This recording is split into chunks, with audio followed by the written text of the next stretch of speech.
Gunner, a clean Army Ranger romance, Book 3. Written by Bree Livingston, narrated by Liz Krane.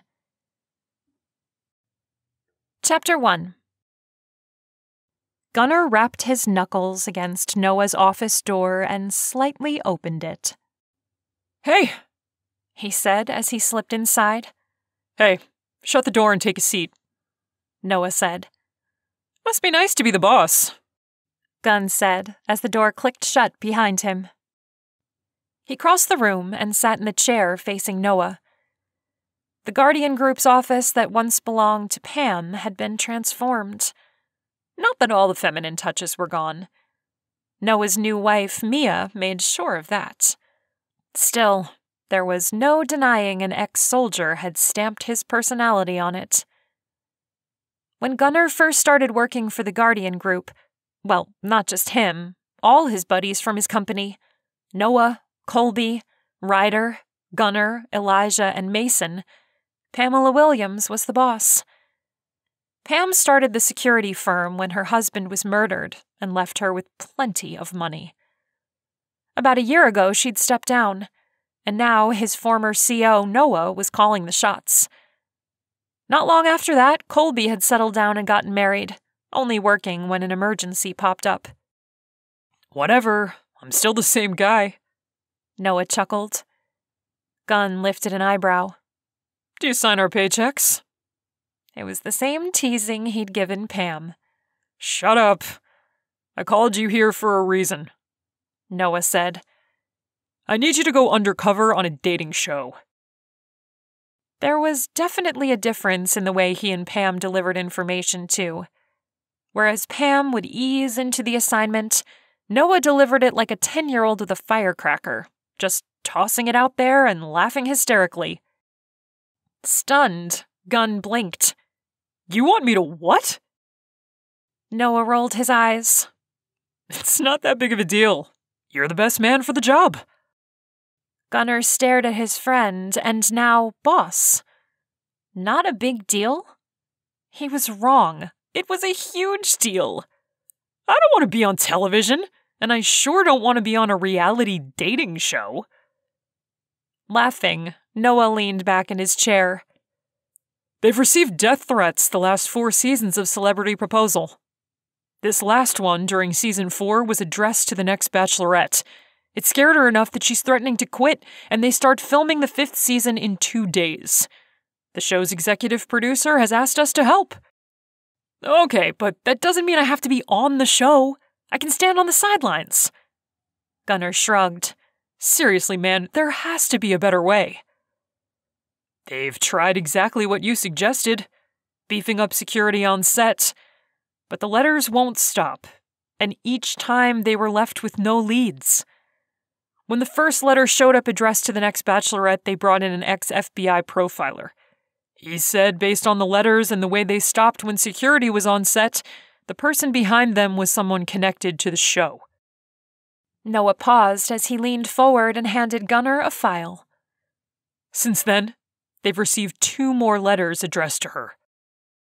Gunner opened it and glanced at the information. "Okay." It backed up what Noah said. Not that Gunn didn't trust him. He was just that desperate not to be on a reality show.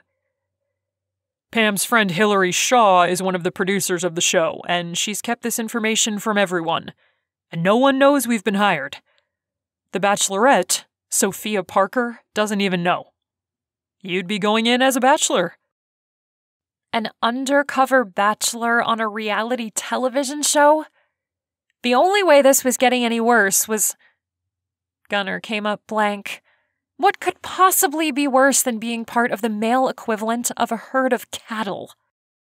Don't they cut bachelors loose throughout the show until she picks a guy? What's to say she'll keep me? Noah nodded. "I asked about that, and Hillary has it all worked out. At the finale, despite how it looks on the show, the guy Sophia picks will already be decided, and the other guy is just to keep viewers guessing.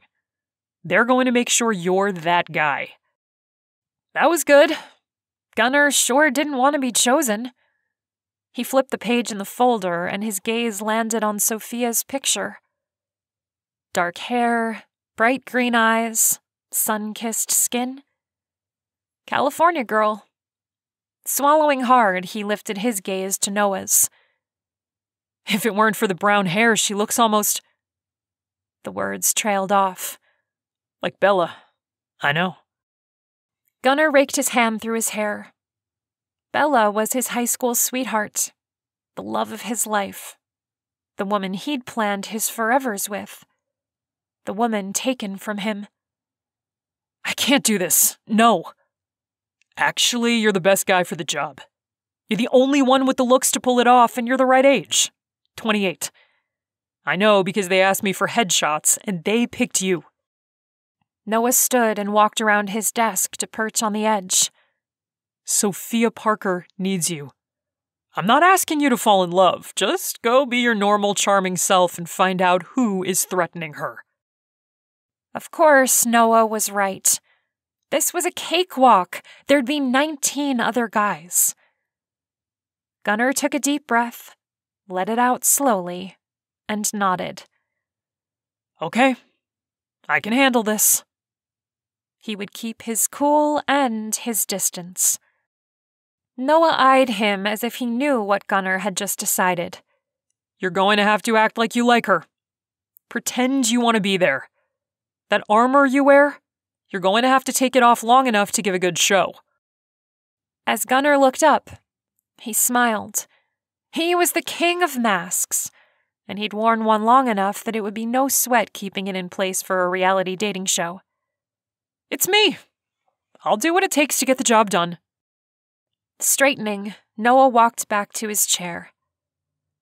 All of the bachelors are staying in a mansion in Malibu. You leave for Los Angeles tonight so you can be there with the other guys. That way you can get a feel for the men. See if you get a vibe. Plus, the producers will be meeting with all of the men tomorrow morning where they'll go over the show rules and procedures. It would seem off if you weren't there. As it stands, your plane is late. I'll go get packed. Gunn stood and shook Noah's hand. And I'll keep her safe. Along with his heart. It was all Hollywood spin. Sophia was as much an actress as the men trying to woo her. He'd been Romeo in a high school production. His acting skills were a little rusty, but by the time the camera started rolling, he'd have his best fake smile ready. Sophia touched a shaky hand to her hair as she sat on the couch in the living room of her apartment. As hard as she tried to still the fear, she couldn't. From what she understood, in the past, the threatening letters were addressed to the show, not a specific person. They'd remained consistent until it was announced that Sophia would be the next bachelorette. That's when the tone of the letters changed. And now, they were addressing her specifically. Hillary Shaw, her best friend and one of the producers of the show, sat next to her and touched her arm. We're going to keep you safe. We're taking extra precautions now. We've even rescheduled one of the group dates and all of the one-on-one dates. The crew won't know where we're going until the day we go.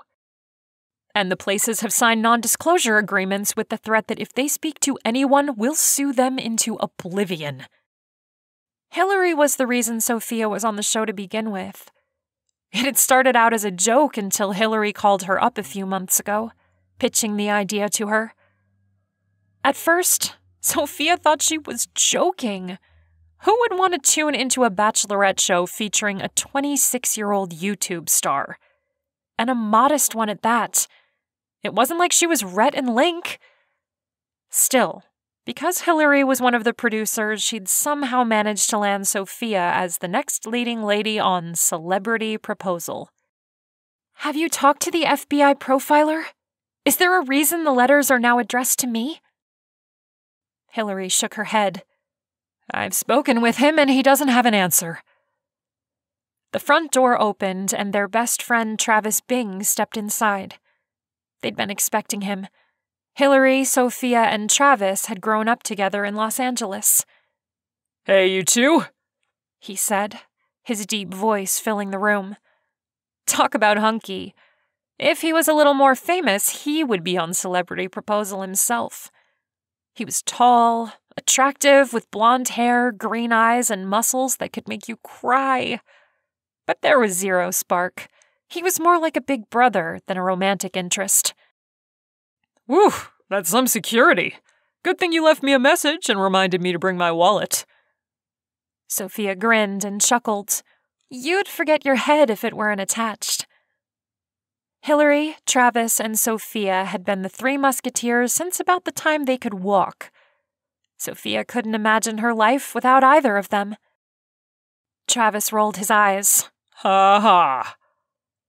At first, Travis had planned to attend a college in Mississippi, and he was already moved in when he decided to make the transfer to Cal State at the last minute.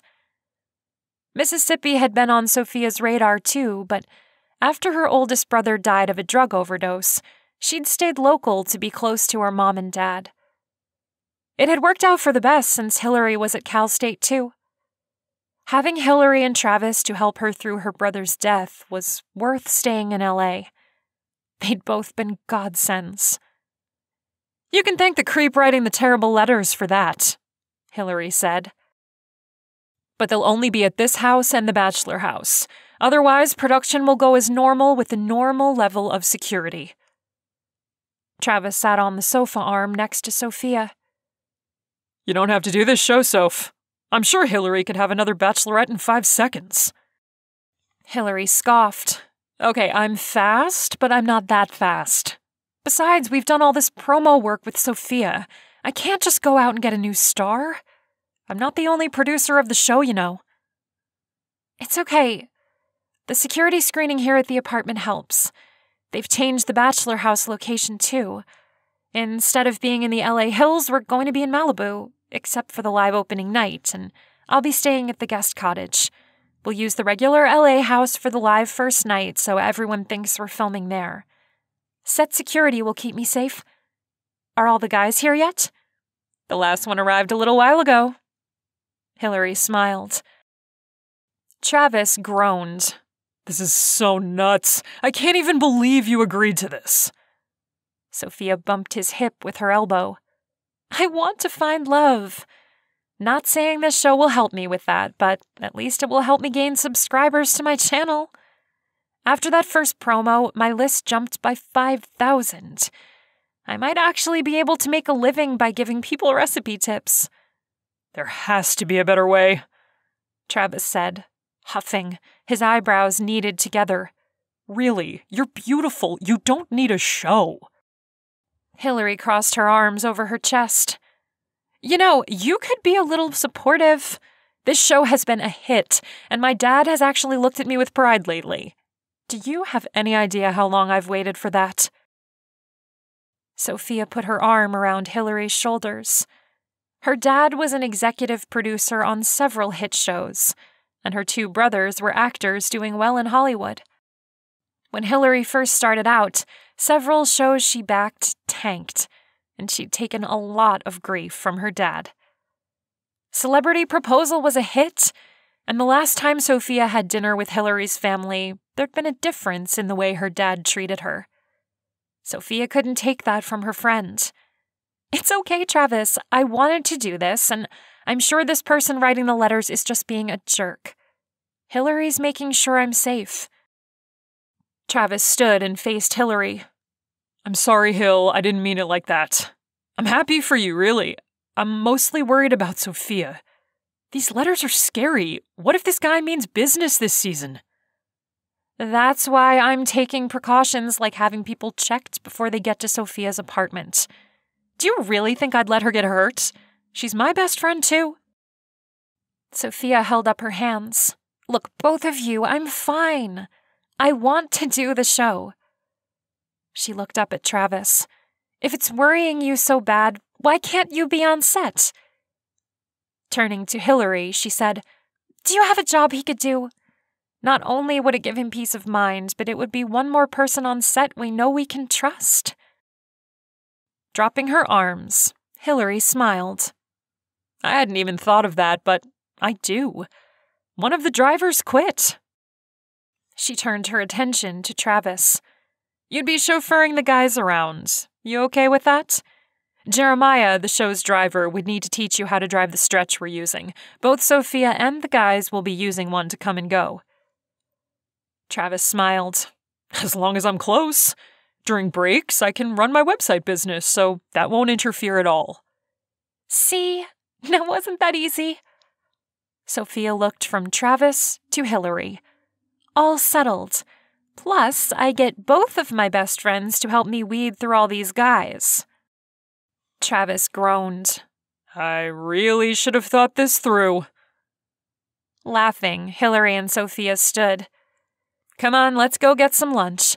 Then we'll go shopping for some new clothes for the show," Hillary said. "Oh, fantastic. Just what I've always wanted to do." Travis moaned and rolled his eyes. Putting an arm across each of their shoulders, he said, "If I didn't love the both of you, I'd bail so fast you'd see dust." Sophia laughed. This was good.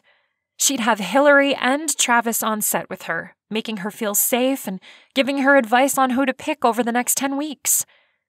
They'd always been the ones to come through for her. Now she just needed to get herself ready to meet the guys tomorrow night at the opening ceremony. Chapter 2.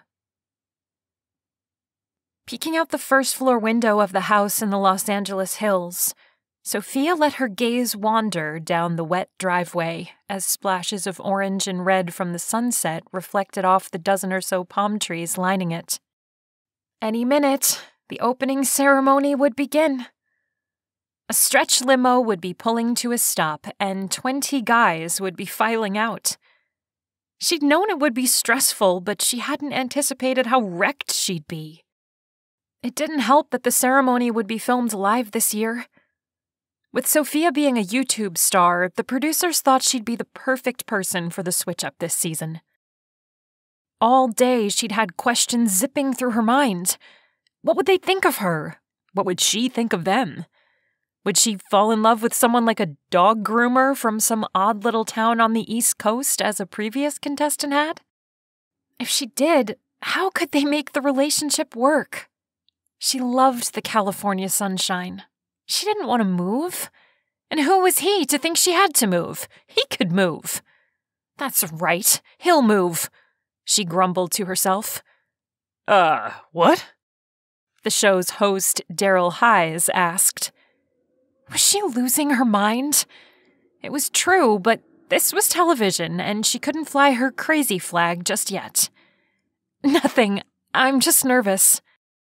He touched her arm. It's going to be fine. This is my 4th year, and each season the bachelor or bachelorette is nervous, but true love's worth it, right? You bet. She put as much conviction in the words as she could. It was a television show. She wasn't so stupid as to think that something might actually come of it.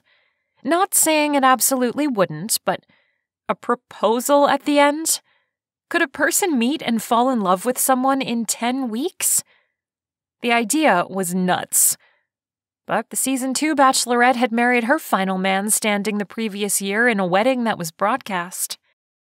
So far, she was the only one to find her match.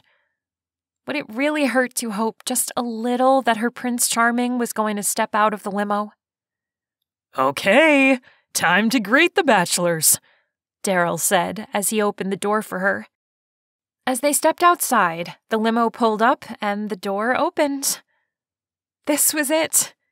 20 guys were going to start pouring out of the car, and in 10 weeks, well, who knew what would happen? Her heart fluttered in her chest as visions of what could be played in her mind. A camera placed across the driveway panned from Sophia and Daryl to the limo and back. On cue, Daryl looked into the camera and said, "Welcome to the 5th season of Celebrity Proposal. I'm here with our bachelorette, 26-year-old Sophia Parker. You may know her from her hit YouTube show, Take It From Sophia, where she gives baking tips each week. Over the last year, she's built her show to a staggering 2 million subscribers." He paused, smiling at her, and she could have hidden. It was one thing to film a baking show for YouTube. It was another to do a live bachelorette show. "Isn't she cute?" he said, and cleared his throat. "She's known for thinking outside the box when it comes to baking, and—" He leaned forward like he was sharing a secret. "Let's face it, those goodies she bakes look delish." He turned his gaze on her. "How are you doing, Sophia?" Now that she was on camera, she was so nervous she could feel hives breaking out. "I'm okay. A little nervous, maybe." "Oh, you don't have any need to be nervous. It's our bachelors that should be nervous." The host laughed and turned to the camera again. "Now that our bachelorette has been introduced, let's meet the lucky bachelors. Will the first bachelor please step out?" The first guy exited the car, and he flashed her a smile as he raked his hand through his blonde hair. "Hello, I'm Blake Johnson," he said as he stopped in front of Sophia, his dark eyes catching hers and holding them. "It's nice to meet you." "Nice to meet you." Wow. He was attractive, and his smile was great, but he also had a reputation as a bad boy on the surfing scene. 2 years ago, he'd entered rehab, and since then he'd been working to get his life back together. From what Sophia had seen in social media, he was a different guy than he had been. After that, each guy got out, said pretty much the same thing, and before long, Sophia became more comfortable. It wasn't as bad as she was picturing. Each of the guys was attractive with a great smile, and she could maybe see potential there. It was a good thing she had 10 weeks and not the 10 seconds she was given to greet them. Then the last guy emerged from the car, and Sophia gulped as her nerves went into overdrive. He was tall, taller than any of the other guys. Broad shoulders that tapered to a slim waist with a James Bond vibe. She couldn't see his muscles, but by the way his tux pulled against his chest, there was no doubt he was as built as she imagined. This guy was... wow. Raking a hand through his thick, dark hair, he casually closed the distance. As he stopped in front of her, he took her hand and kissed the back of it. "It's nice to meet you, Sophia. I'm Thomas Gunn. I thought you were cute in your videos, but clearly they don't do you justice." He flashed her a smile a Hollywood star couldn't buy. Dimples, too? Whoa! And that square jaw, piercing blue eyes. Great googly moogly. It was like someone had plucked her perfect man from her dreams. Yeah, you too," she squeaked. A record player scratched in her mind, and her cheeks burned as she realized what she'd said. "I meant, thank you." Those blue eyes of his held hers. "I look forward to getting to know you, Sophia Parker. If you're as witty and charming in person as you are on your show, I'll be a fish in a barrel." Was that a slight accent she caught?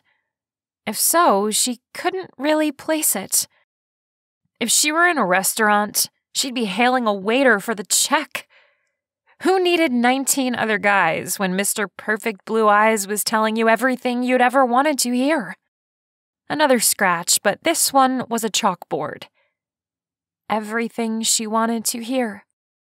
The words repeated in her head slowly. This guy was charming. No, he was oozing charm, and it was all directed at her. She'd bet money he was an actor and he just wanted to stay on the show. Sophia pulled her hand away and smiled. "Thank you, that's very sweet."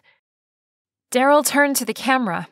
"Well, folks, that's all 20 of our bachelors. Stay tuned. After the break, we'll be getting to know them better, and—" The host paused as he held up a finger. "We have a few twists for this season. Trust me, you don't want to miss it." The filming stopped and Sophia sighed. Thomas was still standing there, and she crossed her arms over her chest. Look, that was great for television, but don't feed me lines. If you're an actor and you want to stay on the show, there are better ways. He blinked. I'm not an actor. With that, he walked into the house, leaving Sophia to watch him go. His back was just as incredible as his front. Man, the guy was built. She blew a piece of hair that had come loose from her updo. Not an actor? Yeah, right. What had Hillary gotten her into? How is she going to distinguish between the real and the fake? Could she? Oh, this was a nightmare, and it was just the opening ceremony. With his shoulder leaned against the wall, Gunnar stood in the far corner and swept his gaze across the large room filled with men and one lone, cute woman. He'd arrived in California the night before and found most of the guys were decent. They all seemed excited to be a part of the show and genuinely interested in Sophia. Most of the day before arriving at the ceremony was spent going over how the show worked, signing releases, and receiving instructions on what they were supposed to do if they didn't make it through the first round. They'd also had to relinquish their phones and any other electronics that might give them a view of the outside world. It was an unsubtle way of saying no spoilers. While they were on the show, it was social media blackout. He had kept a phone hidden from them so he could contact the group, but no one knew about that but him and Hillary. It was seriously boring for a guy who'd just come back from an assignment that had him guarding a Spanish prince during a coup. So far, the only thing remotely exciting to happen was the electricity that raced up his arm when he touched Sophia. He'd masked it, but man, that small touch had set him on fire. He couldn't remember a time since Bella that a woman's touch did that to him.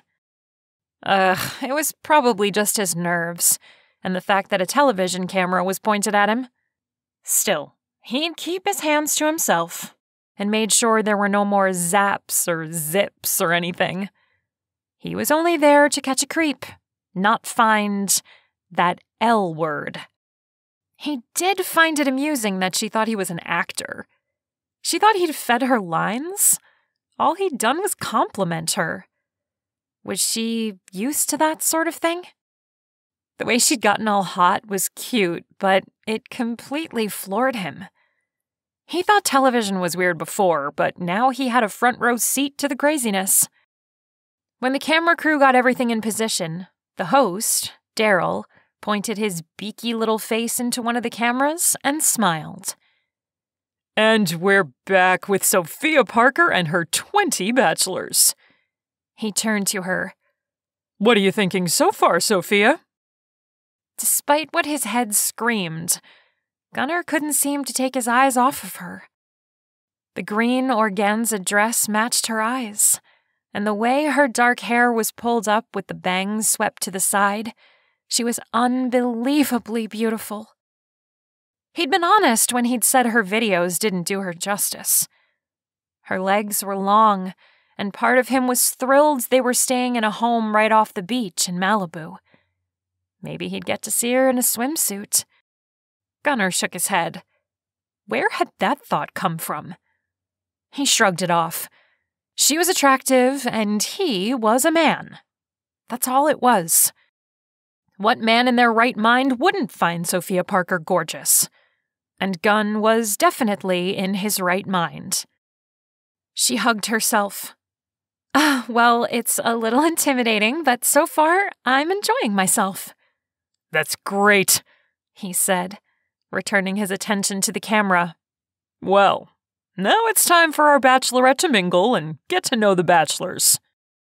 As Sophia stepped away, Daryl turned to the camera. Audience, as you know, this part of the night is most crucial. Once Sophia has a chance to talk with everyone, she'll be choosing 10 for a short one-on-one. From there, we'll interview our bachelors while she has a chance to figure out who she's keeping. Now, let's listen in. A man with the camera on his shoulder slowly followed Sophia, as several other stationary cameras panned the room. She seemed to make a straight line to Gunnar, and then stop next to one of the last guys out of the limo. If Gunnar remembered correctly, his name was Justin Turner. As casually as he could, Gunnar positioned himself so he could listen in on the conversation. "Hi, Justin, right?" Sophia asked. Huh, she remembered his name. That took some skill. As quickly as they'd shuffled through, that was impressive. Justin tipped his head. "Yes'm, that's me." She chuckled. "I'm guessing cowboy?" Gunnar smiled. So she liked cowboys. The thought that he could sport a 10-gallon flitted through his mind. He shifted on his feet as he shook the idea away. He needed to focus. With a hearty laugh, Justin nodded. "That's me." "Where are you from?" "I'm from Arkansas, right on the border with Texas." A smile twitched on her lips.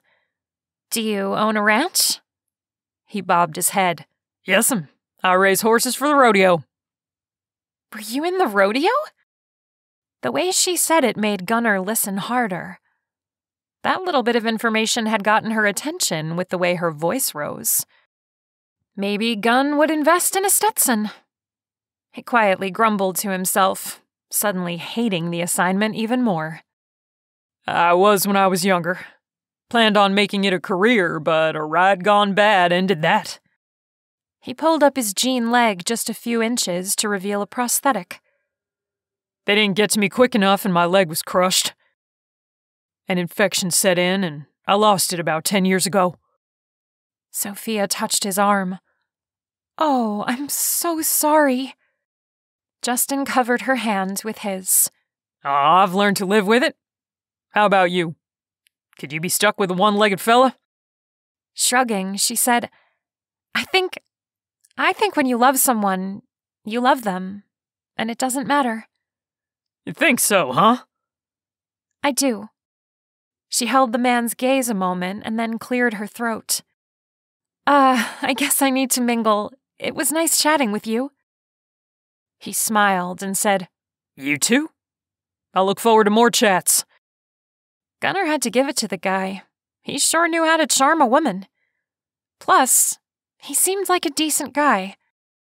Sophia stopped a few feet away from Justin and turned, her fiery eyes locking with Gunnar's a second before heading his direction. Uh-oh. He'd planned to stay out of the way since he knew he was going to be the bachelor not chosen. But there she was, with him in her sights. As she stopped in front of him, he straightened and smiled. "Good evening." Holding his gaze, she crossed her arms over her chest. "You said you weren't an actor." "I'm not." Narrowing her eyes, she said, "You sure were charming out there. What exactly is it that you do?" Gunnar chuckled. Ryder had given him a cover to use while on the show, but there was no way Gunnar was going to be a landscape artist from Dubuque. As soon as he'd read the file, he phoned Ryder and told him that he needed to come up with something else.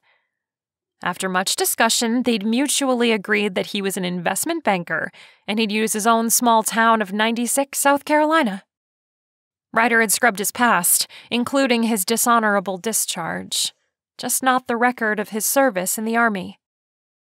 Not that Gunnar cared. He hated that Isaac died, but if he had to make the same choice again, he would. No one could have predicted friendly fire would kill his friend, but they'd kept an entire village from being enslaved by guerrillas. "I'm an investment banker."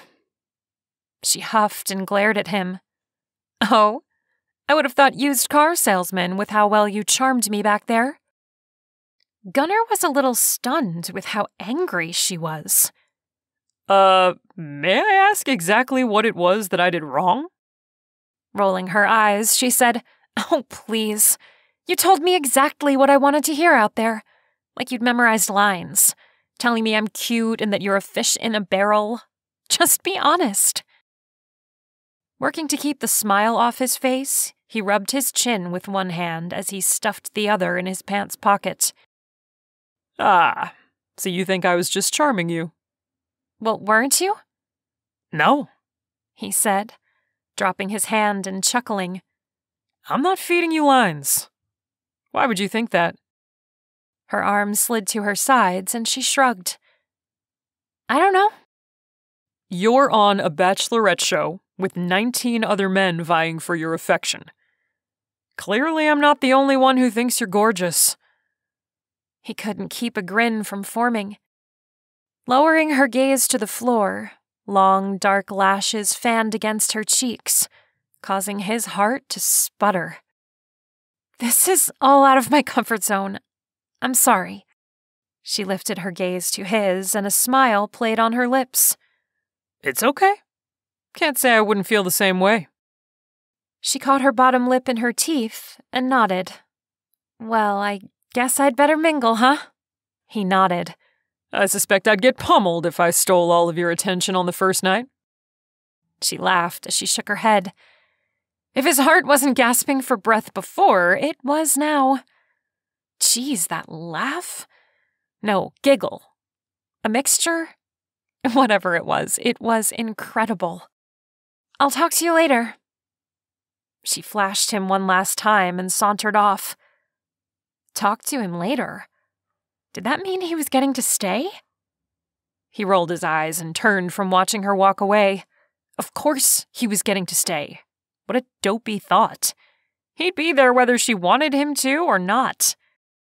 This woman was hitting all the right marks for him and causing his mind to fritz. And just like that, the ghost of Bella flitted through his mind, and pain sliced through his heart. He'd promised himself to her, that he'd love her forever. Even if he hadn't promised that, he was only there to work. His only job was to keep Sophia safe and find the letter writer. Chapter 3. Sophia didn't even touch Thomas' gun, and her skin was tingling. Good grief, was he eye candy? And that voice? It was even better the second time. Deep and warm. Plus, she was sure he was telling the truth that he wasn't an actor. He definitely was charming, though, which made her wonder where he'd picked up that skill. It was probably best to avoid him. Guys with that much charm were usually nothing but trouble. Even thinking he was a heartache waiting to happen, part of her wanted to keep talking to him. But she'd been given instructions to keep moving. They didn't want her to give the appearance of favoring one bachelor over the other. Barely a few feet from him, one of the bachelors stopped her. Hi, I'm Landon Taffet, he said, taking her hand and shaking it. She definitely remembered him. He was the only guy with red hair and freckles. At first, she thought his eyes were brown, but they were dark blue now that she had a second to really look him in the eyes. Hi, it's nice to meet you. He smiled. This mingle is a little hectic. Yeah, it really is. 20 guys and not a lot of time to talk. Is this what you expected when you signed up for the show? She shook her head. No, but then again, seeing the show is completely different than being on it. I didn't think it would be this overwhelming. Agreed.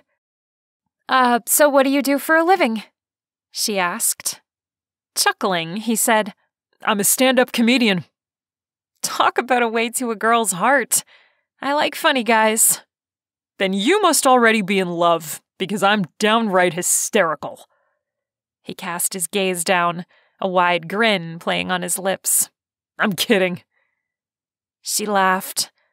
Charming, but none of the tingles Thomas had given her.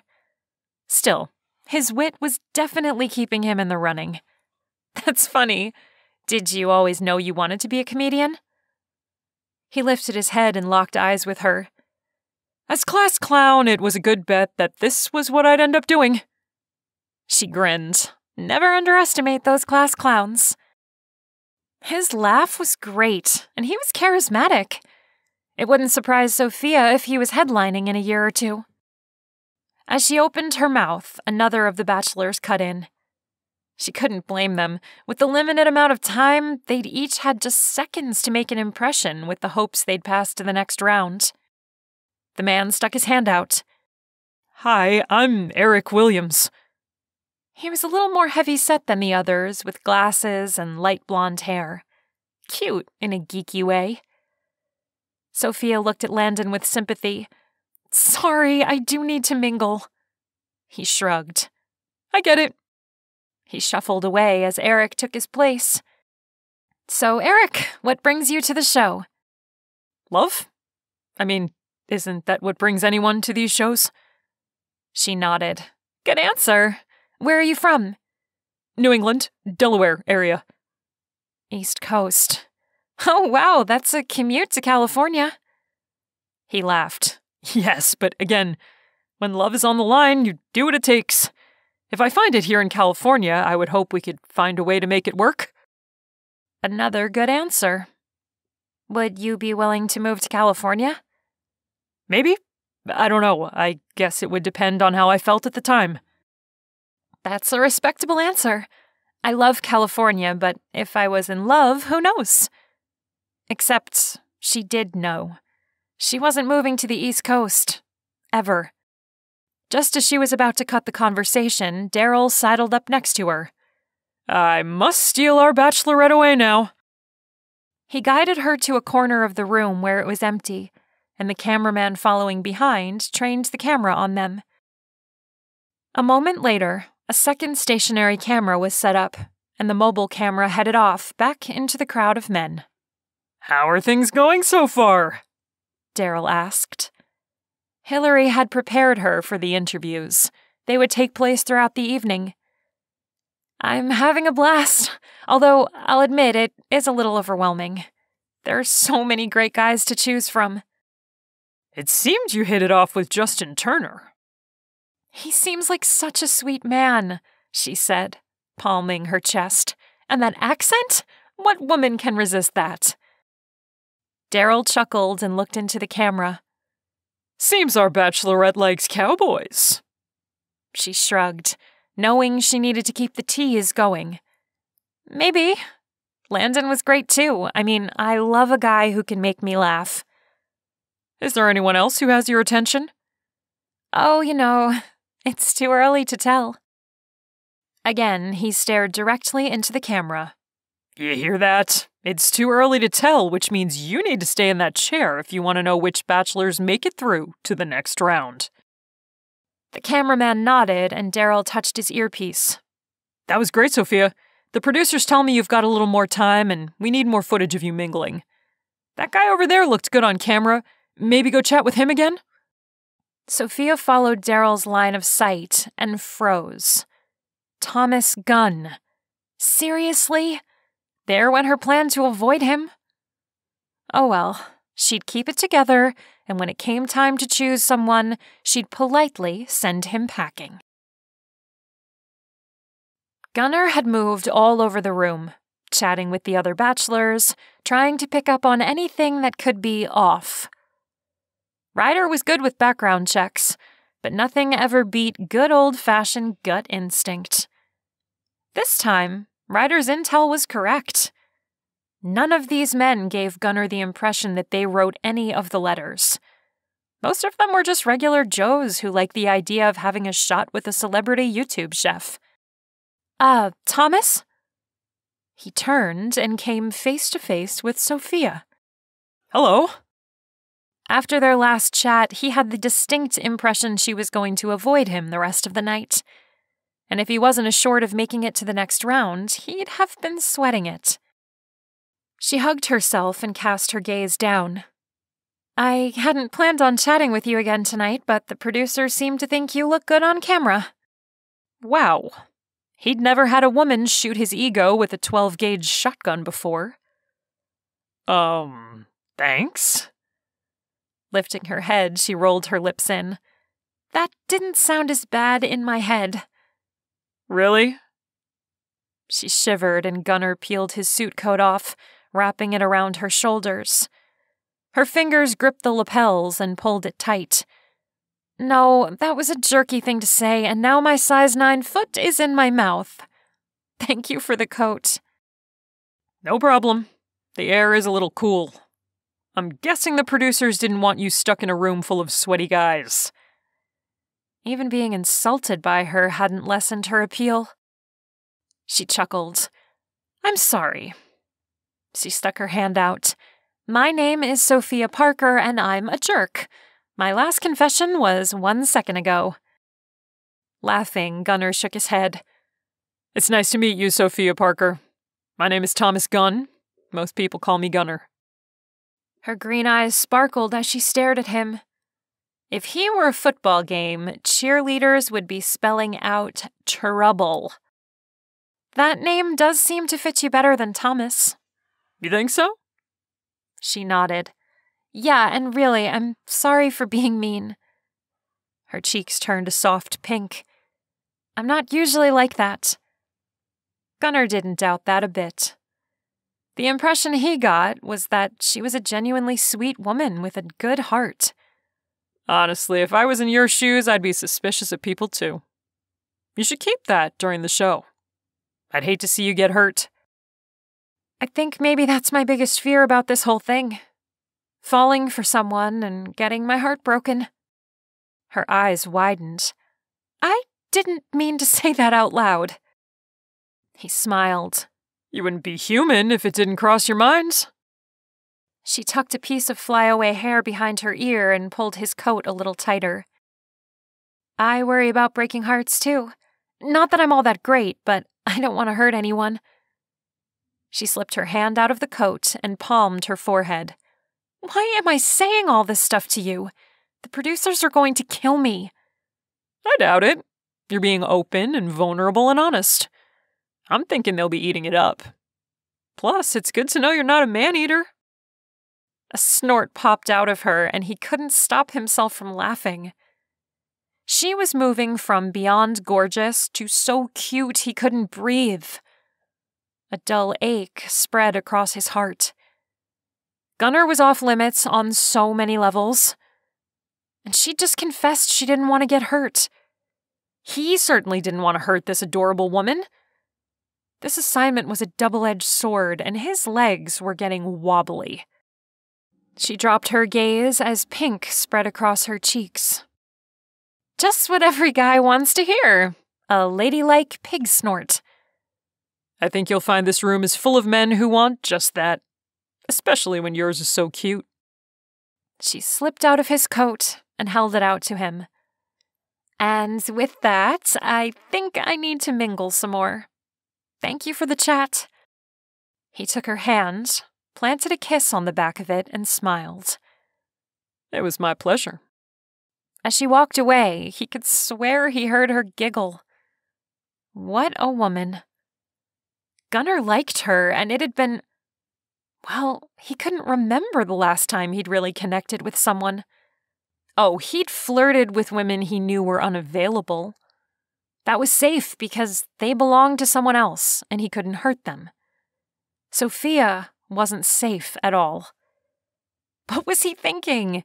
Connection? No, he was playing a part, and he was good at it. Sophia's heart was safe, and so was his.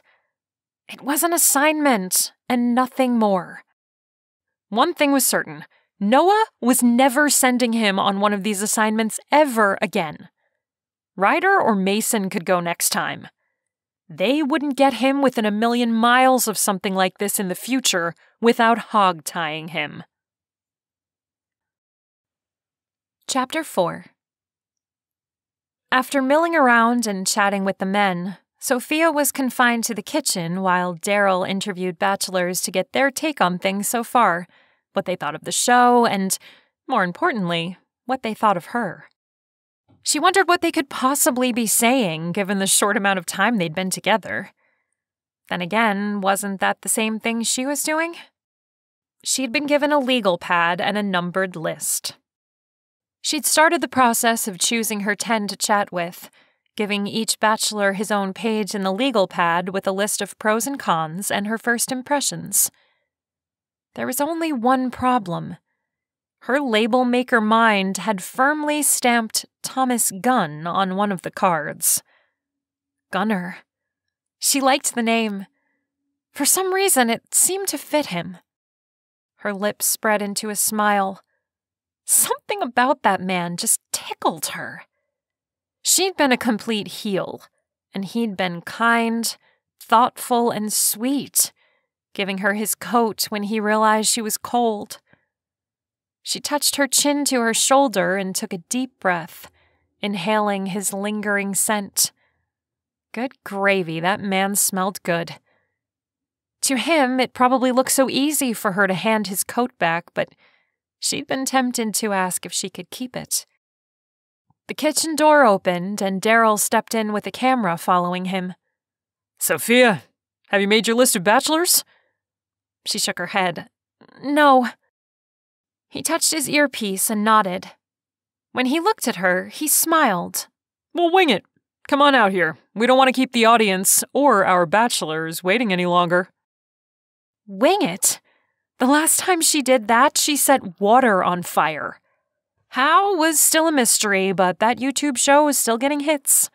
She was pretty sure science classes were using it as a cautionary tale of what could happen when students didn't follow directions. Daryl tipped his head toward the door. Time to go. Okay, she said as her palms began to sweat. Daryl held the door, and as she passed in front of him, she said, "Thank you." He looked directly into the camera. America, isn't she sweet? Just like her cookies, which she'll be giving out later tonight to the bachelors who make it to the next round.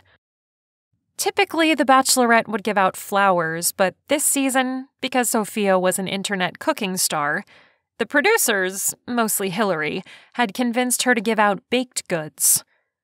She'd toyed with brownies, but her latest cookie concoction was a hit, and she wanted to share that with the man who could potentially be her Mr. Right. Once they were in the living room, cameras panned around and then landed back on her and Daryl. Suddenly, she felt so nervous. It was worse than greeting the bachelors because she knew she'd be sending 10 guys home after these chats. None of them were bad. They just hadn't connected. She'd chat with the guys she was on the fence about, and hopefully the guys who were a yes wouldn't worry too much when she didn't call their names. Sophia clasped her hands in front of her, ready to announce the first bachelor she wanted to chat with. The first... Daryl held up his hand. Remember that twist I spoke of earlier in the show? Sophia swallowed hard. Yes? Now, as you know, each season the Bachelorette has time for one-on-one chats before the elimination, and from there she picks the 10 guys she wants to keep. This season, it's only 6. 6? Only 6? She'd quickly made a mental list of 10 men in no real order. Who would her 6 be? A chorus of mumbling came from the bachelors, and Daryl shushed them. This is even a shock to our Bachelorette. Until now, she's been kept in the dark. He paused, of course, letting the dramatic tension fill the air.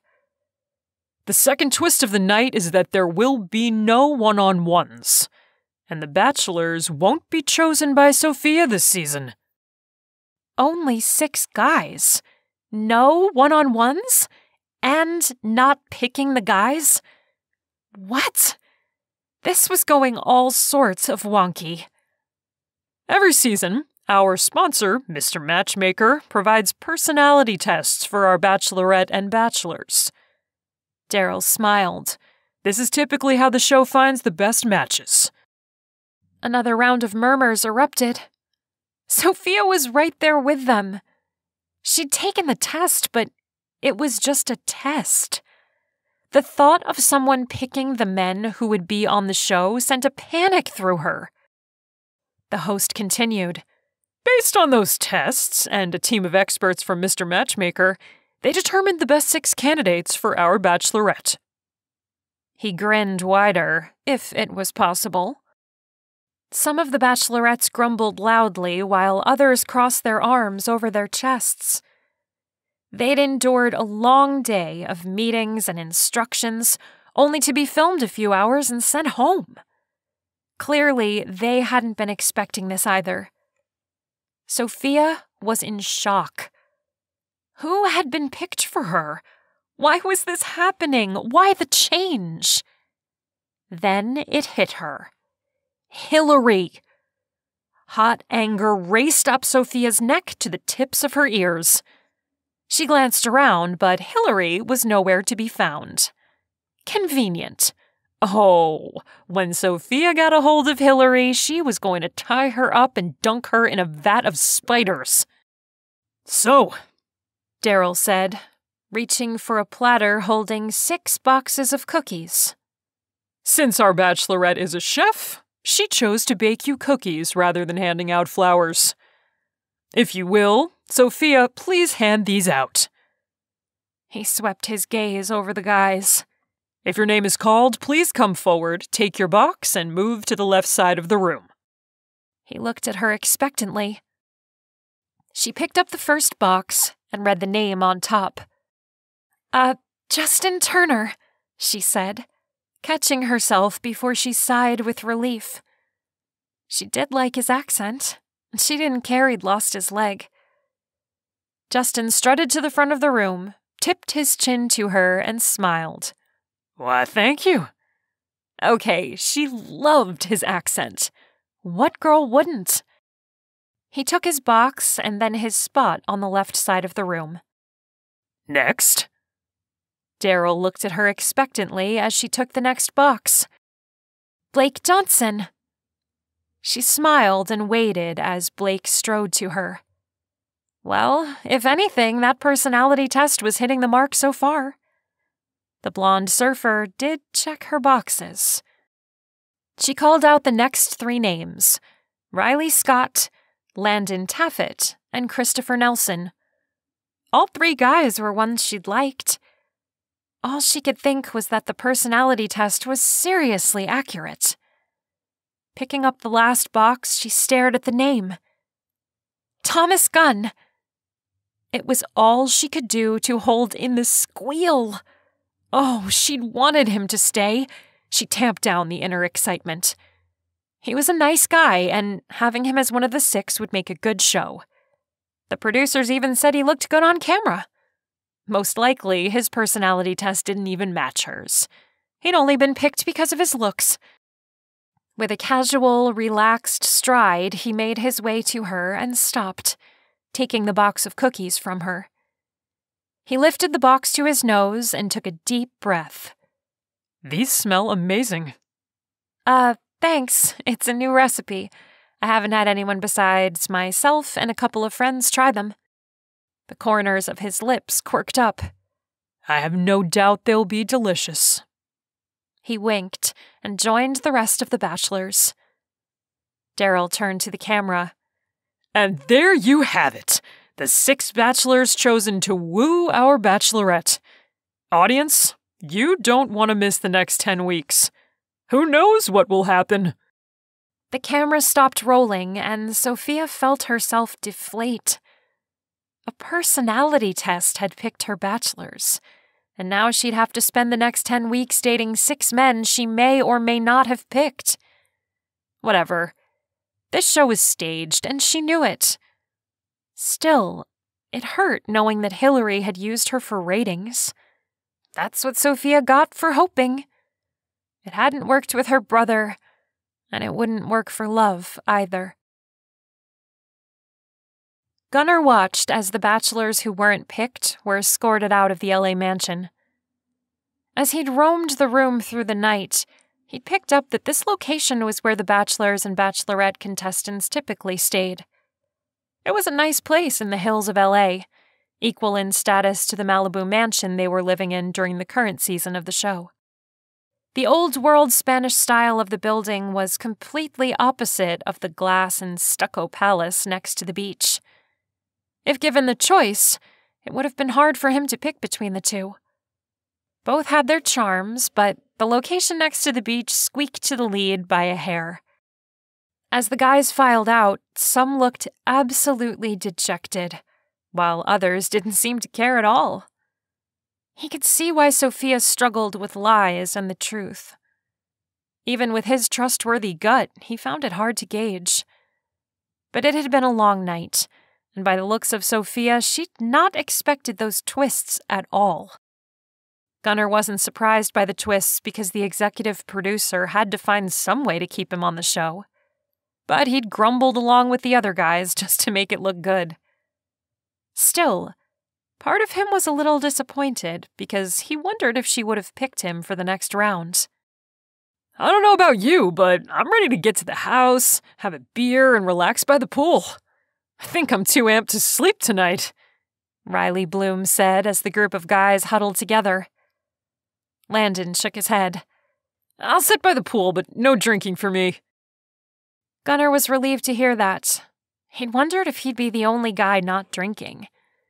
Not only was he on the job, but he'd sworn off the stuff right before Pam hired him.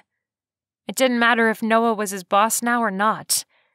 He'd made the promise to Pam, and he was keeping it. It was better that he did anyway. Gunnar and alcohol didn't mix well. As long as milk is in the equation, I can park by the pool for a while, Gunnar said. He needed to be friends with these guys. Spending the next 10 weeks with people he wanted to punch wouldn't be fun for anyone. Justin Turner nodded. Yes, sir. I've got my heart set on a tall glass of cold milk and this box of cookies Sophia made. They sure smell good. The guy had that right. If everything Sophia made smelled as great as the box of cookies, she could lead a man around by the nose until kingdom come. Christopher joined in. Yeah, my mouth has been watering since she handed it to me. Right? Riley said. I've always been a sucker for home-cooked stuff. Blake stuffed one hand in his trouser pocket. Being on the surfing circuit, I couldn't wait to come home to a from-scratch meal. You show me a guy who doesn't love a good meal, and I'll show you a guy who doesn't know what's good for him, Justin said. They all laughed and nodded in agreement. Justin couldn't be more right. Gunnar's time in the Army gave him a serious appreciation for good home-cooked meals. Army cooks were good, and he wouldn't knock them, but he always looked forward to care packages from home. Gentlemen? The men stopped talking and turned. The director's assistant and scheduler, Gwendolyn Kern, smiled as she held a clipboard. She'd been on one of the Bachelor seasons of Celebrity Proposal, and if Gunnar remembered correctly, she'd been the runner-up. There had been some controversy with the Bachelor getting cozy with one of the contestants. Later, it was found out that they'd known each other through a mutual friend. Gwen was so well-liked by the public that the network had given her a job on the first season of Celebrity Proposal. I'm going to go over your itinerary for the next 4 weeks. You'll be getting a more detailed paper copy in the morning, but just so you aren't shocked when you start getting calls at 7 in the morning, I thought I'd go over it a little tonight. 7? No big deal. That would give Gunnar time to work out.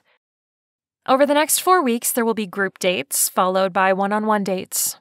Most of the time, you'll be in 2 groups competing against each other, and those on the winning team will get dates with Sophia. Great. If he bombed competitions, he'd be ticking off his roommates. If he helped them win, he'd be going on single dates with Sophia, leading her on. I won't go into detail about the activities because that will be outlined on your itinerary. Gwendolyn lowered the clipboard. That's it for tonight. Go to the house, get some rest, and be ready for an early call. We won't be leaving that early, but hair and makeup will be over, and, well, we have to make you look pretty. She cut Gunnar a glance and grinned. Okay, prettier. He rolled his eyes. Those are fighting words where I'm from. She giggled and put her hand to her mouth. I couldn't resist. Thanks. Now these guys won't let me hear the end of it. Gunnar looked around. Oh yeah, he was dead meat. Blake choked back a laugh as he rubbed his jaw. Thank goodness she didn't say it to me. You know how many times I've had announcers call me pretty because of my baby face? Seriously, I hate it. I even grew a beard once just so they'd stopped, but it was so itchy I couldn't stand having it. Yeah, Gunnar remembered reading that in his file. He'd also read that 2 years ago, Blake Johnson didn't have the best reputation. He was a partier who'd gotten arrested several times. A great athlete when it came to surfing, but not such a great person. Though, at the present, it seemed the guy had mended his ways. Gunnar hoped for his sake he had, because Sophia didn't need to be charmed by a loser. "Okay, guys, to the limo. I'll see you in the morning," Gwendolyn said. Gunnar hung back and followed behind the 5 guys. So far, things were pretty good. If they stayed like this, his assignment would be a cakewalk. Well, other than traversing cameras and junk and trying to weed out the person who was threatening Sophia. They reached the limo and got in. It seemed a lot roomier with only 6 of them left. Now that he thought about it, the Malibu house they were staying in had 10 bedrooms, which meant he wouldn't be sharing. Had the other guys picked up on that yet? There was no point in saying anything. They'd know once they got back to the house. Before they'd left that morning, they'd packed up, knowing they might be sent home. Unless someone had tagged the door with names, he'd be making a beeline for the room with the ocean view. Once he staked his claim, then he'd change his clothes, find some milk, and eat the cookies Sophia had baked. In his mind, it was the best way to end the day. It was also a good way to sit around and talk without looking like he was interrogating his 5 roommates. Now that the field was narrowed, he could concentrate on them. With no leads so far, what if it was one of them? There was no time like the present to find out. Still, he'd keep his eyes and ears open to anything that felt off. If the person was suspected of working for the show, it was possible that they were just good at hiding in plain sight. Chapter 3. Sophia didn't even touch Thomas' gun, and her skin was tingling. Good grief, was he eye candy? And that voice? It was even better the second time. Deep and warm. Plus, she was sure he was telling the truth that he wasn't an actor. He definitely was charming, though, which made her wonder where he'd picked up that skill. It was probably best to avoid him. Guys with that much charm were usually nothing but trouble. Even thinking he was a heartache waiting to happen, part of her wanted to keep talking to him. But she'd been given instructions to keep moving. They didn't want her to give the appearance of favoring one bachelor over the other. Barely a few feet from him, one of the bachelors stopped her. "Hi, I'm Landon Taffet," he said, taking her hand and shaking it. She definitely remembered him. He was the only guy with red hair and freckles. At first, she thought his eyes were brown, but they were dark blue now that she had a second to really look him in the eyes. "Hi, it's nice to meet you." He smiled. "This mingle is a little hectic." "Yeah, it really is. 20 guys and not a lot of time to talk." "Is this what you expected when you signed up for the show?" She shook her head. "No, but then again, seeing the show is completely different than being on it. I didn't think it would be this overwhelming." "Agreed." So what do you do for a living?" she asked. Chuckling, he said, "I'm a stand-up comedian." Talk about a way to a girl's heart. I like funny guys. "Then you must already be in love, because I'm downright hysterical." He cast his gaze down, a wide grin playing on his lips. "I'm kidding." She laughed. Charming, but none of the tingles Thomas had given her. Still, his wit was definitely keeping him in the running. "That's funny. Did you always know you wanted to be a comedian?" He lifted his head and locked eyes with her. "As class clown, it was a good bet that this was what I'd end up doing." She grinned. Never underestimate those class clowns. His laugh was great, and he was charismatic. It wouldn't surprise Sophia if he was headlining in a year or two. As she opened her mouth, another of the bachelors cut in. She couldn't blame them. With the limited amount of time, they'd each had just seconds to make an impression with the hopes they'd pass to the next round. The man stuck his hand out. "Hi, I'm Eric Williams." He was a little more heavy-set than the others, with glasses and light blonde hair. Cute in a geeky way. Sophia looked at Landon with sympathy. "Sorry, I do need to mingle." He shrugged. "I get it." He shuffled away as Eric took his place. "So, Eric, what brings you to the show?" Love? I mean, isn't that what brings anyone to these shows? She nodded. "Good answer. Where are you from?" New England, Delaware area. East Coast. "Oh, wow, that's a commute to California." He laughed. Yes, but again, when love is on the line, you do what it takes. If I find it here in California, I would hope we could find a way to make it work. Another good answer. Would you be willing to move to California? Maybe. I don't know. I guess it would depend on how I felt at the time. That's a respectable answer. I love California, but if I was in love, who knows? Except she did know. She wasn't moving to the East Coast. Ever. Just as she was about to cut the conversation, Daryl sidled up next to her. I must steal our bachelorette away now. He guided her to a corner of the room where it was empty, and the cameraman following behind trained the camera on them.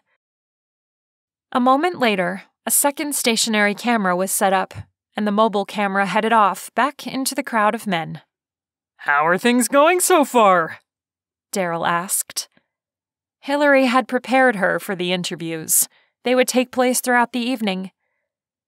I'm having a blast, although I'll admit it is a little overwhelming. There are so many great guys to choose from. It seemed you hit it off with Justin Turner. He seems like such a sweet man, she said, palming her chest. And that accent? What woman can resist that? Daryl chuckled and looked into the camera. Seems our bachelorette likes cowboys. She shrugged, knowing she needed to keep the tease going. Maybe. Landon was great too. I mean, I love a guy who can make me laugh.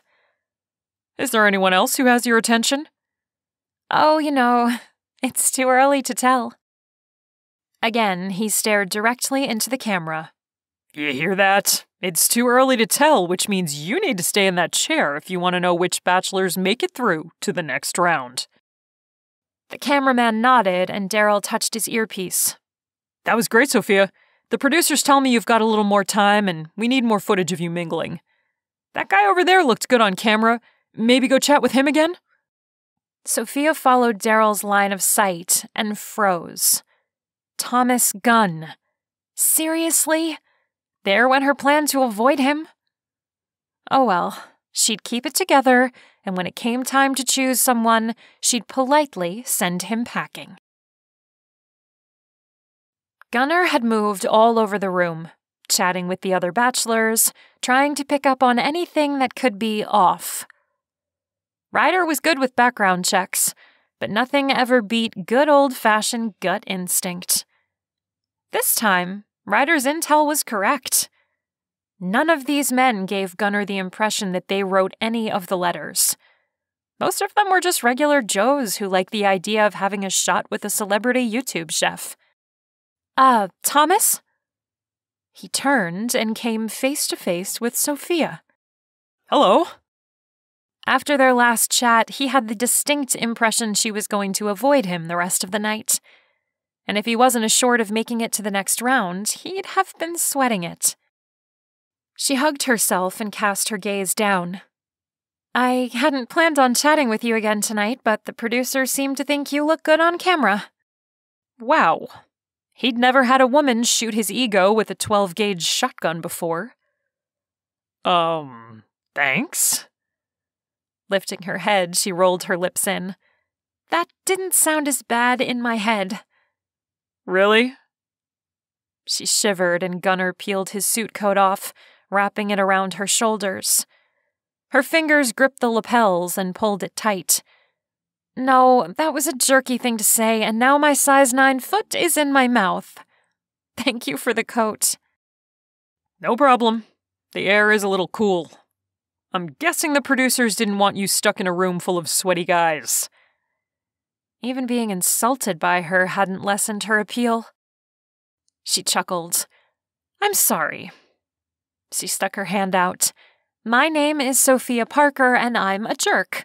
My last confession was 1 second ago." Laughing, Gunnar shook his head. "It's nice to meet you, Sophia Parker. My name is Thomas Gunn. Most people call me Gunnar." Her green eyes sparkled as she stared at him. If he were a football game, cheerleaders would be spelling out trouble. "That name does seem to fit you better than Thomas." You think so? She nodded. "Yeah, and really, I'm sorry for being mean." Her cheeks turned a soft pink. "I'm not usually like that." Gunnar didn't doubt that a bit. The impression he got was that she was a genuinely sweet woman with a good heart. Honestly, if I was in your shoes, I'd be suspicious of people too. You should keep that during the show. I'd hate to see you get hurt. I think maybe that's my biggest fear about this whole thing. Falling for someone and getting my heart broken. Her eyes widened. "I didn't mean to say that out loud." He smiled. You wouldn't be human if it didn't cross your mind. She tucked a piece of flyaway hair behind her ear and pulled his coat a little tighter. "I worry about breaking hearts, too. Not that I'm all that great, but I don't want to hurt anyone." She slipped her hand out of the coat and palmed her forehead. "Why am I saying all this stuff to you? The producers are going to kill me." I doubt it. You're being open and vulnerable and honest. I'm thinking they'll be eating it up. Plus, it's good to know you're not a man-eater. A snort popped out of her, and he couldn't stop himself from laughing. She was moving from beyond gorgeous to so cute he couldn't breathe. A dull ache spread across his heart. Gunnar was off limits on so many levels. And she just confessed she didn't want to get hurt. He certainly didn't want to hurt this adorable woman. This assignment was a double-edged sword, and his legs were getting wobbly. She dropped her gaze as pink spread across her cheeks. Just what every guy wants to hear. A ladylike pig snort. I think you'll find this room is full of men who want just that. Especially when yours is so cute. She slipped out of his coat and held it out to him. And with that, I think I need to mingle some more. Thank you for the chat. He took her hand, planted a kiss on the back of it, and smiled. It was my pleasure. As she walked away, he could swear he heard her giggle. What a woman. Gunnar liked her, and it had been... Well, he couldn't remember the last time he'd really connected with someone. Oh, he'd flirted with women he knew were unavailable. That was safe because they belonged to someone else, and he couldn't hurt them. Sophia wasn't safe at all. What was he thinking? Connection? No, he was playing a part, and he was good at it. Sophia's heart was safe, and so was his. It was an assignment, and nothing more. One thing was certain. Noah was never sending him on one of these assignments ever again. Ryder or Mason could go next time. They wouldn't get him within 1,000,000 miles of something like this in the future without hog-tying him. Chapter 6. A herd of elephants could have run over Sophia and she'd have felt less blindsided. Of the 6 guys the show picked, no, Hillary picked, they were all decent, but the idea that she'd had no say made her hot as a ghost pepper. Once the taping was over, Jeremiah and Travis had driven her to the cottage where she'd changed clothes. It had been a little funny watching Travis trying to maneuver the car. He wasn't a bad driver, but Sophia was thinking he needed to stick with small cars, like Volkswagens or something. The cottage she was staying in was located on the same property where the guys were staying, but there'd be no spying on them. A tall temporary privacy fence stood between the cottage and the main house. Sophia couldn't say she wasn't a little disappointed. Even if she stood on her tiptoes, she couldn't see over it. When Hillary had shown her pictures of the cottage, it had seemed quaint. For a guest house, it was really nice, though. Bigger than her apartment by several 100 feet. It was a 2-bedroom, 2-bathroom cottage, with an architectural style much like the main house, but without all the glass. That was fine by Sophia, because with as crazy as she'd seen some fans get, she didn't want to give anyone the chance to peek in through her windows. In a way, she almost felt bad for the bachelors. She knew the house they were staying in had cameras in every nook and cranny. Sophia didn't have to worry about that. The second bedroom had been turned into a confessional interview room. After her dates, she'd turn on the camera and give a rundown of what she thought about the date, how she was feeling, and her impression of the bachelor. The footage would be remotely uploaded and used during the next episode. Thankfully, that was the only camera in the place. Just as she finished dressing, a knock came from the front door and she hustled to get to it. She was pretty sure it was Hillary and they needed to talk. "Hey," Hillary said as Sophia opened the door.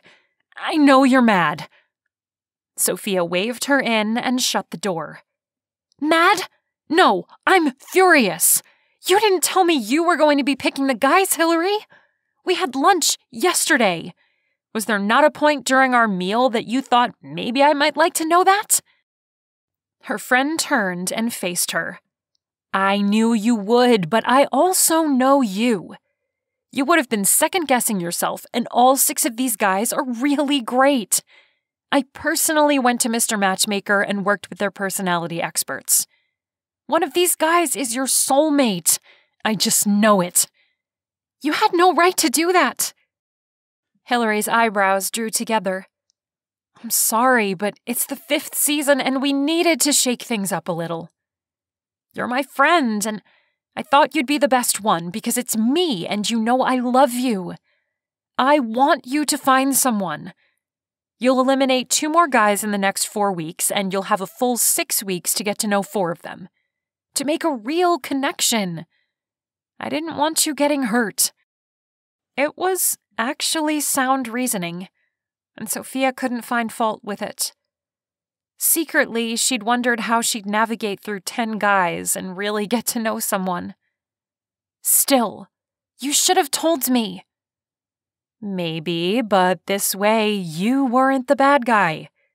We sprang this on you, and the audience can rail against us." She smiled. "You're still sweet, Sophia." Sophia rolled her eyes. "Fine, I'm still mad, and you owe me." "Owe you? Did you see that Justin Turner guy? Cowboy, owns a ranch, hot as all get out." Hillary raised her eyebrows. "Thomas Gunn wasn't so bad either." She shrugged. "He's okay, but that rancher, I'm hanging my hat on him. He's so good-looking, and that accent, I can't wait to see him in some jeans. Not that he didn't look great in that suit, but nothing says country like some jeans and a cowboy hat." Sophia giggled. True. Still, Thomas Gunn had certainly gotten her attention. He was so charming, and as much as she liked Justin, or the rest of the guys, there was something about Gunner she couldn't quite put a finger on. "Okay, so I'm going to go nuke some popcorn, and you're going to tell me everything about tonight. I want every detail." "I'm not supposed to do that," Sophia snickered. "Plus, didn't you watch as it was being filmed?"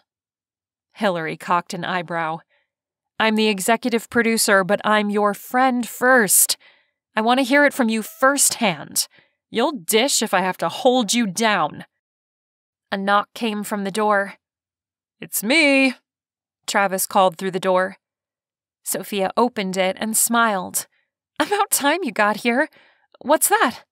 she asked as she eyed a letter in his hand. It was left in the limo.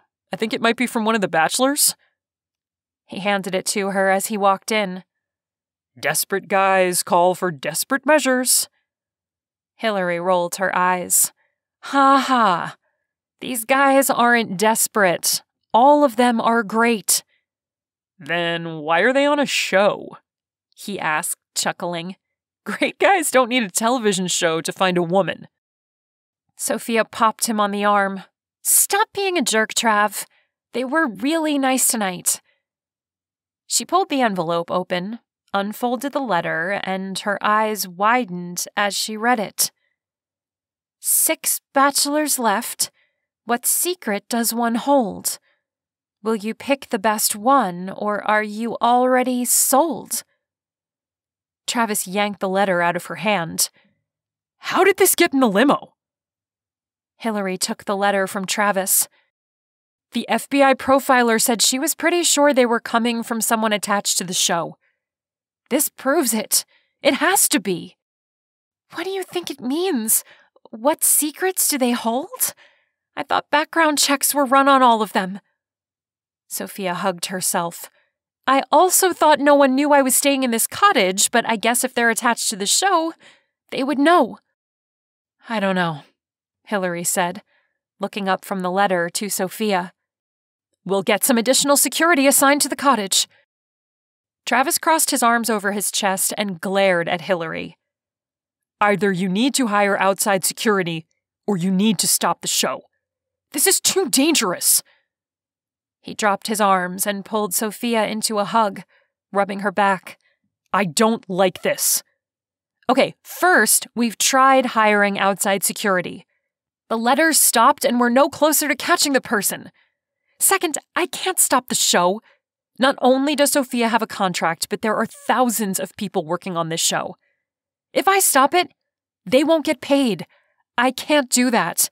Not everyone in Hollywood is a millionaire. Hillary was right. If Sophia backed out, not only would she get sued, but the people working for the show would be out of a job. She pinched her lips together and pulled away from Travis. It's just a letter. Granted, it's creepy on all kinds of levels, but there were no threats to me this time. We'll keep things status quo for now. Exactly. This is the first time we have some proof that it might actually be someone from the show. Hillary smiled. I want to catch this person. We'll have plenty of security tomorrow for the date. Travis shook his head as he looked from Hillary to Sophia. He huffed. I think you both are nuts. I'm going to call security so they can come get this letter and get it to the authorities. Maybe that FBI profiler can work some magic this time. Hillary pulled her phone out of her pocket, tapping the screen. Sophia let out a slow breath. I'm going to fix something to eat and try to get my mind off this. Are you staying for a while? She asked Travis. Travis let out a long, frustrated sigh. I think I should stay here. I don't like this. You can't stay here. We're already kind of breaking the rules as it is with Hillary getting me on the show and you on set. I'll be fine. She touched his arm and smiled.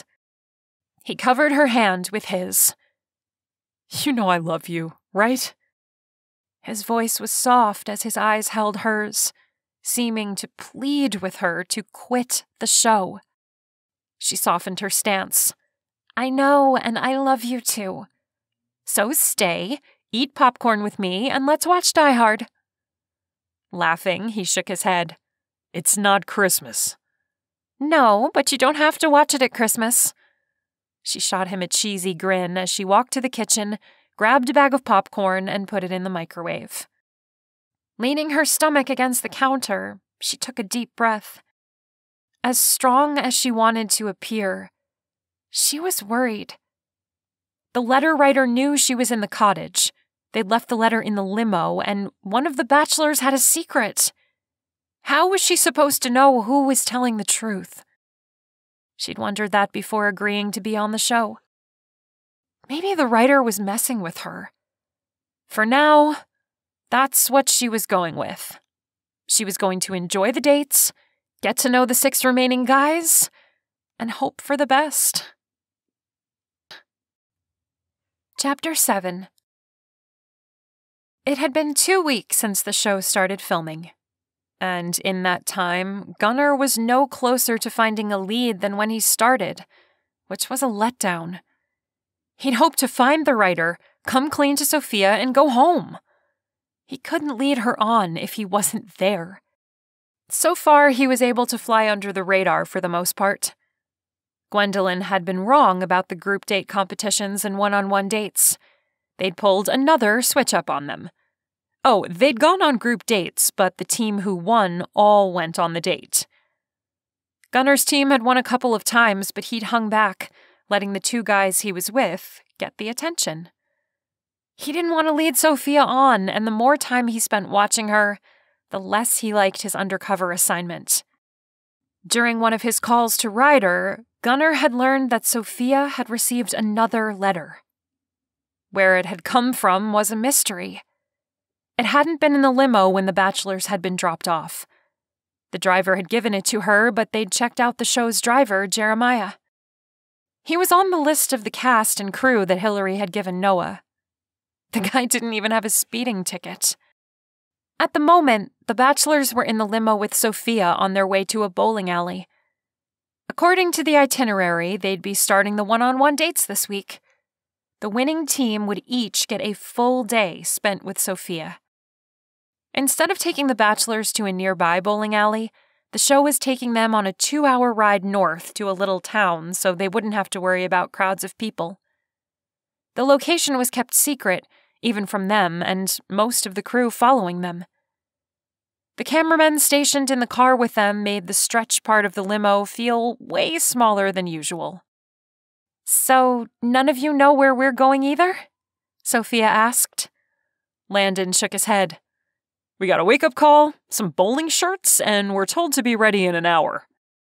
Not Gunnar's favorite look either. He preferred t-shirts and jeans or shorts. "I like them," Riley said. The guy had nearly broken his neck to get a seat next to Sophia. The sour look he'd given Justin when Sophia asked him to sit on the other side made Gunnar chuckle. He was pretty sure no one saw Riley do it, but with the cameras trained on him, it was hard to be certain. "Christopher, how do you like the house?" Sophia asked as she looked at him. Of the guys, Gunnar liked Christopher the least. He had a snobby, elitist air to him which rubbed Gunnar the wrong way. He was the wrong guy for Sophia, which made him wonder how he'd managed to match with her on a personality test.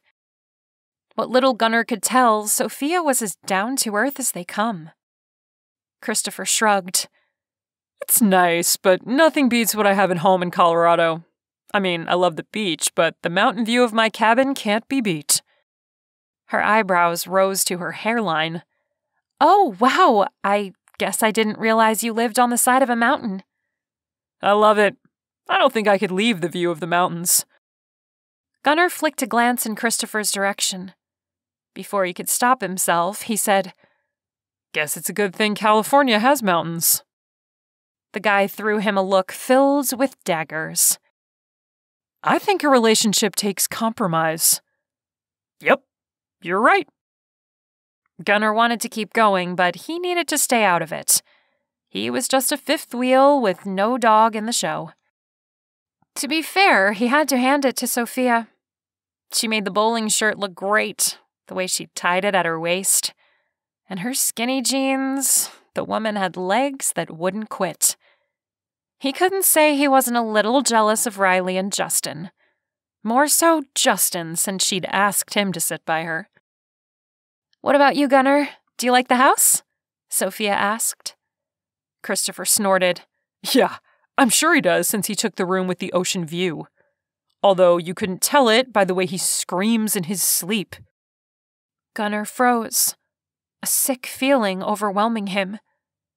He knew he had nightmares, but had no idea the guys could hear him. What could he say? He'd been tortured for 3 months, and it gave him night terrors? If it was just him and Sophia, maybe, but he wasn't opening himself up for all these yahoos and everyone else watching in the world. He swallowed hard and looked out the window. "Screams in his sleep?" she asked softly. "Yeah, like someone is Landon interrupted Christopher. I think it'd be best if you stop right there. It doesn't make you look good to bring him down. Aw, we've got a bromance, Christopher smirked. Blake rolled his eyes. Just stop. If by bromance you mean I think he's a decent guy, okay. I'm here to see how things go with Sophia. Not to make enemies, Landon replied. Justin leaned over, tapping Gunnar on the shoulder. Don't let that guy get to you. It wasn't that bad. With a nod, Gunnar glanced at him. Thanks. Gunnar ran his palms down his jeans and returned his focus to the scenery flying by. How was he going to live the next 8 weeks, knowing these guys could hear him during the night? Not sleeping wasn't an option.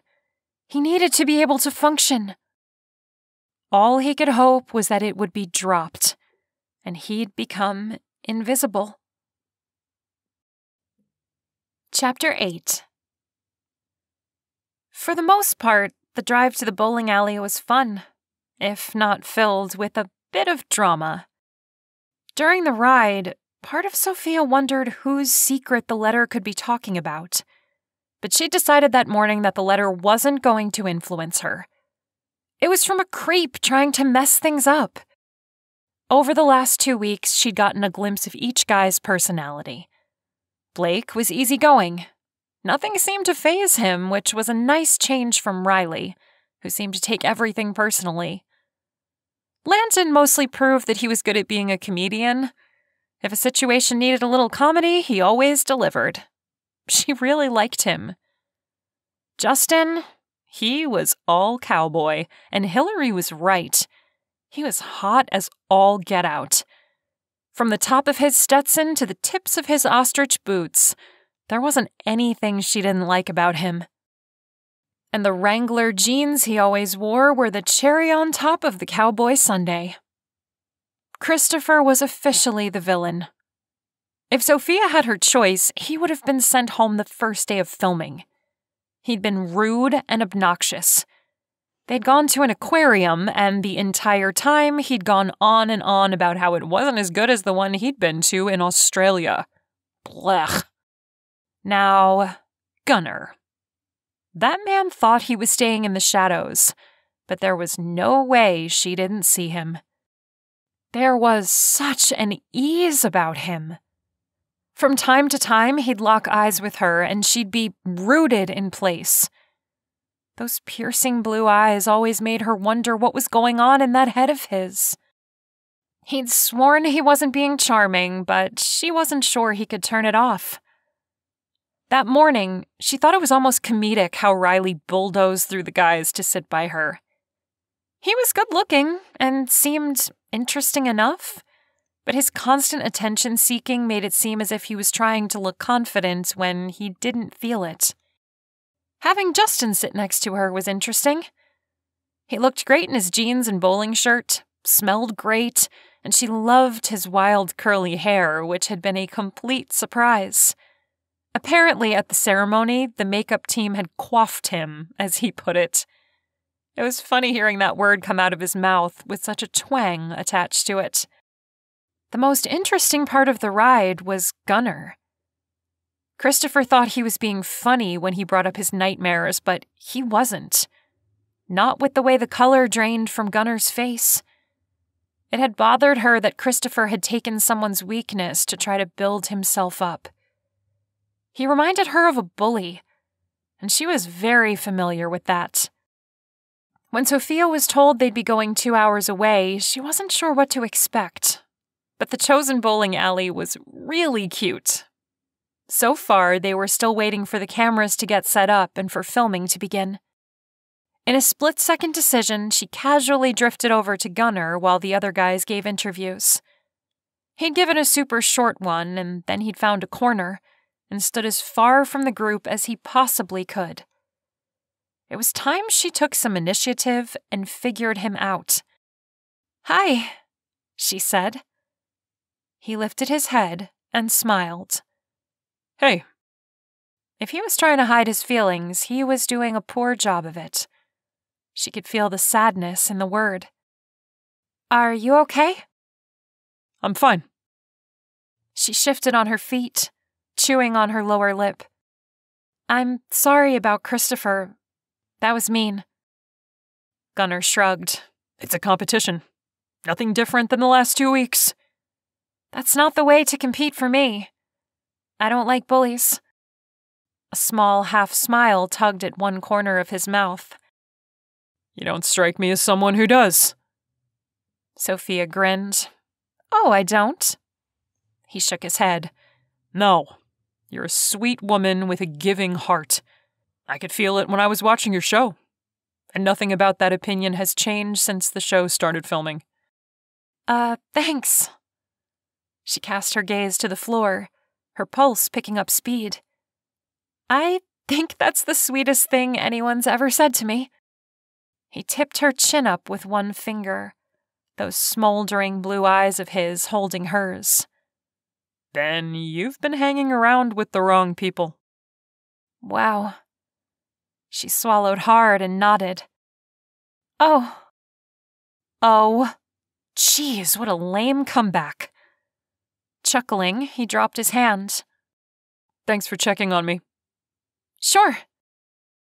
She wanted to ask about the nightmares, but a bowling alley was definitely not the place to ask that. Instead, she guided the conversation to something lighter.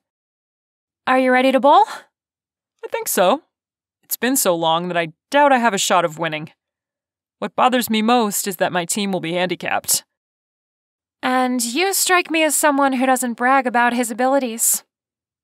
He chuckled again, and she realized just how much she enjoyed being the source of his laughter. Oh, I do?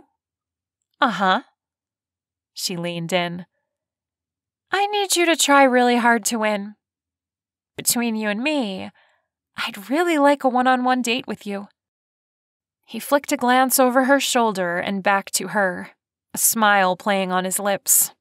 Since it's a television show, it's not just between me and you. She shrugged. A girl can have favorites. Isn't that against the rules? He asked, his voice husky. It was all she could do not to shiver. That voice. Mercy. What can I say? I'm a rule breaker. Gunnar narrowed his eyes. You go 40 and a 45. Laughing, she rolled her lips in. Maybe. It was so much fun flirting with him. The playful glint in his eyes. Oh, he was dreamy with a capital D. He pushed her hair over her shoulder, his fingertip heating her skin through the fabric. Holy cow. She'd heard of electric touches, but she'd never experienced one until now. I really hope you find someone who will love you and appreciate all the things you have to offer. Even if that person isn't me. That's very sweet. Okay, cameras are up and we're ready to start filming, Gwendolyn said, her voice shredding the little bubble Sophia and Gunnar were in. Sophia turned and nodded. Sure. Gwendolyn tipped her head toward the 2 middle lanes. That's where you guys are going to be. We're going to start with you picking names out of the hat to form the teams. Okay, Sophia said. Gunnar pushed off the wall and followed Gwendolyn with Sophia. When they reached the alleys, Candace Snow, the director, ushered Sophia over to the side. Hey, Sophia, we're going to have you put the guys' names in as you pull them out of the hat. Gwen has them writing their names down now. Candace handed her a hat with the bowling alley's logo on it, Bowlerama. Not the most original, for sure. You'll have them put them in when they're done. The lanes are already set, and once the roster is up, you guys bowl. Any other instructions? A fist fight? She chuckled. I'm kidding. The woman was smiling and laughing, and yet Sophia couldn't be positive she was really kidding, so she laughed. Funny, she said as she walked to the scoring machine between the lanes. Okay, Sophia, guys, are we all clear on what we're doing today? With a chorus of agreement, Candace took her seat, hushed the crew, and called action. Sophia waited a beat and said, Okay, guys, you ready to put your name in the hat? Riley stepped forward first. Yep. The rest of the guys followed suit and tossed their names in. She shook the hat a little to mix them up and then held her breath. She wanted Gunnar on a good team. Maybe with Justin, Landon, or Blake? Okay, it'll go like this. First name called will go right, second name left. It'll follow that pattern until the last name. I'll be first on the left team and last on the right team, so it gives me time to move back and forth and chat. She stuck her hand in the hat, swished it around, and pulled up the first name. Landon. He smiled, sauntered over to her right, and sat down as she typed his name in. She called the next name. Christopher. He stopped next to her, bent down, and whispered, I plan to win today. Chuckling, she nodded. I hope so. What she really hoped was that he dropped the bowling ball on his foot. Blake, she said. He winked and walked to the right. Riley, to my left. Just like Christopher, he stopped next to her and smiled. This will be fun. That's what I'm hoping for. Pulling out the next name, she inwardly cringed. Justin. Without even saying anything, Gunnar moved to the left side and took a seat at the far end. Great. The screamer who can't bowl, Christopher said, acting as though he'd mumbled it. There was no way this guy was spending the next 8 weeks around her. She'd been mousy in school. Without Hillary and Travis, she would have never survived. They'd helped her when she'd cried and loved her no matter what she thought of herself. It was because of them and their support that she'd been able to overcome her weight problem and turn it into a hit YouTube show. If she could, she'd send Christopher packing. But drama was good for the show. That didn't mean she had to spend time with the jerk. Right lane, go ahead, and I bowl first in the left lane. Just so you know, you've got a handicap. I'm not the best bowler. Blake shrugged. It's for fun, but I'd like to win because a date with you would be awesome. So do your best in our lane. She touched his arm. Thank you. She shimmied past him to the left lane and stood with her hands on her hips, looking at the ball return. Guess I need to grab a bowling ball. I'll pick one out for you, Riley said. I'm on a league back home, so I've got a pretty good eye for these things. Okay. She shrugged. He shot her a smile and winked before walking toward the shelves of bowling balls. That should have sent tingles down her spine, but there was nothing. Zip, zero, zilch. At least there was a little something with Blake, Landon, Justin, and definitely Gunnar. Christopher sidled up to her. I'm looking forward to this game. Talk about zero attraction. He slammed the nail in that coffin the second he grumbled about Gunnar. But the show had to go on. Me too, although you may get frustrated with me because I'm not a bowler. If you want, I can give you stance tips. I'm no pro, but maybe it could help. Ick. No. She shivered just thinking about him wrapped around her. Thanks. Christopher laced his fingers in hers, put the back of her hand to his lips, and kissed it. No problem. Okay, found one. I think it'll be the perfect weight, Riley said as he returned. His gaze traveled from Sophia's face to her fingers linked with Christopher's. He tried to hide the disgust on his face, but failed. He held out the ball to her. You're up first. What he didn't understand was that, at that moment, he was her knight in shining armor, giving her the perfect excuse to untangle herself from Christopher.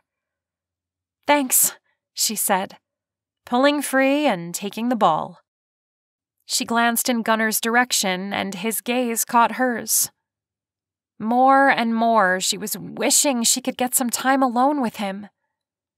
With a smile, she turned, walked to the edge of the lane, and tried to focus on the pins at the end.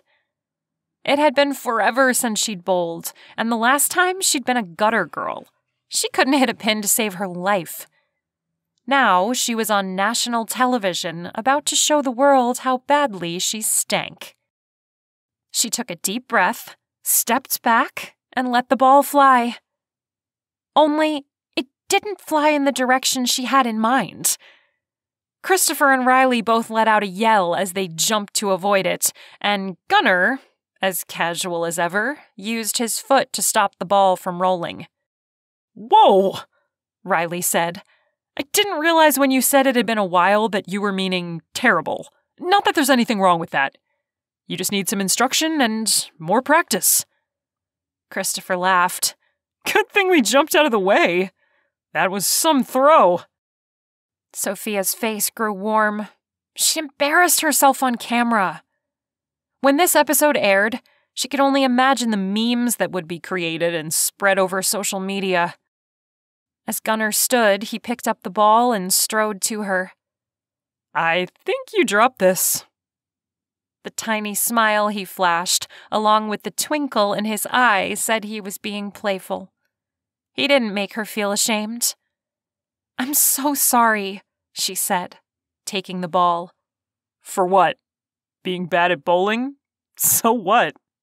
He chuckled. It's just a game. Christopher scoffed. That gets us a one-on-one date if we win. Gunnar turned to him. What's more important, making her feel bad or a date? And why would she want to go on a date with someone so obsessed with winning that they completely missed how upset she was? I'm not so hung up on winning that I'm glossing over the fact that she's upset.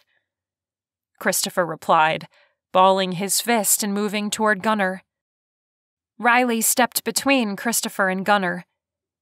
If you want, I can give you some pointers. She looked from Gunnar to Riley and back. Let the pro help you, Gunnar said, and walked back to his seat. Yep, Sophia wanted way more time with Gunnar. Riley and Christopher could go, and she wouldn't shed a tear. Once Riley finished giving her tips, she tried again. And surprisingly, her ball managed to knock over one pin. She threw both arms in the air as she jumped. Yes! Good job, Riley said. Yeah, that was great, Christopher said. Only it felt condescending, unlike Riley. At least Riley wasn't a complete jerk. Blake held up his hand. It's your turn over here. He smiled. Her heart was racing with the tiny victory. It wasn't big to Christopher and most likely Riley, but to her, it was huge. She touched Riley's arm. Thank you so much for the tips. I'm glad they helped. He winked. Maybe she wasn't giving the guy the fair shot she should be. There were still no sparks, but that didn't mean there couldn't be. Her gaze drifted to Gunnar.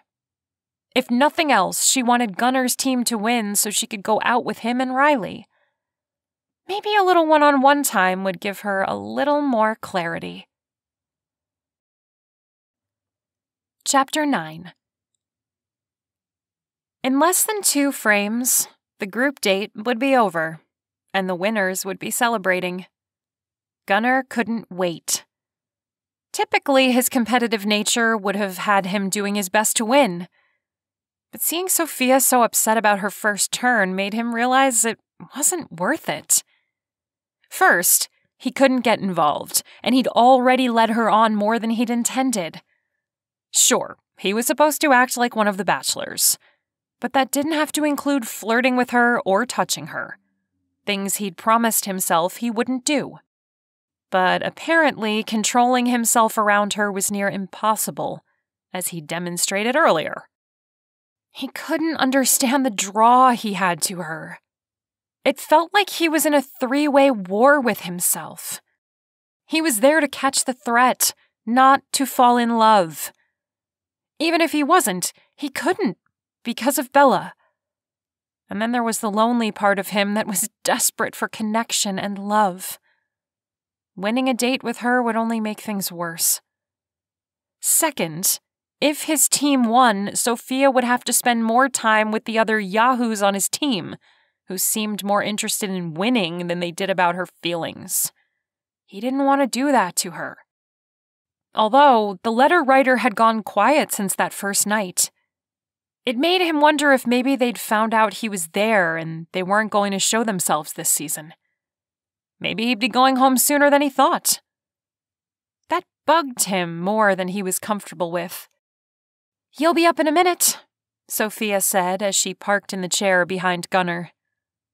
He cut her a glance over his shoulder. "Yeah, I know, but I'm not sure it matters. The other team is stomping us." "Yeah, I'm sorry." Turning, he laid his arm along the top of the seat. "Why? It was the luck of the draw." She shrugged and leaned forward. Perfume? He didn't remember smelling perfume before, but boy, did she smell great.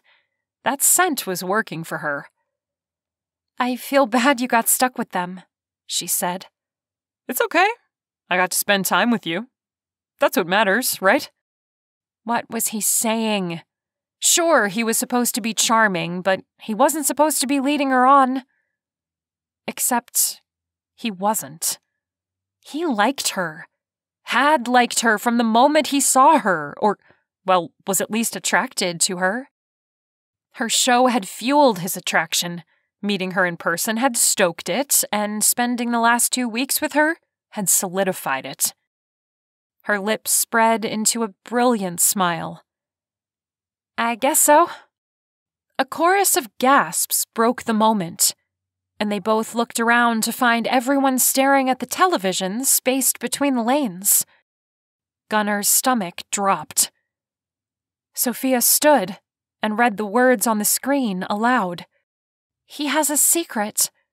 Can you guess?" The director called cut. "Where is that coming from?" Continuing to read the message, Sophia said, "He's out to make a fool of you." Gunnar slowly stood, his heart jackhammering, wondering if he was about to be exposed. Was the letter writer in their midst, or were they doing this remotely? Knowing Ryder's skill, either was possible. What would happen if Gunnar's cover was blown? Could the show's security be trusted to find the person writing the letters? The screen flashed a rainbow of colors, and then another message appeared. "Blake the surfer is a nice guy, but do they always finish last? His nice guy ways are only plays. What will you do, Sophia? Will you let him play you?" "Blake?" Sophia asked just above a whisper. Gunnar was both relieved and heartbroken for Sophia. At least he was still on the show. Blake, though, the look on his face was pure rage. "Who did this? I've worked for 2 years to clean up my image. 2 weeks on this show and it's gone. I told my manager it was a bad idea." Sophia hugged herself. "You were here to make yourself look good?" Blake walked to her, leveled his gaze, and his lips curled into a snarl. Before he could open his mouth, Gunnar jumped over the seat, putting himself between Blake and Sophia. "You have a really pretty face, and I'd hate to smash my fist through it. You should go, before you tempt me even further." Justin, along with Christopher, joined Gunnar. "We'll back him up." Gunnar was taken off guard by Christopher. When it came to guts, Gunnar didn't think the guy had any. Then again, it was easy to look macho when you were being backed up by 2 guys bigger than you. Blake pushed against Gunnar. "She's not even worth it." As he strolled off, security flanked him. Justin turned to Sophia and wrapped his arm around her shoulders, pulling her to him. "Darlin', don't listen to that guy. You are most definitely worth it." Christopher nodded. "Yeah, Justin's right. Pay no attention to that creep." Gunnar quietly stepped away, but stayed within hearing distance. He wanted nothing more than to pull Sophia close as Justin had done. But he couldn't bring himself to do that to her. Not after what Blake had done. If one of the other 4 guys could bring her happiness, then that's what Gunnar wanted for her. As the director approached Sophia, she pressed end on her phone and slipped it into her pocket. We can't find out who did that. The manager of the alley said he found a note from our production team that we were looking for some spice, and that message needed to play when the game was almost over.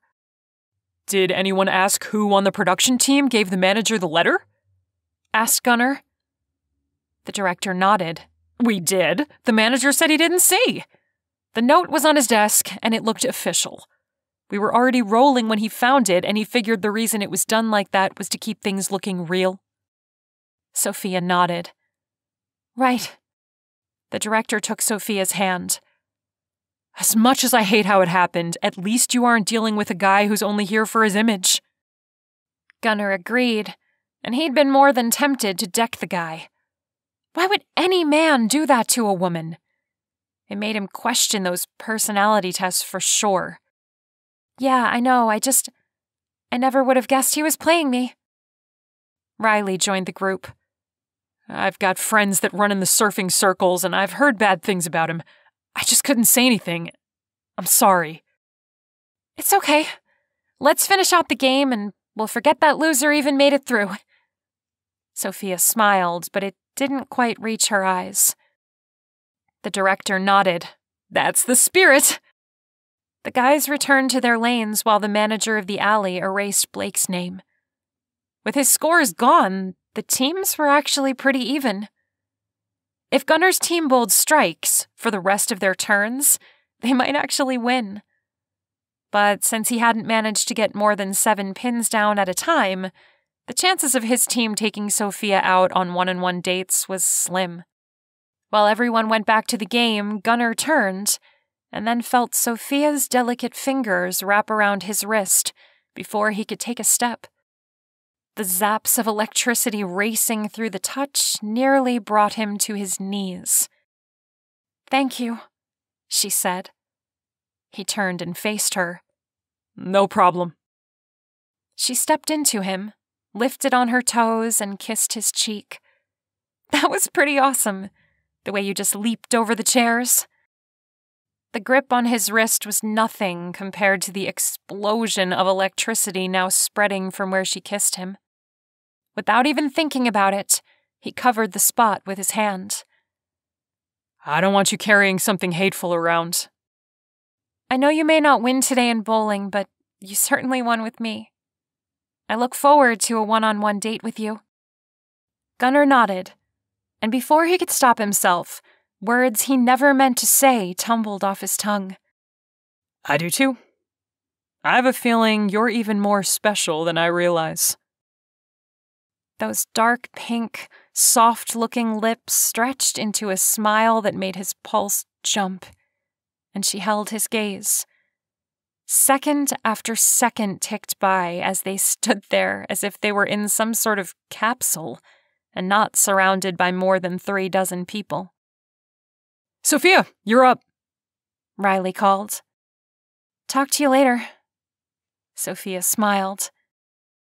Gunnar nodded like his neck bones had melted, which, given how charred his cheeks felt, it was entirely possible. "Later." It was right then that he knew there was no way this whole situation wasn't going to end messy. He either needed to get himself together, working to skate the line between charm and arm's length, or he needed to confess exactly what was going on and hope she didn't hate him. Bella's face floated to his mind, and the knife that was her memory plunged into his heart and out through his back. What did a man do when he'd promised one woman he'd love her forever, but forever wasn't possible? How could he break his promise and keep guilt from devouring him? It had never been an issue before, but Sophia had him questioning if he could continue to keep that promise. Now, his promise felt more like a prison. Chapter 10. Justin and Landon had won the bowling competition, so both of them were riding high. Blake's departure actually made things a little easier. Of course, it narrowed Sophia's choices, But Gunnar would rather her have 4 good choices than be stuck with a jerk like Blake, who was only in it for himself. At least his cover was still safe. His heart, on the other hand, was definitely in danger. For the first time in his life, well, since Bella, there was a woman who made him want to see where things went. If he could just shake the feeling of betraying his high school sweetheart. Was it wrong to want to let her go? He'd never even considered it before. What was he thinking? Even if he considered it, there was the matter of why he was there in the first place, and that wasn't to charm Sophia or be chosen. His thoughts were stuck in an endless loop. Could he really get on one knee at the end of the show and ask her to marry him when he'd lied to her for 10 full weeks? No! The answer was a solid no. I've never had sushi in my life, Justin said. Never really considered even eating it. I mean, why eat raw fish when you can eat it fried? Gunnar grunted a quiet laugh. He wouldn't have picked sushi for a place to eat either, but it wasn't horrible. If he'd had his choice, he'd have picked a burger joint or somewhere with tacos. I'd have preferred a burger, but this isn't too bad. They were seated at a round table in the middle of the restaurant so the cameras could completely surround them. Sophia was sandwiched between Justin and Landon, with Gunnar next to Justin. At first, Gunnar thought Christopher and Riley would fight each other to keep from sitting next to him. Of the 3 guys on Gunnar's team, he'd been the albatross. With the glares he'd been getting, staying at the house with them was going to be awesome. Sophia peeked over her menu. I'm getting the feeling a burger joint would have been a better choice. Christopher shook his head. No, I love sushi. Although the best is in Japan, and I've gotten a little snobby when it comes to eating it in the States. Once you've had sushi over there, it's never the same. Gunnar put his elbow on the table and set his chin in his hand as he let his gaze move down the menu. He was already done with Christopher's peacocking. Why couldn't he have just said he loved sushi? Did he have to mention he went to Japan? Gunnar had been there too. Of course, it had been as a bodyguard for the daughter of an ambassador, but still, he'd been there. What was the big deal? What about you, Thomas? Do you like sushi? Sophia asked. Without looking up or thinking about it, Gunnar shrugged. When you've been starved for 3 months, you'll eat just about anything put in front of you. Sushi isn't my favorite, but it's food. Silence fell over the table, and Gunnar squeezed his eyes shut. He sighed, opened his eyes, and lifted his head, dreading the questions that were coming. Landon's eyebrows were drawn together. Starved for 3 months? I was in the army. It's classified. Gunnar deliberately avoided Sophia's gaze. Right, that's convenient. That it's classified. I think I saw that movie. Riley said, nudging Christopher with his elbow.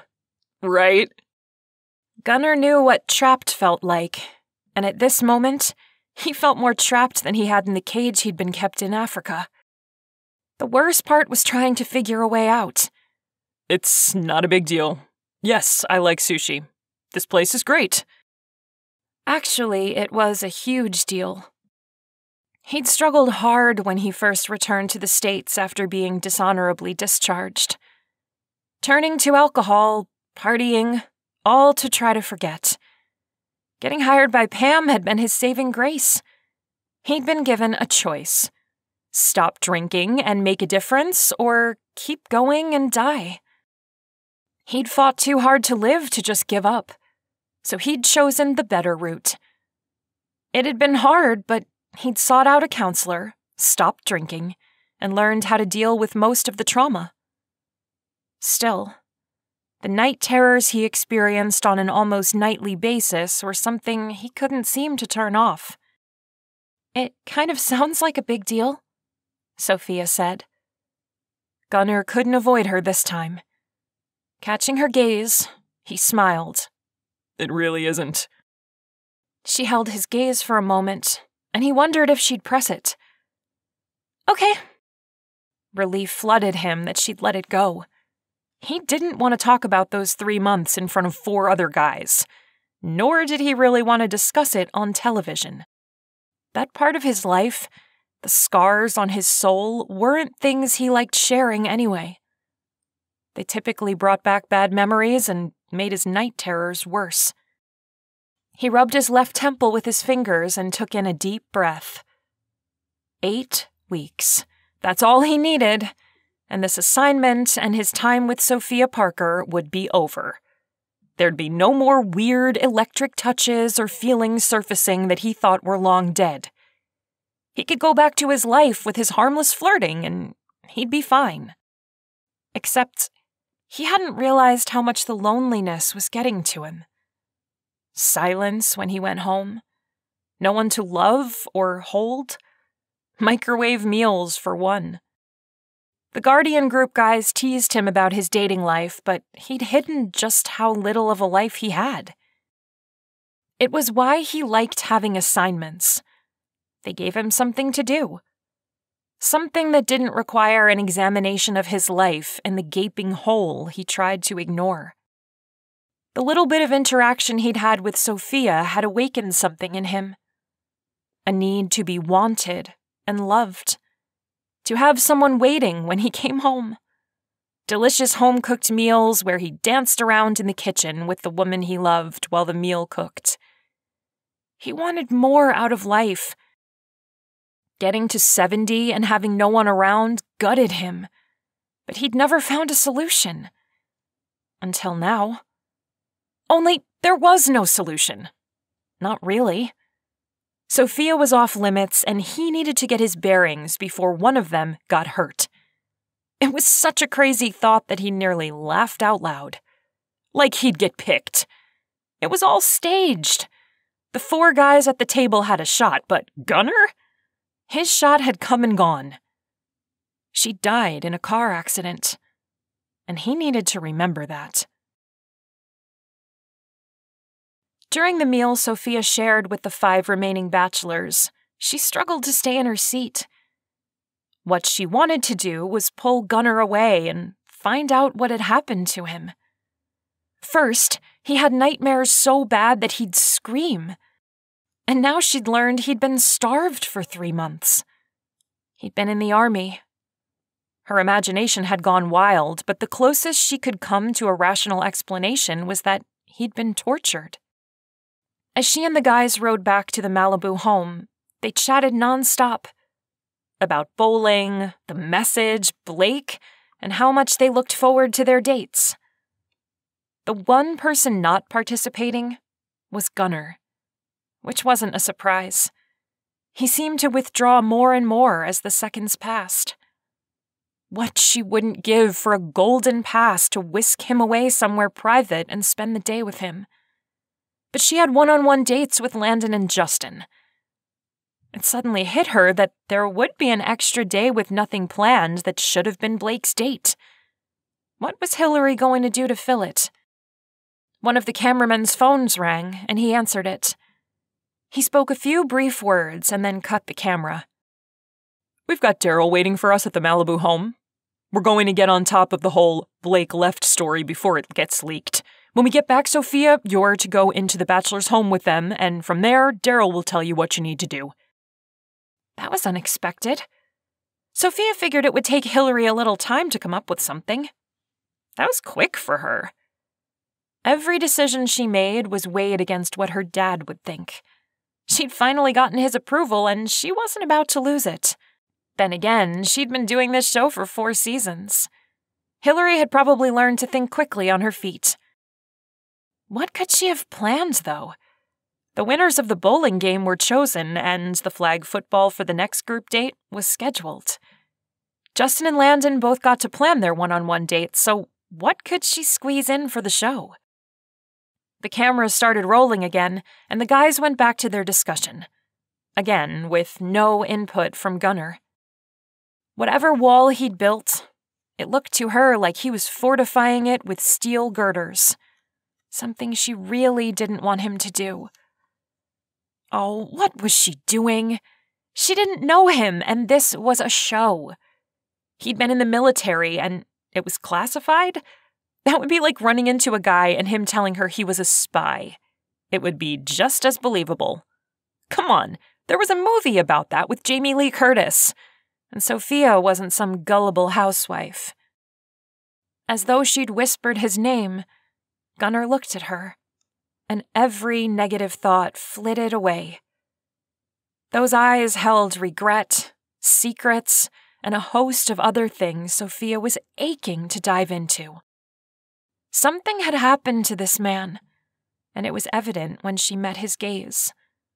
Whatever key she needed to make to unlock the man with the haunted blue eyes, she'd do it.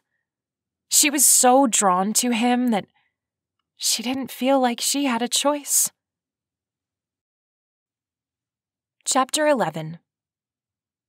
Once they arrived back at the house in Malibu, Sophia and her remaining bachelors were escorted inside. Cameras were already set up around the living room. The furniture was arranged so that Sophia was sitting in a single chair with Daryl sitting in a similar chair next to her. The bachelors were seated on two couches that were situated like airplane wings, so the camera could get the guys in one frame when they panned out. Daryl waited for his cue to start as one of the cameramen counted down, and then he smiled directly into the camera. We're here with Sophia Parker and her remaining bachelors. If you'll notice, we're one bachelor short after their bowling date. Can you give us a little idea of what happened? He turned to her. She smiled sweetly into the camera. Well, it came out that Blake wasn't really here for me, but a career boost. Guess his bad boy days weren't as far behind him as he'd led people to believe. The jerk. She was glad he was gone. Wow. Just wow, Daryl said, turning his attention back to the camera. Can you believe that? Shaking her head, she lowered her gaze to the floor. No, at first I couldn't. But I think it's better it worked out this way. Now I'm not wasting precious time on someone who didn't really want to be here. The host nodded, turning his gaze on the guys to the left of him. Did any of you see this coming? Sophia's gaze immediately went to Gunnar. What would he have to say about Blake? I had no idea at all. I don't follow surfing, and from hanging out with him these last 2 weeks, he seemed like an okay fella, Justin said. Riley shrugged. He was seated between Justin and Landon. I knew the guy by reputation and word of mouth from some friends on the surfing scene. I would have said something, but I felt like it would have come across as petty. With a nod, Landon agreed with Justin. I didn't have a clue. Me neither. Nothing seemed off about him, Christopher said. Daryl turned his attention to Gunnar, who was next to Christopher. How about you, Gunnar? Do you have anything to add? Gunnar crossed his arms over his chest. I didn't really notice anything. Turning back to the camera, Daryl smiled. Well, there you have it. We now have a free day that should have been a one-on-one date for our bachelorette. With the exit of Blake Johnson, we've added another twist. Gwendolyn stepped forward with the hat Sophia used at the bowling alley. Daryl looked at Sophia, his smile widening. You'll be picking one name from the bachelors on the losing team and having a one-on-one date with them. At the end of the date, you get to decide if they stay or go. Sophia didn't know how she felt. She had a 1 in 3 shot of getting to spend time with Gunnar. She also had the same odds of spending the day with Christopher or Riley. If she drew Riley, he was gone. She couldn't send Christopher home because he was good for drama, and if Gunnar was anything like she expected, she wanted him to stay. So, who will be spending a day with Sophia? Daryl pointed to the hat. Sophia said a silent prayer and stuck her hand in the hat. Before looking at the paper, she said another quick prayer. Gunnar! Her heart pounded, and it took work not to fist pump the air. Christopher and Riley both grumbled, but she didn't care. That's great. Daryl beamed. She cast a glance at Gunnar, and he almost looked pained. Then again, he was dealing with two guys who seemed to be jealous of him, and it probably didn't help in him dealing with them at the house. Daryl looked at Gunnar. That was a lucky draw for you, wasn't it? Gunnar nodded. Yeah, it was. I look forward to spending time getting to know Sophia better. Inside, Sophia was squealing like a high school nerd getting picked by the football quarterback. She couldn't wait for a date with Gunnar. Whatever little flame was between them could be a huge fire by the end of a one-on-one date. She quickly tamped down her excitement. It was too soon to be so excited. This was always her problem. Why she was perpetually single, other than working so much. She'd like a guy and get completely into him, and he'd want space because she was smothering him by moving too fast. She couldn't let that happen again. Okay, that's all for now, Sophia. If you'll go with Gwendolyn, we'll be interviewing each bachelor privately and getting their real thoughts on everything that's happened, Daryl said, and faced the camera. Stay tuned. Sophia stood, and almost before she could say bye, she was being escorted to her cottage. Her curiosity was killing her, though. Would the guys say something different now that she wasn't listening in? If so, what? Boy, she hated not getting to stick around and listen in. Interviews. Gunnar hated them. They'd had an interview during the ceremony before the 6 bachelors were chosen. Weird, cheesy questions about the show and Sophia, how he liked being filmed and stupid things like that. And in the last 2 weeks, the interviews hadn't gotten any better. Waiting to be interviewed was nearly as bad. He thought since he was picked from the hat, he'd have gone first, but no. Did they want him stewing on the fact that he had a one-on-one date with Sophia on the horizon? Maybe they wanted him to get nervous thinking about it. It didn't take any thought to be nervous about it. Spending a day with her while trying to keep his cover was going to be difficult enough. Adding a dozen cameras catching every facial movement was only going to make it worse. How on earth was he supposed to navigate this situation without Sophia getting hurt? Thomas. Gwendolyn waved her hand in front of his face. He'd sunk down into the couch, waiting his turn to be interviewed, letting his thoughts wander. Sorry. She laughed. It's okay. You've got about a minute. Okay. He smiled. You seemed lost in thought. Standing, he shoved his hands into the pockets of his jeans and shrugged. I'm not sure I'm a fan of this show. It's too easy to hurt someone. Her expression darkened a moment. Yeah, it can be. Sweet people like you get hurt. With a one-shoulder shrug, Gwendolyn cast her gaze down and said, It taught me to be careful. Gunnar looked at her a little closer. His gut was telling him something was off, but he couldn't put a finger on why. Gwendolyn had a reason to be bitter about that season of Celebrity Proposal. She'd been played and thrown away by a real jerk. Not all guys are jerks like that. There are good guys out there. Guys like Blake? No, real guys. Guys who know how to treat women.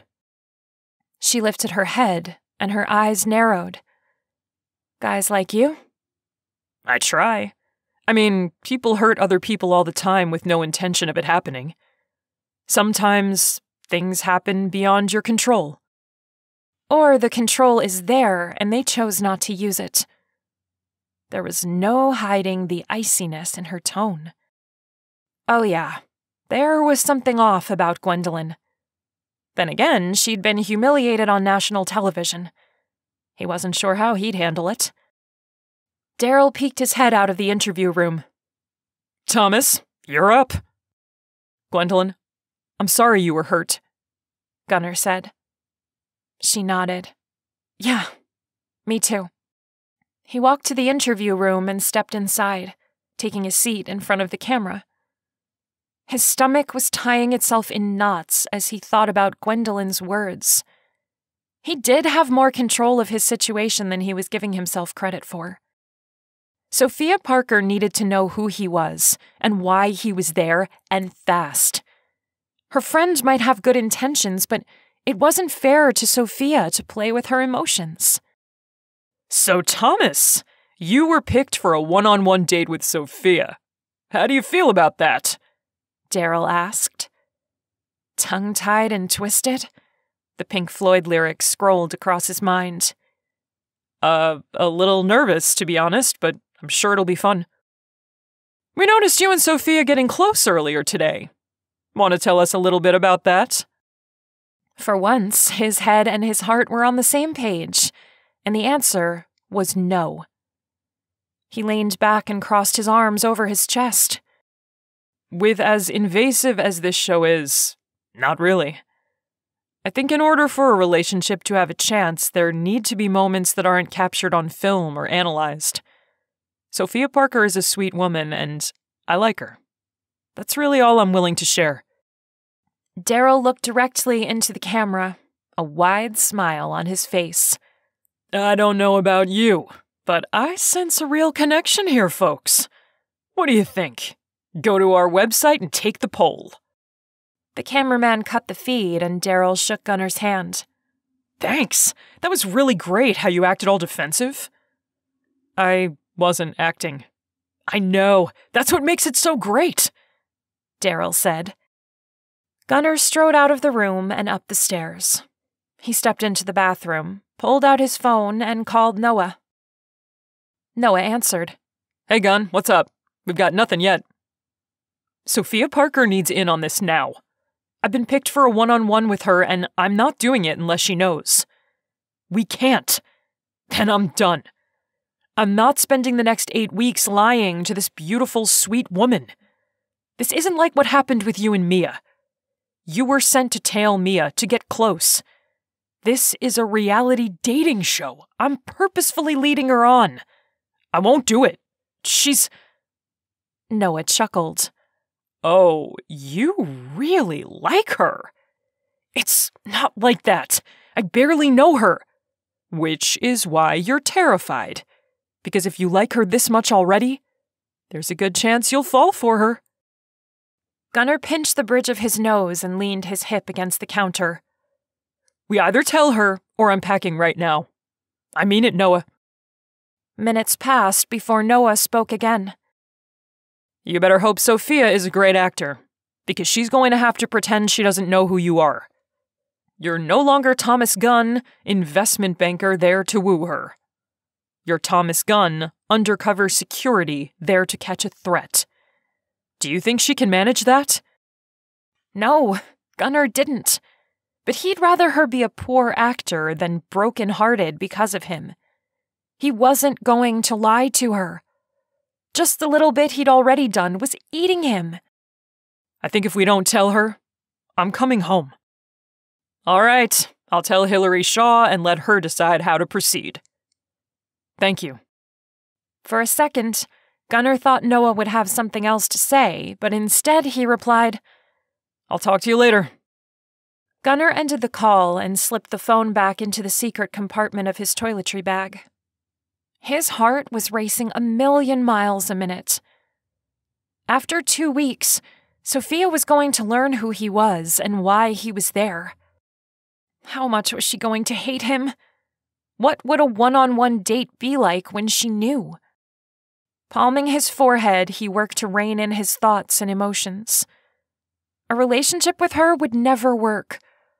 First, his job was dangerous. Second, with as much as he traveled, getting involved with someone wasn't a good idea. Third, he'd lied to her for too long. That wasn't likely to be forgiven. Fourth, he was there for one reason and one reason only: to find the person behind the letters and stop them. As much as he liked Sophia, it wasn't in the cards. What he was learning, though, was that he couldn't keep going through life alone. He loved Bella with all his heart, but she was gone. His Bella wouldn't have wanted him miserable because she loved him as much as he loved her. He could love someone else. He hadn't broken his promise and wouldn't be breaking it. Loving someone else was okay. Chapter 12. Picking up the screaming tea kettle, Sophia poured scalding water over the tea bag and set it back down on the stove. After being escorted back to the cottage, she'd showered and dressed in her pajamas. Filming had taken most of the day and she was exhausted, but her mind wouldn't shut off. Between thinking about what Blake had done and the prospect of going on a date with Gunnar, her mind was in a whirl. Every time she thought about Gunnar, she'd get butterflies. He was sweet and protective. He jumped over the chair to keep Blake from saying something mean, something she'd no doubt have carried in her heart because words had a tendency to stick with her. A knock came at the door and Hillary poked her head in. "Hey." Sophia smiled. "Hey, I didn't expect you tonight." "I know, we kinda need to talk." Hillary wrung her fingers as she approached Sophia. "I need to tell you something, and I hope you'll be able to forgive me." Taking a deep breath, Sophia waved to the couch. "Okay, have a seat. Let's talk. I'm sure it's not as bad as you think it is." "It is, and I'm terrified to tell you because I love you so much, and if I lost your friendship, I'd be devastated." What in the world had Hillary done for her to think that way?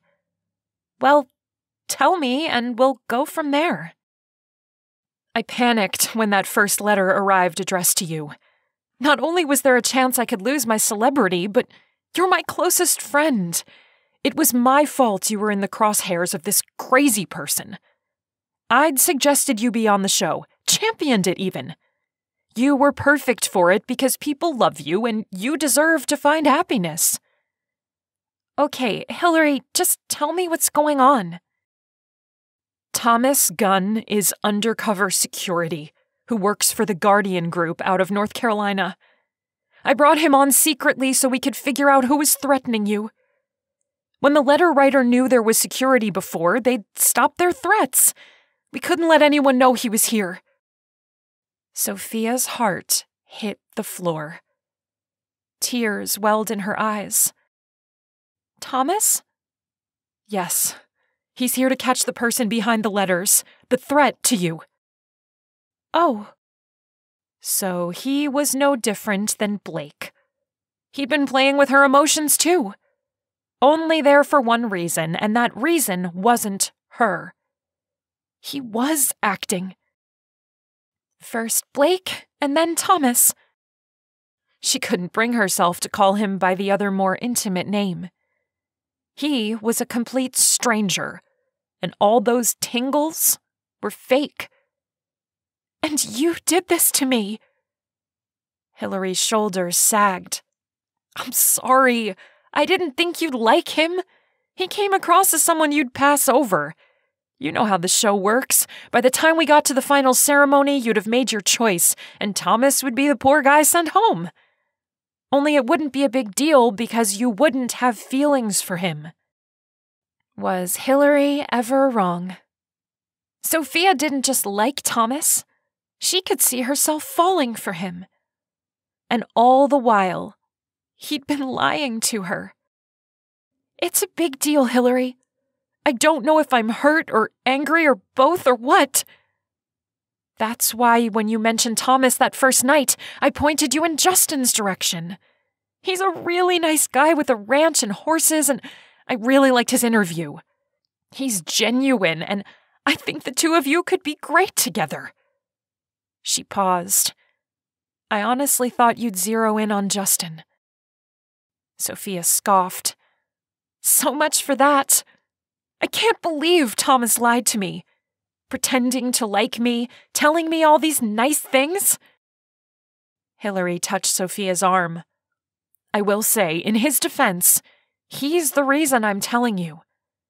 He called his boss, threatening to quit if I didn't tell you. According to Noah, the man in charge of the Guardian group, Thomas was adamant that you know. Sophia didn't know what to believe.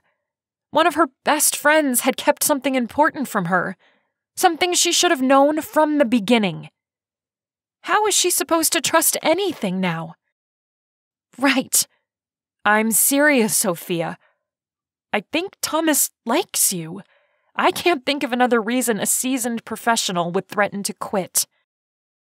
He's done this kind of work before, going undercover. His boss made it sound like this was out of character for him. Pulling away, Sophia stood and hugged herself. And how would I know that, since I can't trust you or him? Hillary jumped up. You can trust me. You know me, Sophia. If I could have thought of another way, I would have done it. No one knows his reason for being here but me. I've told no one. I pulled a favor to get him cast, saying he was a cute friend I wanted on the show. I just wish you told me. Then I could have... What? You're supposed to be interacting with every one of the bachelors, and you still need to be doing that. Nothing's changed except now you know he's not an investment banker. I could have protected my heart, though. You could have at least allowed me to do that. Her friend sighed. Honestly and truly, I picked him because I never in a million years thought you'd be interested in him. She palmed her forehead. And you hate pretending. I thought I was protecting you by hiring someone and not telling you. Hillary had a point. Sophia was the worst at acting. How am I supposed to do this? I think I believe Noah. Thomas likes you, and that's the reason he wouldn't continue with the show. Noah quoted him, saying, I'm not spending the next 8 weeks lying to this beautiful, sweet woman. If we don't tell her, I'm packing and coming home right now. Noah said he was flat out refusing to do another thing if I didn't tell you. Was Hillary telling her the truth? Or was she only telling Sophia enough to keep the show going? Sophia knew how important keeping the show popular and on the air was to Hillary. Would she put aside their friendship just to save the show? At the moment, Sophia was too hurt to know the answer. I need time to think about this, Hillary. I know you want your father to be proud of you. I know how important that is to you. I can't tell if you're doing this for me or you. I feel so betrayed and used right now that I don't know if I can keep going. You've really hurt me. Hillary hung her head. I'm so sorry. I didn't know what to do. Please go and let me think. Her friend walked to the door, pausing with her hand on the knob. I love you, Sophia. I wanted you safe, the letter writer caught, and everyone to keep their jobs. I'm not the only one depending on this show continuing. Just give me some space, Hillary. Okay, she said, pulling the door open and walking out. Sophia slowly slid onto one of the stools at the small island. What was she going to do? Maybe Travis would have some advice. Hillary would probably blow a gasket, but she'd have to deal. Not talking about this to anyone wasn't an option. Hey, Travis, Sophia said as she answered the door and threw her arms around his neck before he even breached the threshold of the cottage.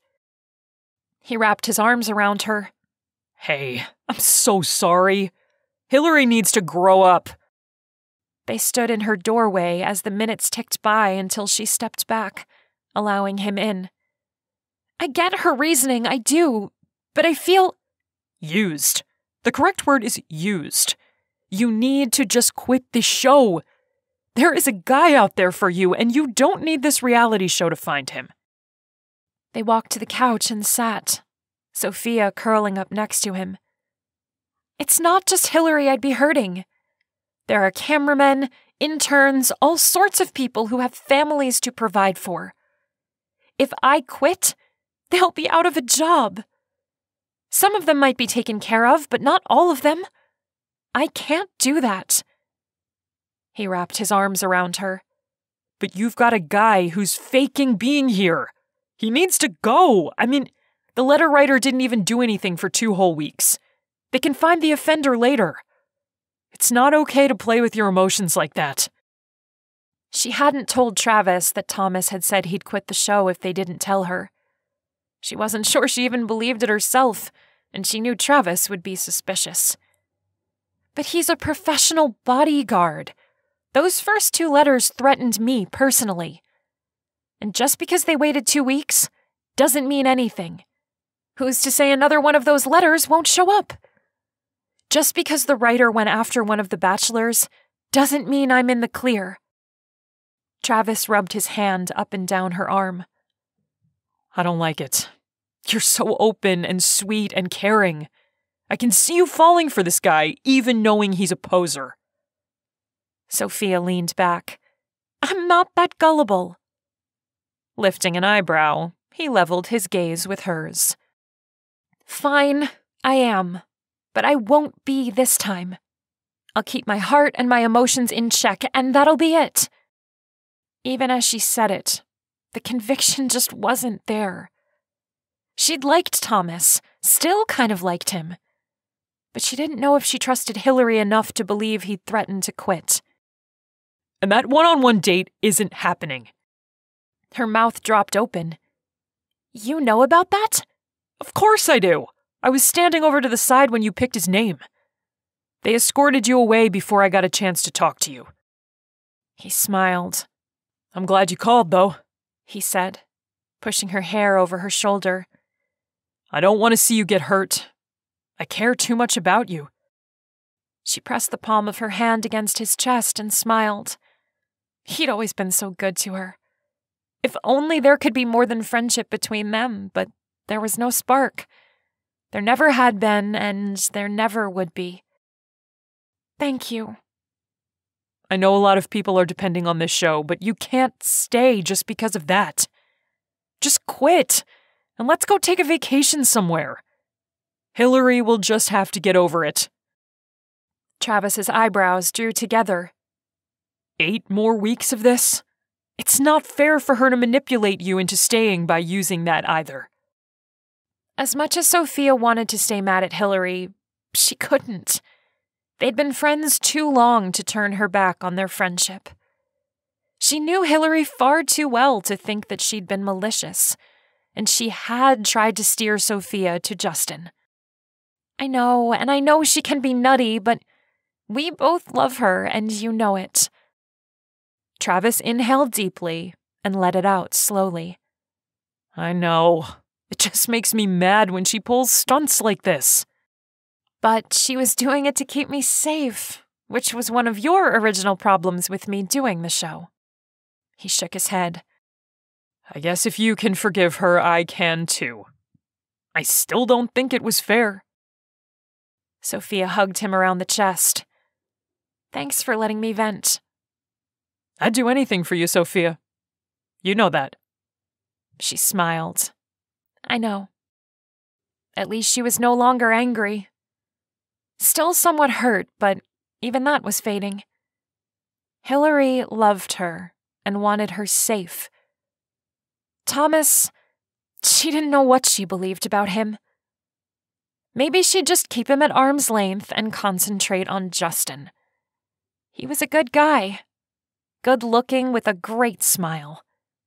She could fall for a rancher, or Landon. Either one of them was the safe choice. She just had to remember that, and it would be easy to keep her heart from getting broken. Chapter 13. Sweating bullets was just an expression for Gunnar before being on a dating show. She'd gone on her one-on-one dates with Justin and Landon, and both guys had nothing but positive things to say. Both of them thought there was a connection there, too. Gunnar didn't understand that at all. How could they say that? Was it possible she'd kissed both of them? Television was so weird. Sophia was staying at the cottage on the same property as the guys, but currently, Gunnar was in a limo to pick her up for their one-on-one date.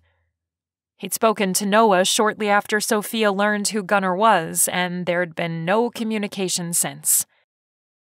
At first, he wondered if she wouldn't send him packing, which, deep down, he didn't want. Maybe. How awkward would it be since she knew who he was? What would the date be like? Gunnar hated this assignment and wished he'd been more adamant about not doing it. Next time, if Noah pressed him, he'd just quit before doing something like this again. The limo pulled to a stop in front of the house where the ceremony had been held nearly 3 weeks ago. He rolled his eyes. Was this the magic of television? Shaking his head, he exited the car and walked to the door, knocking on it. The moments between the last rap on the door and her opening it, his stomach did flips. Maybe she'd changed her mind. When the door finally opened, he was mesmerized. Sophia was beyond a vision. She was perfection in a red dress. It didn't show too much or too little. Her hair was pulled up and she had just a touch of makeup on. "You're gorgeous." She took him by the arm and pulled him into the house, shutting the door behind her. "Thanks, but we both know why you're here." "That doesn't change the fact that you're beautiful." Holding her hands up, she sighed. "Please stop. As a compromise, I get a few moments to talk to you off camera. There are some ground rules you and I are going to play by. First, no flattery. I know you're only here to catch the person writing the letters. Second, if you win one-on-one dates, we're going to go, be civil, and make the date as short as humanly possible. 3, and I can't stress this enough, there is nothing between us. Got it?" Why did it feel like she'd stabbed him with a knife? He'd known her less than 3 weeks. A few conversations during the ceremony, little moments during the group dates, and a few at the bowling alley, and he was acting like an amateur. He nodded, slipping his hands into his pants pockets. "Yeah, I got it." "Do you have any leads whatsoever on who might be behind the letters?" she asked, crossing her arms over her chest. He shook his head. "No," he said, just above a whisper. She let out a heavy sigh. "Great." "I'm sorry." "For what? Flirting with me and leading me on for 2 weeks? Yeah, me too." Her tone could cut steel. Taking a deep breath, he fought to keep himself in check. "For all of it." Sophia's arms fell to her sides. "Everything about you is a lie, and I foolishly fell for it." What could he say? That it wasn't true? That he'd been himself for the most part and everything was the truth except his profession? It was better that she kept him at a distance for both their sakes. He cast his gaze to the floor to avoid making eye contact. "Yeah, I guess it was." "You aren't going to try to convince me that part of it was true?" "No. Both Justin and Landon are good guys, at least from what I can tell. But I doubt a ringing endorsement from me helps them." He pulled his gaze up to hers. Could we go ahead and get this started? Sophia smirked. "Oh, believe me, we'll have dinner and come straight back." "I told Hillary that she'll need to come up with something else because this one-on-one was going to be the quickest in celebrity proposal history." What was wrong with him? It felt like his heart was getting stomped on. How could he feel so strongly about her so quickly? A woman he couldn't even think about having. "Okay." "Great." She brushed past him to the door and swung it open, looking over her shoulder with the fakest smile in the history of fake smiles plastered on her face. "Are you ready, Thomas?" Thomas? Ouch. But he deserved it. And no, he wasn't ready, but what choice did he have? This was his job, and he would do his job to the best of his ability. Noah, Hillary, and Sophia, as mad at him as she was, were all counting on him. and he couldn't break cover. If he did, the threat wouldn't be found. He wanted Sophia safe and free from being afraid. Whatever that took, he'd do it. For the umpteenth time, Sophia glared at Thomas Gunn over her menu. The director had called action, and she was still trying to figure out how to navigate the date. She wasn't mad at Hillary anymore, and if she was honest, she really wasn't mad at him either. It didn't take away the sting of betrayal she felt, but she understood he'd been keeping with character in order to keep her safe. Plus, when she stopped being mad, she realized that, unlike the other bachelors, he hadn't been pursuing her. Anytime they'd had a moment, it was her approaching him. But was he keeping his distance, or was he doing his job? He was supposed to be there observing, which meant he'd need to hang back. It made her head hurt trying to figure it all out. "Does anything look good to you?" he asked as he lifted his head and his gaze connected with hers. Those eyes, they'd almost gotten to her at the house. The way he'd looked so haunted, no, defeated, like she'd broken his heart or something, which she knew wasn't true. He was there to catch the person threatening her and the show, not to date her. He'd been charming because he had to be. It had taken every ounce of fortitude she had to keep her tough girl appearance when he'd sounded so hurt. She was a lot of things, but mean wasn't one of them. And she knew she'd been downright ruthless, or, well, her definition of the word. Lowering the menu a fraction, she said, "I think I might go for the seafood risotto. It looks pretty good." The small Italian restaurant the show picked was a little place with an amazing ambiance. Or as amazing as it could be, given they were surrounded by cameras. "How about you? Anything good?" she asked. Pretending to be on a date with him was a lot harder than she'd expected it to be.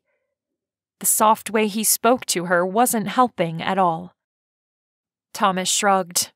"Not really big on rice, so I'll pass on the risotto." A smile pulled at one corner of his lips. "I think this chicken with pasta sounds okay." She scanned her menu, looking for the dish. "You're right, that does sound good.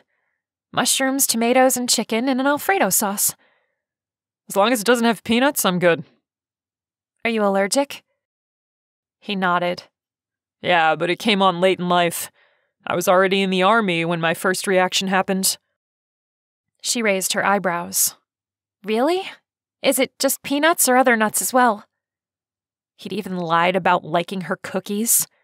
"Just peanuts. Almonds, cashews, anything else, I'm fine. Peanuts, well, each reaction is worse than the last.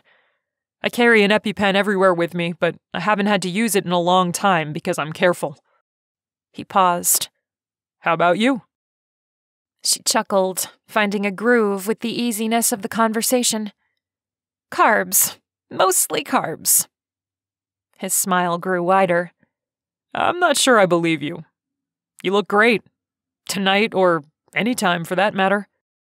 The smile faltered almost too quick to catch it. But she did.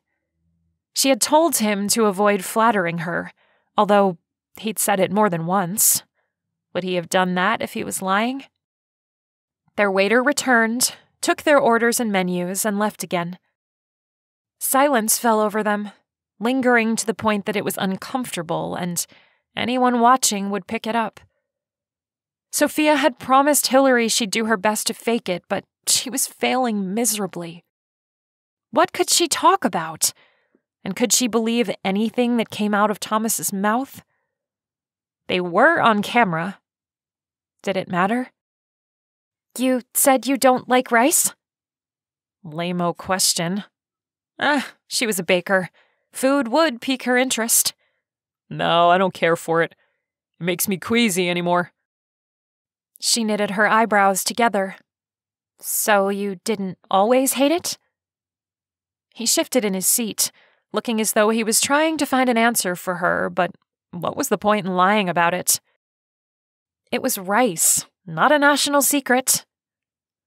I got a hold of some rotten rice once, and I can't bring myself to eat it anymore. Ew. She'd walked right into that visual. Now she was sorry she'd ordered risotto. I'm sorry, I wasn't trying to ruin your meal, he said softly. Had she been that obvious? Wow. And she was supposed to pretend with this guy for 7 more weeks, with no chance of eliminating him? No, after the ceremony, it would be 7 more weeks. Way too long. She was doomed. I did ask, so that's my fault. Again, he shifted in his seat. Yeah, but I should have tried harder to find a better way to say it. You can have my dinner if you want. I'll eat when I get back to the house. There's sandwich stuff there. Sophia studied him for a moment. When had a guy ever offered to give up something for her? It was small, but still. Most guys wanted her to give up everything. Had Hillary been telling the truth? Had Thomas Gunn really threatened to quit? That's okay, I'm sure it'll be fine. They chatted about this and that until their food arrived. Whatever queasiness she'd felt earlier was gone the second her plate was put in front of her. It smelled fantastic, and the scallops looked perfectly delicious. This smells really good, Thomas said. She nodded. Really good. Are you okay with me eating rice in front of you? A smile twitched on his lips. I'm fine. He twirled his fork in the pasta and lifted it to his mouth. Cheers. Sophia grinned as she spooned some of hers. She took a bite and melted as the flavors exploded on her tongue. Oh, this is... Thomas dropped his fork, gripped the table, and held his throat as he gasped for breath. Something's wrong, he rasped. He tipped sideways, groping around on the inside of his suit coat. The director screamed cut, and chaos erupted. Shouts of, "Call 911!" and "Get the police!" sounded like they were miles away. As he hit the floor, Sophia came out of her chair, kneeled next to him, and pulled his EpiPen out. It was a good thing she'd watched videos on how to respond to this kind of thing. Being a lifeguard, she'd had to take a lot of classes. She jammed the needle into his thigh and pressed it. He sucked in a gulp of air and coughed. The crew was flying around so quickly, and she was in a daze. Thomas had ordered a pasta dish. There was nothing in that to cause an allergic reaction, so what had happened? She leaned over him. "Gunnar, are you okay?" Blinking, he tried to sit up and fell back. I don't know. He touched his fingers to his temple. I have a headache and can't think. Just hold on. An ambulance is on the way. His hand dropped to the floor, and his normally dark blue eyes were dull and gray as he caught her gaze. You know, after seeing you tonight, I'm a firm believer that angels exist. She couldn't stop the smile that spread on her lips. He was delirious. There was no way he was being serious, even if she did think it was the sweetest thing ever. Right. I think you hit your head on the way down. She palmed his chest. Covering her hand with his, he said, It's true. He grimaced. Oh, my head. Yeah, he definitely wasn't in his right mind. If he'd not just suffered a horrible allergic reaction, she'd be reminding him of their talk at the house, but not when he looked like he'd fought a dragon and lost. When the paramedics arrived, she moved away from him and watched as they checked him over. They were taking him to the hospital to observe him. Apparently, the EpiPen wasn't enough. Allergy symptoms could come back, and with as severe as his reaction had been, they, meaning the show or the paramedics, didn't want to take any chances. She couldn't understand why her heart was in her throat, or why she was holding her breath as she waited to hear that he was officially okay. Maybe she was just in shock and it was starting to sink in that something really bad could have happened. That had to be it. She didn't know Thomas well enough to be emotionally invested yet. She was just concerned about one of her bachelors. The cutest, sweetest one of the 5 remaining. The one who gave her tingles just by holding her gaze. Shaking her head, she shut down the war going on inside her head. He was a decent guy who was there to protect her. It wouldn't matter who he was. She'd still want him to be okay. Yep, that was it. Nothing more to it. Chapter 14. Sitting on the edge of the hospital bed in the emergency room, Gunnar braced his hands against the bed as he waited to be cleared. He felt terrible, but that didn't warrant a stay at the hospital. Waking up there in the first place was bad enough. Staying overnight was out of the question. "Are you decent?" Sophia's voice carried through the thin curtain separating him from the rest of the patients. What was she doing at the hospital? He thought for sure the show would have gone on much like it did when Blake walked off. Pulling the sheet on the bed across his lap, he let it fall over his legs.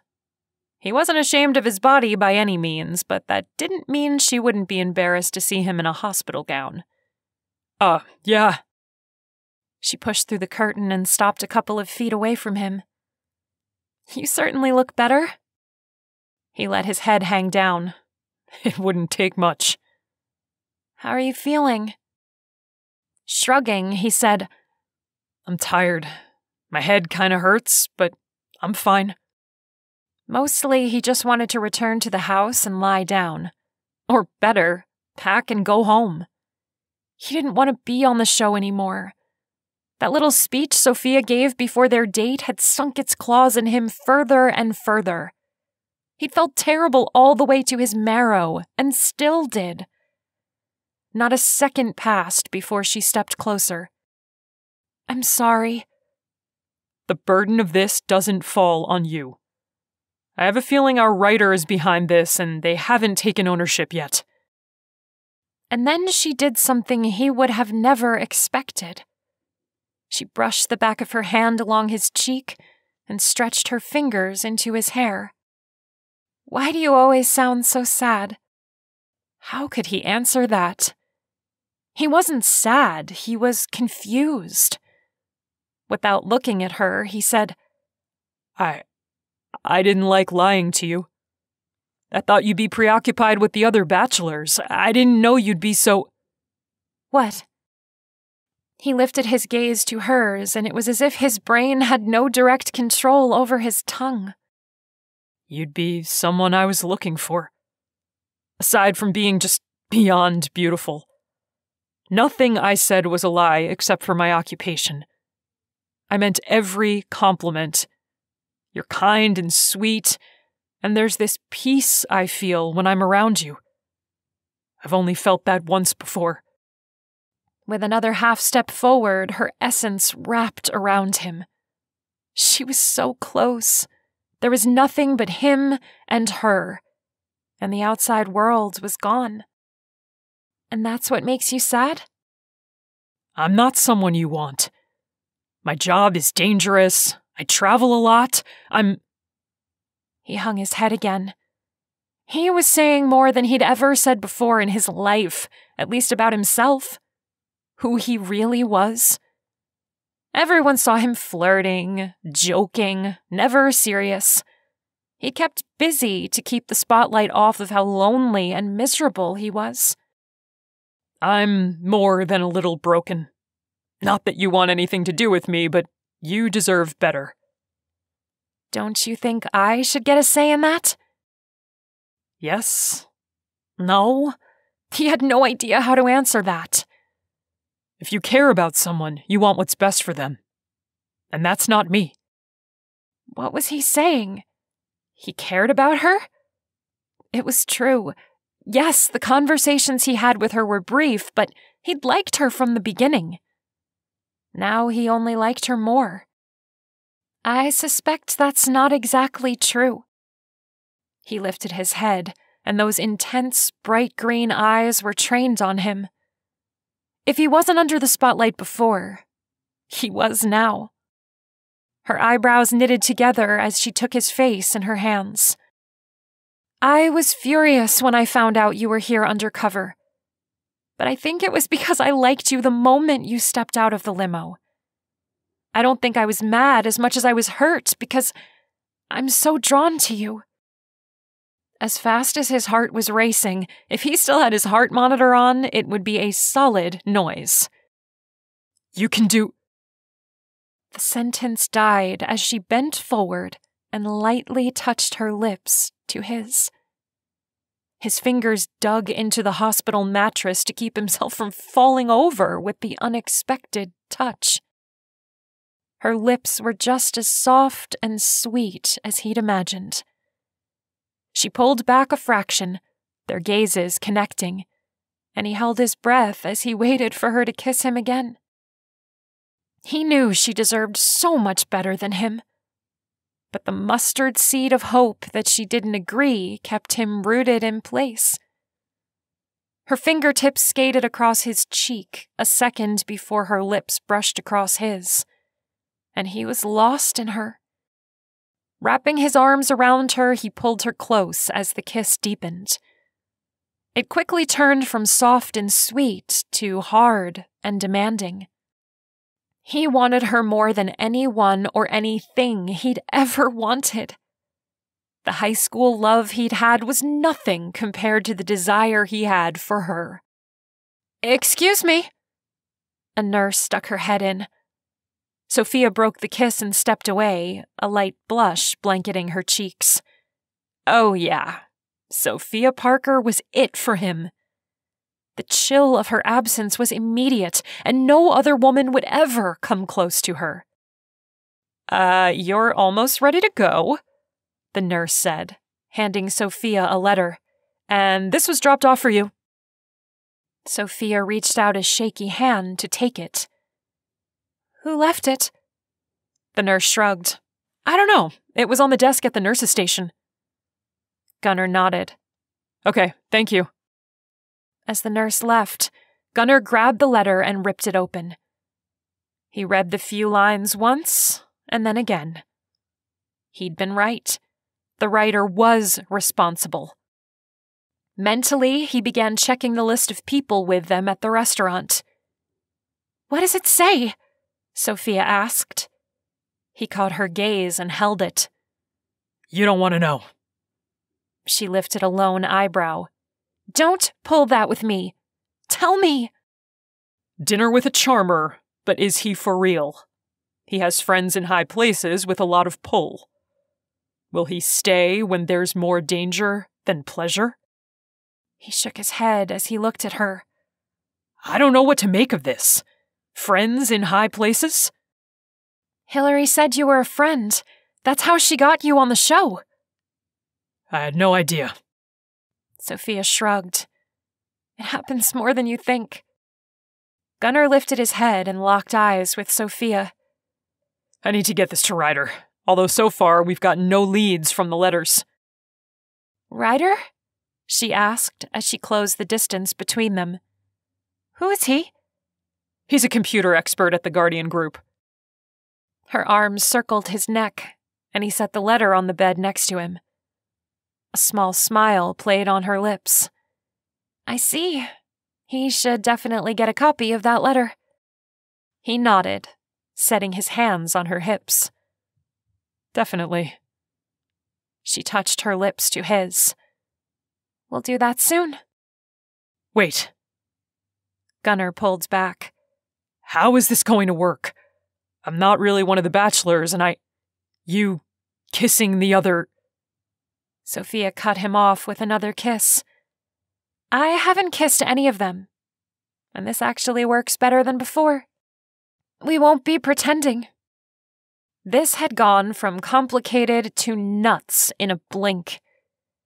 He was there to catch a creep, but here he was staring into the eyes of someone he could see himself falling for. But to do that on national television? The thought flitted away as she brought her lips to his again. He was going to fall for this woman. It was going to be hard and forever and life-changing. And if something happened to take her from him, there'd be no chance of ever putting his heart back together again. Chapter 15. Another date with Gunnar. Sophia hadn't expected one so quickly, but she should have. His date had been ruined, and it was only fair to give him another chance. She wasn't complaining either. After the kisses they'd shared, she definitely wanted another chance to spend time with him. Running her hands down her jeans, she anxiously awaited for Gunnar to pick her up. Her head dropped back as she closed her eyes, trying to get control of her crazy thoughts. The last time she'd waited for him, she'd been so angry that it was a wonder he didn't see flames shooting out of her ears. Now she was so excited she didn't know how to contain it. She groaned and hung her head as her shoulders rounded. So much had changed since that first date with him. All because of a peanut allergy of all things.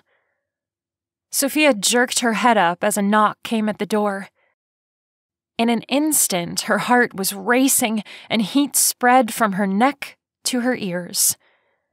She quickly walked to the door, paused to take a breath, and then opened it. "Wow, you look great," Gunnar said. His smile was scrumptious and only made his lips that more noticeable, and so kissable. He smelled great, and she caught herself before leaning in and taking a deep breath. Talk about a disaster. It would be one thing if her dates were just dates, but doing that while being filmed? She'd have been so embarrassed. You do too. But sadness still hung on him. She'd walked into that hospital emergency room only to check on him. But seeing him sitting on the edge of the bed, his head hung low and telling her he didn't think she'd take interest in him, she couldn't help but go to him. When he looked up at her with those haunted dark blue eyes, something inside of her melted. He called her beautiful, sweet, and kind. That he felt peace when he was around her? No one had ever said that about her. And she had no idea why, but she'd believed him. He looked down. "Jeans and t-shirt?" I think it's the person in them. Her cheeks heated as she realized she'd spoken her thoughts. It was true, though. Plus, she suspected he'd look hot in just about anything. Chuckling, his cheeks turned pink. He was blushing? Like he hadn't heard that before. His smile widened, and when they locked eyes, his deep pools of blue sparkled. "Are you ready?" She nodded. Yeah. Where are we going? Since his date had been ruined, the show had allowed him to plan this date. "There's a theater doing a showing of Casablanca today, and I thought you might want to go see that." Her breath caught. Casablanca? That's my favorite movie. How did you know that? The other bachelors had taken her to nice restaurants, fancy shows, and the like. None of them had shown her they wanted to get to know her. He shrugged. "You mentioned it in that episode you did with the crunchy cornflake things. They were like Rice Krispie treats, but made with cornflakes." I did? "Yeah, you were really cute too. You got this dreamy look on your face, and you said most guys never wanted to go with you. I love that movie, so I thought we'd go together." Gunnar really had watched her videos. After finding out why he was on the show as a bachelor, she figured he'd lied about binge-watching her channel. Or, at the very least, he'd skimmed them enough to know a little about her. Her heart pounded so loud, her ears hurt. I'd love that. "Maybe some popcorn with milk duds and some malt balls thrown in?" He winked. Sophia gasped and then hugged him around the neck. That episode was one of the very last she'd filmed before agreeing to do the show. You did watch my show. You watched all of them. I can't believe it. I don't know of a guy who has ever done that. Not even Travis had done that. Wrapping his arms around her, he put his lips to her ear. I didn't lie about that, how beautiful you are, or how much I looked forward to getting to know you. Tears threatened to spill. When had a man ever shown that much interest in the things she liked and loved? She'd always had to do what they wanted if she wanted them to like her. Leaning back, she lifted her gaze to his. How did you find out about Casablanca playing nearby? I was looking for something to do with you. They're showing it in black and white. Black and white? She loved that the best. He'd found out things she liked, planned a date for her around that? You don't know what this means to me. I'd watch Casablanca in black and white 1,000 times if it meant I got the pleasure of seeing that smile each time. Her heart was in full-on meltdown. The heat in her cheeks turned up a notch. I don't know what to say. Gunnar bent down and kissed the tip of her nose. We need to get along. We don't want to be late. He took her hand as he led her to the car. She was floating. At the hospital, he'd kissed her unlike any man had ever kissed her. And now he was treating her like no man had ever treated her. She'd totally misjudged him. And now she was going to spend the date looking at him in a whole new light. Gunnar was someone she definitely wanted to get to know. The movie was just as great as the last time Gunnar watched it. No, that wasn't true. It was 100 times better because he'd shared it with Sophia. She'd been adorable. Her eyes had lit up when she found out where he was taking her. That smile, jeez, it was 1,000 watts, burning away the rest of the cobwebs stretched across his heart. Thank you so much for the movie and dinner and everything, Sophia said as their joined hands swung back and forth. After they'd eaten dinner, with extra security this time, they'd taken a walk. The director had scrambled to make sure the sidewalk wasn't packed with people so the cameras could follow them and not lose them in the crowd. For a dating show, the crew could really take the romance out of stuff. But as they'd walked, it had been easier and easier to get it back. Especially when the night was warm, with a breezy current, and Sophia was perfect as could be. White slacks, a flowery blouse that brought out the green in her eyes, and wedge sandals which gave her enough height that they could look each other in the eyes. Gunnar kissed the back of her hand. Thank you for coming with me. I don't think I've ever been on such a great date. I love that movie, and I haven't seen it in a while. Experiencing it in a theater is so different than a television at home. Her hair danced around her shoulders as she glanced at him. Even better were the theater seats that were extra wide. He'd pulled her over his lap and held her during the movie. He could have stared at a blank screen and been equally happy. She'd fit against him so well. It had given him a picture of what the future might be like with her in his life. I could have watched grass grow as long as you were with me. The apples of her cheek turned a cute pale pink. That's sweet. He pulled her to a stop, wrapped his arms around her, and kissed her forehead. You're sweet. You hardly know me. You've organized food drives for the local food bank. You've spent Christmas at the Veterans Hospital giving out your homemade cookies. Her lips slowly parted. How did you know that? I watched your show. All of them. That one last Christmas, you asked your followers to do the same thing. You even put up a link so they could donate to Wounded Warrior. He smiled. I watched all your videos. I guess I'm still in shock. No one has ever watched all my videos. Not the men I've dated. Skating his fingertips along her cheek, he tucked a piece of loose hair behind her ear. To tell the truth, I wasn't going to, but I was hooked after the first one. You were so cute, and that laugh of yours is even better in person. The way you get excited and your eyes twinkle, he said, pausing as he took a breath. Your joy is infectious, and I didn't know I needed it. She locked eyes with him. The guys I've dated said I'm clingy.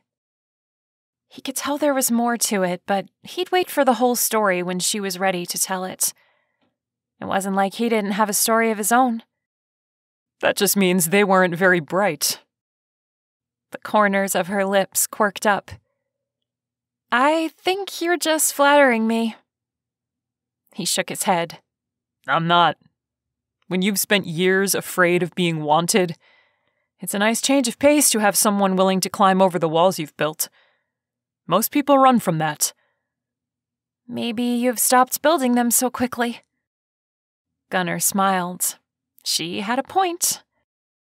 From the moment he met her, he'd struggled to maintain any sort of distance. His mouth was on autopilot most of the time, and if he was honest with himself, he hadn't wanted to build walls.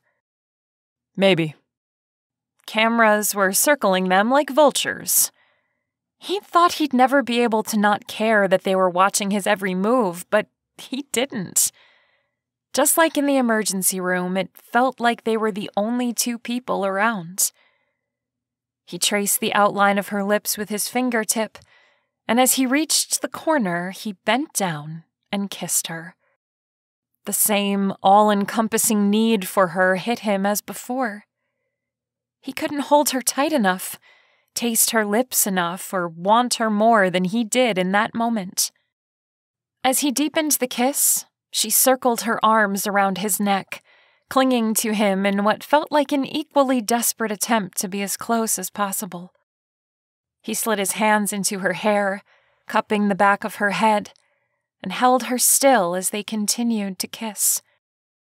When she softly moaned, whatever chains he'd been using to keep from falling for her were snapped in half, and he was free falling.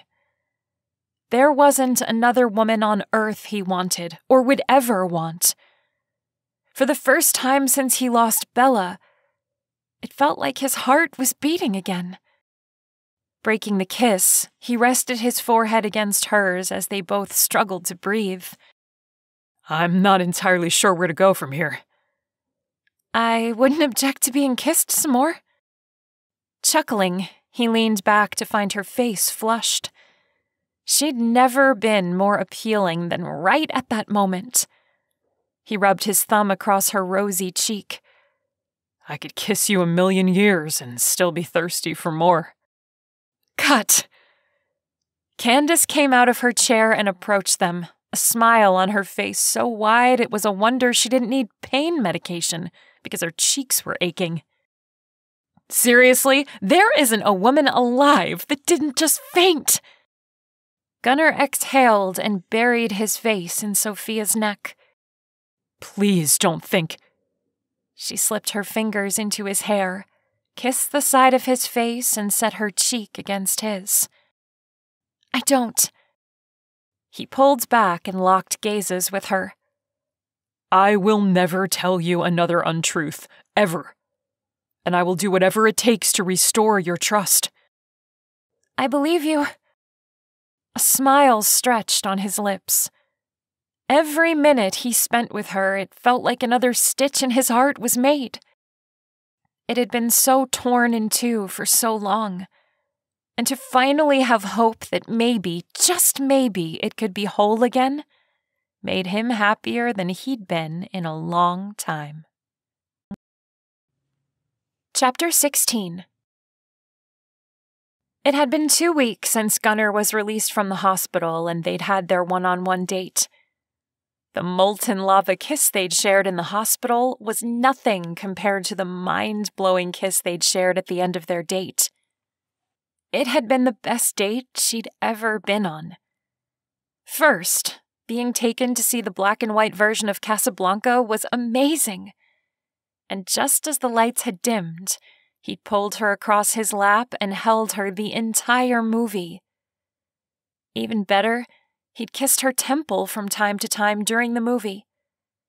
Then dinner afterward was filled with interesting conversation about his family, the small town he grew up in, and a little snippet of his time in the army.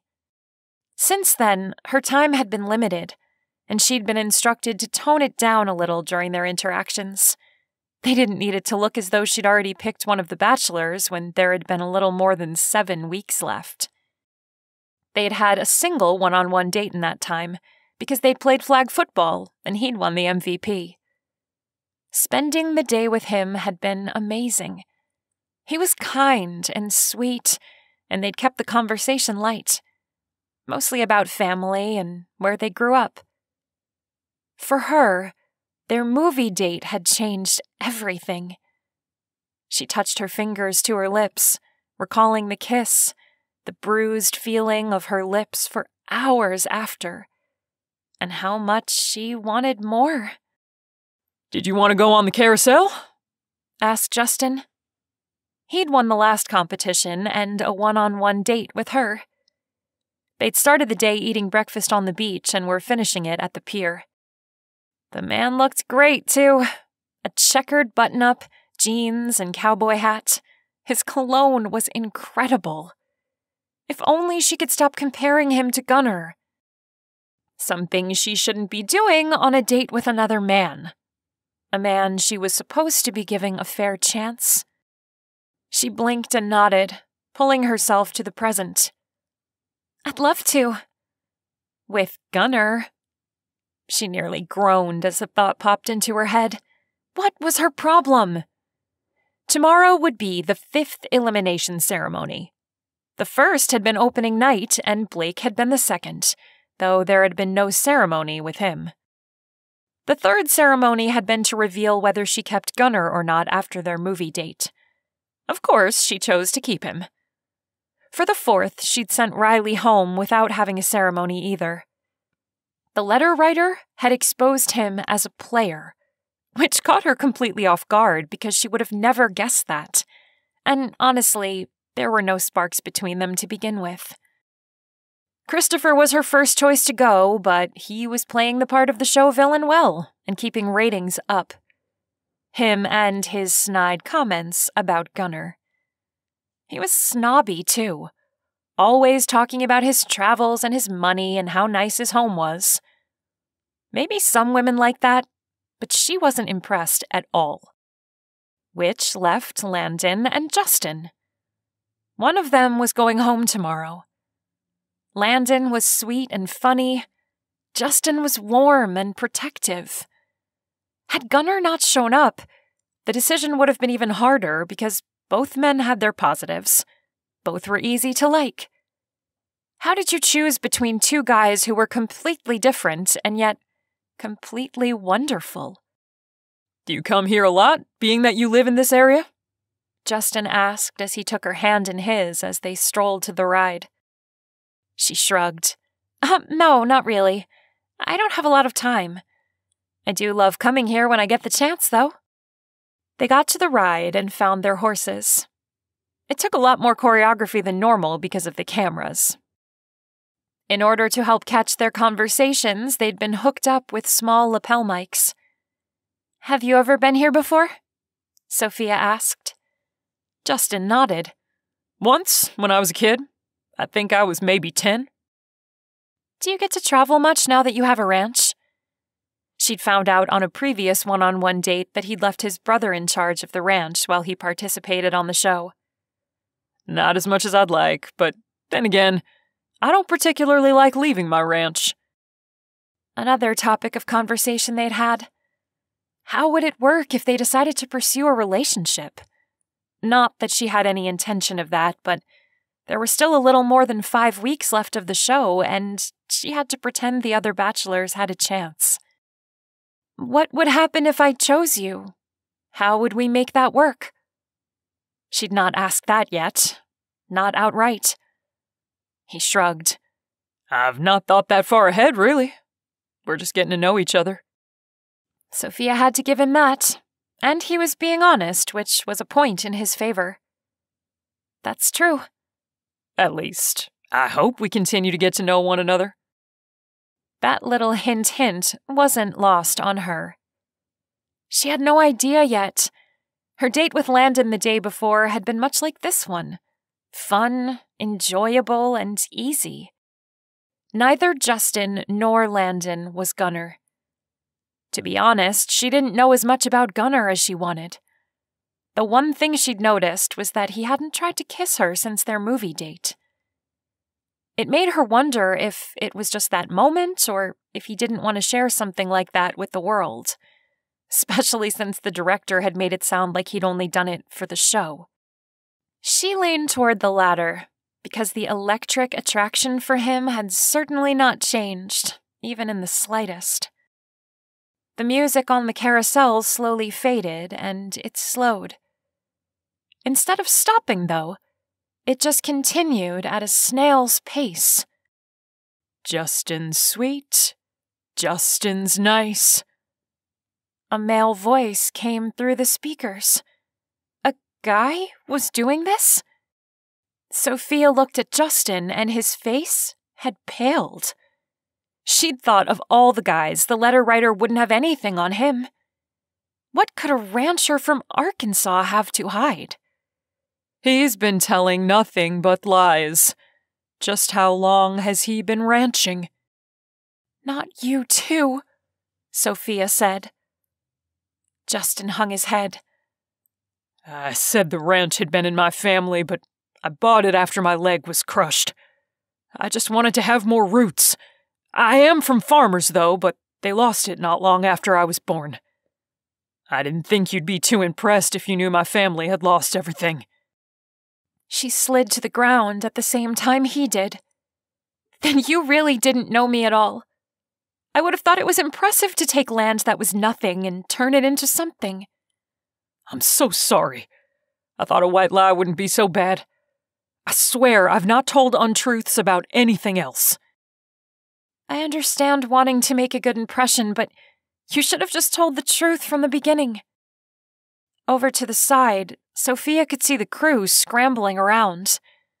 The director hadn't called cut yet, so she assumed they were supposed to keep going. From the looks of things, though, they were working to find out who and where that voice had come from. Justin took her hand in his. I know. I wish I could take it back. She stared at their joined hands, wondering if she could trust him again. Lifting her gaze to his, she said, "Just don't lie to me again, okay? Tell me about your ranch, the real story." They left the carousel and strolled to the beach as they talked. She really did like Justin. There weren't the zaps of electricity she had with Gunnar, and she definitely couldn't picture herself kissing Justin. Or if she did, there was no way it would be as incredible as kissing Gunnar. I bought the ranch not long after I lost my leg. The home was in terrible condition. It had been abandoned some 10 years before. I picked up the whole property for a song, and I've spent my time and energy since making it into what it is now. He patted his back pocket and then sighed. I don't have my phone or I'd show you pictures. Never thought I was that attached to it. He laughed. Sophia grinned. Yeah, I know. I've been twiddling my thumbs at night in the cottage, but that's awesome. See, you could have said that. That's impressive. Did you fix the house up, or did you start from the ground up? I fixed it up. It wasn't a historical home, but it had good bones, and I didn't like the idea of just bulldozing it. That's really interesting. I hope I get the opportunity to see it. One corner of his lips twitched up. Me too? Cut! Candace called. Okay, guys, we need to wrap this up. We're going to have Justin escort you back to the ceremony home, and you two can say goodnight from there. When they reached the car, Travis stepped out of the limo in his chauffeur uniform. It didn't matter how many times she saw him in it. She still had to hold back a snicker. He caught her gaze as she got in the limo and narrowed his eyes. They knew each other too well, and no doubt he knew exactly what she was thinking, which just made it that much more hysterical. Justin followed her in and sat next to her. You have a twinkle in your eye. Sophia chuckled. I think that's just the lighting. Slipping his arm across her shoulder, he shook his head. No, I don't think so. I do need to ask if you think you'd ever be able to forgive me for not being completely honest in the beginning. That was the million-dollar question. She'd forgiven Gunnar, so why not Justin? Was the difference in motive that big of a difference? It really was, but maybe she could move past it. I think so, she said, lifting her gaze to his. That's good to hear. I truly am sorry. I won't lie about another thing. Not that my word has much meaning right now, but I'll do what it takes to earn your trust back. Smiling, she leaned into him, and they spent the rest of the ride in silence. It was nice being cuddled next to him, and had he not lied to her, maybe she'd be feeling more than just comfortable. Once they reached the house, Travis held the door as they got out of the vehicle. Cameras were already waiting for them. As she reached the door, Sophia paused and faced Justin. This was so much fun. I had a great time. Well, for the most part. She palmed his chest. Don't beat yourself up. You're still a good guy in my book. With a smile, he said, I'm glad to hear that. He dipped his head to kiss her goodnight, and she leaned back. But it might be a little too soon for a kiss. Justin nodded. Right. He stuffed his hands in his jeans pockets. I think we both know you're not going to be able to get over me lying to you. I don't fault you one bit, and I'd feel the same way. I know the ceremony is tomorrow, but I'm taking myself out of the running. You don't have to do that. He really didn't, but at the same time, how would she ever trust anything that came out of his mouth? Unlike Gunnar, he didn't have a good reason to lie to her. Yeah, I do. Because of that look right there. You'll never trust another word I say. I'm sorry for putting you through this. If nothing else, this has taught me that I need to do some soul-searching and figure out some things. I'm sorry. She felt terrible, but she couldn't deny how she felt. Thank you for this experience, and I really do hope you find someone who will love you. You're an incredible woman. It was a sweet thing to say. I hope you find someone too. You're a good guy, Justin. Next time, just be yourself. Justin smiled. Yes, ma'am. That's my plan. The director called cut, and Sophia sighed. She was sad to see Justin go, but at least she wasn't choosing between him and Landon. That made finding out he'd lied to her a little easier to swallow. Plus, it was a white lie, not like Blake, who'd been on the show to make himself look good. Sophia did wonder what the ceremony would be like tomorrow. Would they continue to keep Christopher now that the real choice was between Landon and Gunnar? Well, real according to the audience. What would it be like to spend more time with both of them? She definitely wanted to spend more time with Gunnar. The little information he'd shared wasn't nearly enough to satisfy her curiosity. Not that she wasn't happy with what he'd shared, but she knew there were things hiding beneath the surface. The things that really made him who he was. And those were the parts she wanted to know about. 5 weeks, 3 guys. Hopefully, she'd make it through with her heart still intact. Chapter 17. Another incident with the letter writer, another bachelor gone. At least Justin wasn't using the show to improve his image, nor had he taken a trip in an ambulance. The little white lie he'd told had been enough to kill his chances with Sophia, though. Why hadn't Gunnar's? The motives may have been different, but Justin was a decent guy. At least his initial intention was real. If he told the truth, maybe things would be completely different.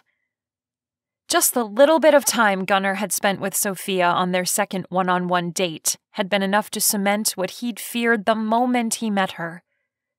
He was falling for her. No, more than that. Fallen. He had no explanation for why it happened so quickly, but it had.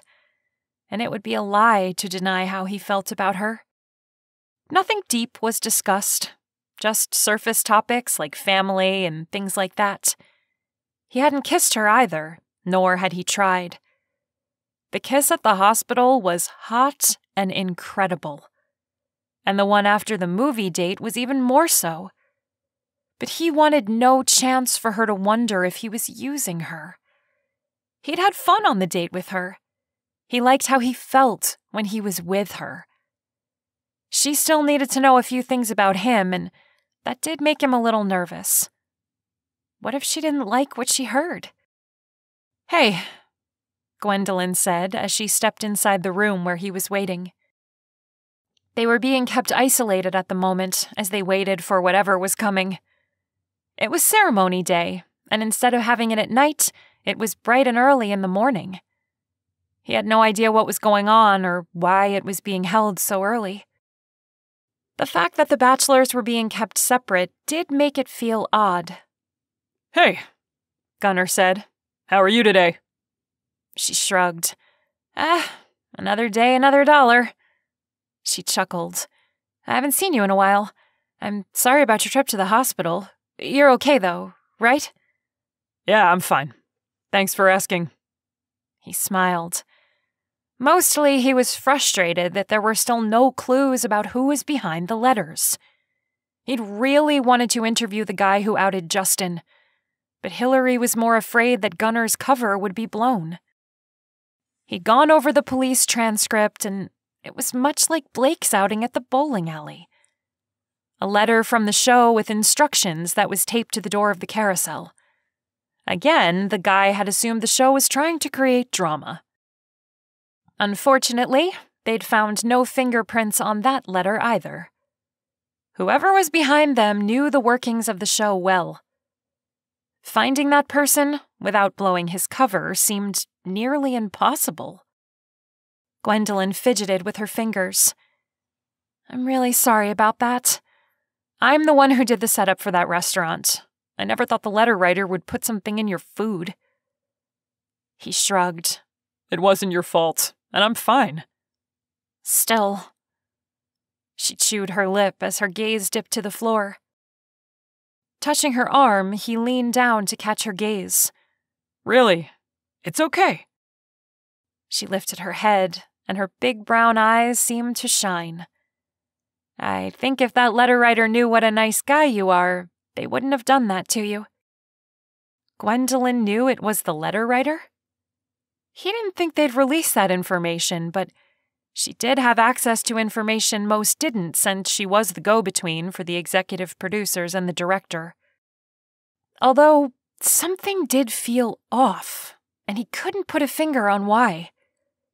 She'd set up other locations, and it didn't take a genius to figure out that the letter writer had struck again. "That's sweet of you to say. How are you? Have they been working you hard?" "I'm fine. Work is always crazy when we're filming." "I hope you're taking care of yourself when you go home." The corners of her mouth turned up. "You're a really nice guy. I don't know why Hillary had to pull favor to get you on the show." Gwendolyn knew about that? That shocked him. "I had no idea anyone knew." "Only because I see the notes for the show. I haven't told anyone. I can't believe a nice guy like you even wanted to be on this show." Gunnar shrugged. "Hillary's a good friend." "How long have you known each other?" Gwendolyn asked, her smile widening. "I can't see her keeping you under wraps unless she was interested in you. You look like her type." "Her type?" "Tall, muscular, hot."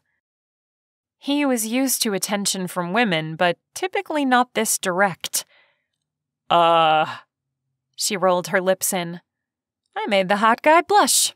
I can check that off my bucket list." Shaking his head, he tried to come up with something clever in return and failed. And the hot guy is speechless. 2 wins in one day. She giggled. He didn't like the flirting. It didn't feel right. She touched her ear. Oh, hey, they're ready. He followed her out of the room and met up with Landon and Christopher. The 3 of them stopped in the living room where Daryl and Sophia waited for them. Over to the left of Sophia was a table with 2 boxes on it. Someone was going home? Gunnar figured because Justin went home the day before, it would be the 3 of them left for at least a couple weeks. His head and his heart weren't in communication at all. He knew he was assured a spot to the end, but it didn't make his palms sweat any less. Daryl looked into the camera and grinned. Welcome to the ceremony. He held up a finger. Now, I know what you're thinking. Justin went home, so the last 3 bachelors are safe for a while, right? He paused a moment. But this season is full of twists. 1 more bachelor goes home tonight. The final 2 will have a full 5 weeks with our bachelorette, and believe me, you won't want to miss it. He turned to Sophia. How are you feeling tonight? I guess I'm okay. I wasn't expecting to send someone home. She laced her fingers together and shifted on her feet. The host nodded his head. I can't say I saw this coming either. Are you excited to narrow it down to 2? Do you think maybe the odds are in your favor that you'll make a connection with one of the 2 remaining bachelors? It was so slight that if Gunnar hadn't been staring at her, he'd have missed it. But she flicked her gaze to him. In an instant, his heart was racing. I'm not certain excited is the right word, but I do think having the opportunity to really get to know the 2 who are staying will give me a better chance of finding love. Good answer, he said as he turned back to the camera. Now, Sophia, would you please hand out the boxes to the bachelors who have made it through to the next round? She picked up the first box and hesitated. Landon palmed the spot over his heart and breathed a loud sigh of relief. He walked to Sophia, kissed her on the cheek, and said, I so look forward to getting to know you better. Me too. Gunnar held his breath. It was irrational, insane, and completely unnecessary. But there he was, waiting to hear his name called. This show was the devil, but he was so caught up in her that he didn't care. Sophia picked up the next box. Thomas. The screamer? Christopher scoffed and shook his head. He turned and walked out of the house. Gunnar ignored him and strode forward. As he touched the box, their eyes locked. The lapel mic had to be picking up noise interference with how hard his heart was pounding. Instead of giving her a lame line, he bent down and kissed her on the cheek, letting his lips linger there. You deserve better, but I'm grateful for the mercy. He leaned back and smiled. Her bottom lip was caught between her teeth, and a smile played on her lips. I hope I get to know you better. You have my word. I'll answer all of your questions. Her head bobbed up and down as the smile grew. I'm going to hold you to that. He winked, took the box, and joined Landon. Daryl turned to the camera. There you have it. Landon and Thomas have made it through. Stay tuned the next 5 weeks as our bachelors and bachelorette get cozy. You can go to our website and vote weekly on who you think Sophia will pick. The camera stopped, and Daryl's smile faded. He touched Sophia's shoulder. That was great. Thanks, she said, and one of the crew escorted her out of the room. Gwendolyn walked up. Okay, guys, we're actually not done filming. The next 5 weeks, we'll be flying all over the place. You'll need to pack, and the limo will be picking you up in an hour. I'm told you should pack everything because there's no telling what's going to happen." She waved her hand toward the door. "We'll see you at the tarmac in a little while." As she walked off, Landon turned to Gunnar and shook his head. "Congratulations. You too." This was good. Gunnar could deal with Landon for the next 5 weeks. He cast a glance over his shoulder to where Sophia had exited. He could also deal with spending more time with her. His odds had definitely increased now. Promising her he'd answer her questions was new for him, but he'd made the promise and he'd keep it. If they were actually going to try to see where this went, she needed to know everything about him. He just hoped she didn't hate what she found out. "I can't believe you, Sophia. Gunnar, really?" Travis grumbled. Hillary sighed. "Travis, he's a decent guy. Just because he wasn't who we thought she'd pick doesn't mean she's picked the wrong one." Listening to Hillary and Travis discuss her love life was nothing new. They often did it when she was dating. Typically, her choices were terrible. She'd pick the charismatic, charming guy, and he'd break her heart. Most of the time it was her own fault because she'd excuse away bad behavior, but she'd been better about that recently. Well, better as in she hadn't dated in a while. "Hillary's right, Travis. He's a good guy. He's been nothing but a gentleman. Sweet and kind. I've only gotten 2 one-on-one dates with him. 2 without an ambulance ride, anyway. But that was enough to convince me he was being genuine. Plus, when he'd leaned forward during the last ceremony, kissed her cheek and whispered in her ear, it was a wonder she wasn't a puddle on the floor. He smelled fantastic. Leather and citrus? Whatever it was, she loved it. That sparkle in his eyes and the way his lips quirked up. Part of her had wished they were alone in the room so she could kiss him again. Just to make sure that scorching kiss they'd shared on that makeup one-on-one date wasn't just in her imagination. Not to mention the hospital kiss. Travis crossed his arms over his chest and flopped down on the bed. "Yeah, right.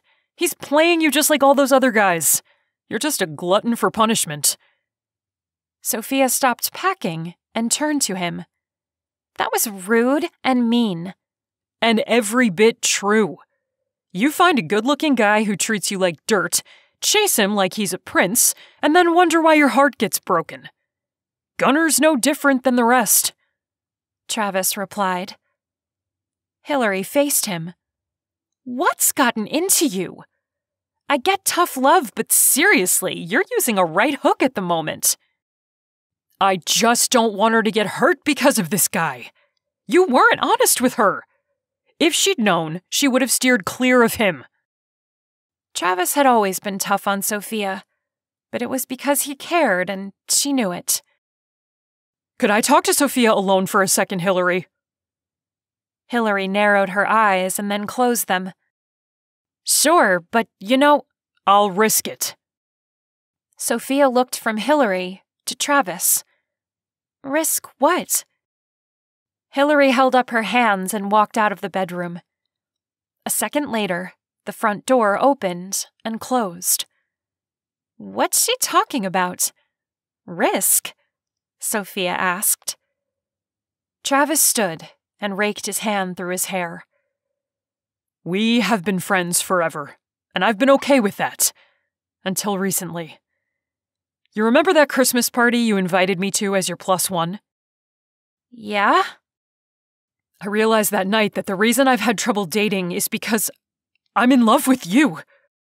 Travis took a step forward. "I promise I haven't felt that way since high school, so this isn't some hormonal teenage crush. You're just perfect for me. I love the way you get that crinkle between your eyes when you're frustrated with a recipe. I love how you talk, walk, light up a room." He took her hands in his. "I want to be with you. You know I won't hurt you. These losers on this show, they're in it for everything but you. I may not be one of the bachelors, but pick me, Sophia. I promise I will never treat you like one of those other guys. Sophia was gobsmacked. Travis was in love with her? Travis, Don't. Just think about it. I'm not in a hurry. She didn't know how to feel. She loved Travis, but it had never been romantic at all. There had never even been a reason to think about a relationship with him. They were friends. End of discussion. It didn't stop her from wondering, though. Could there be more? I'll think about it. He smiled. That's all I ask. And if you don't pick me at first, I'll be here to pick up the pieces like I always am. And if you don't pick me and the loser turns out to be not so much of a loser, I'll shake his hand, threaten his life good and proper to never hurt you, and then I'll politely step back and be his friend too. Smiling, she circled her arms around his neck and hugged him. You are, without a doubt, the best friend I could ever ask for. I'm holding you to that second option, okay? She leaned back. You're my friend, and I don't want to ever lose you. No relationship is worth our friendship. If this show works out in your favor, I'll tell Hillary to sign me up for the next Bachelor. You aren't famous. She laughed. It's a year away, and it's Hollywood. Give me 15 minutes. He winked. Sophia hugged him again and then let him go. Why was Hillary so worried? He shrugged. She's known for a while, and she's been telling me I was going to get my heart broken. But she didn't understand that it would be broken if I didn't say anything. Why did you wait until now to tell me? I don't know. I had planned to tell you that night you called to tell me you were doing the show. Her hand flew to her mouth. Really? That's why you took me to that nice restaurant? You did have it booked in advance. Once you said you were doing the show, I just didn't see the point in telling you. I love Hillary, and I knew the people who watched the show would love you, and it would help her. She really wasn't trying to hurt me. I know. And I would have waited until after the show, but then you started talking about this Gunner guy. He's not here for you, Sophia. He's here to catch a bad guy, and he's undercover. Of course he's going to make it look good. That's his job. Sophia shook her head, her eyebrows knitted together. I don't think he is. Travis took her hand, holding it to the spot over his heart. I'm in love with you, Sophia. I've been here from the beginning, and I'll be here at the end. You can't say that about Gunner. And do you really think he wouldn't do anything to catch this person writing the letters? You don't think he has a reputation to maintain? She chewed her bottom lip. I know you believe that to be true, but I don't. He's not what you think he is. You mean oozing charm and all the right lines? He's not. I've had 2 dates with him, and I know my track record is suspect. I just know in my heart he's different. Travis held her gaze with a look that said, I've heard that before. Just be careful. I'd hate for him to hurt you. She would too. The feelings she had for Gunner were strong, and she'd only known him a little while. After spending more time with him, she could see them growing, becoming stronger.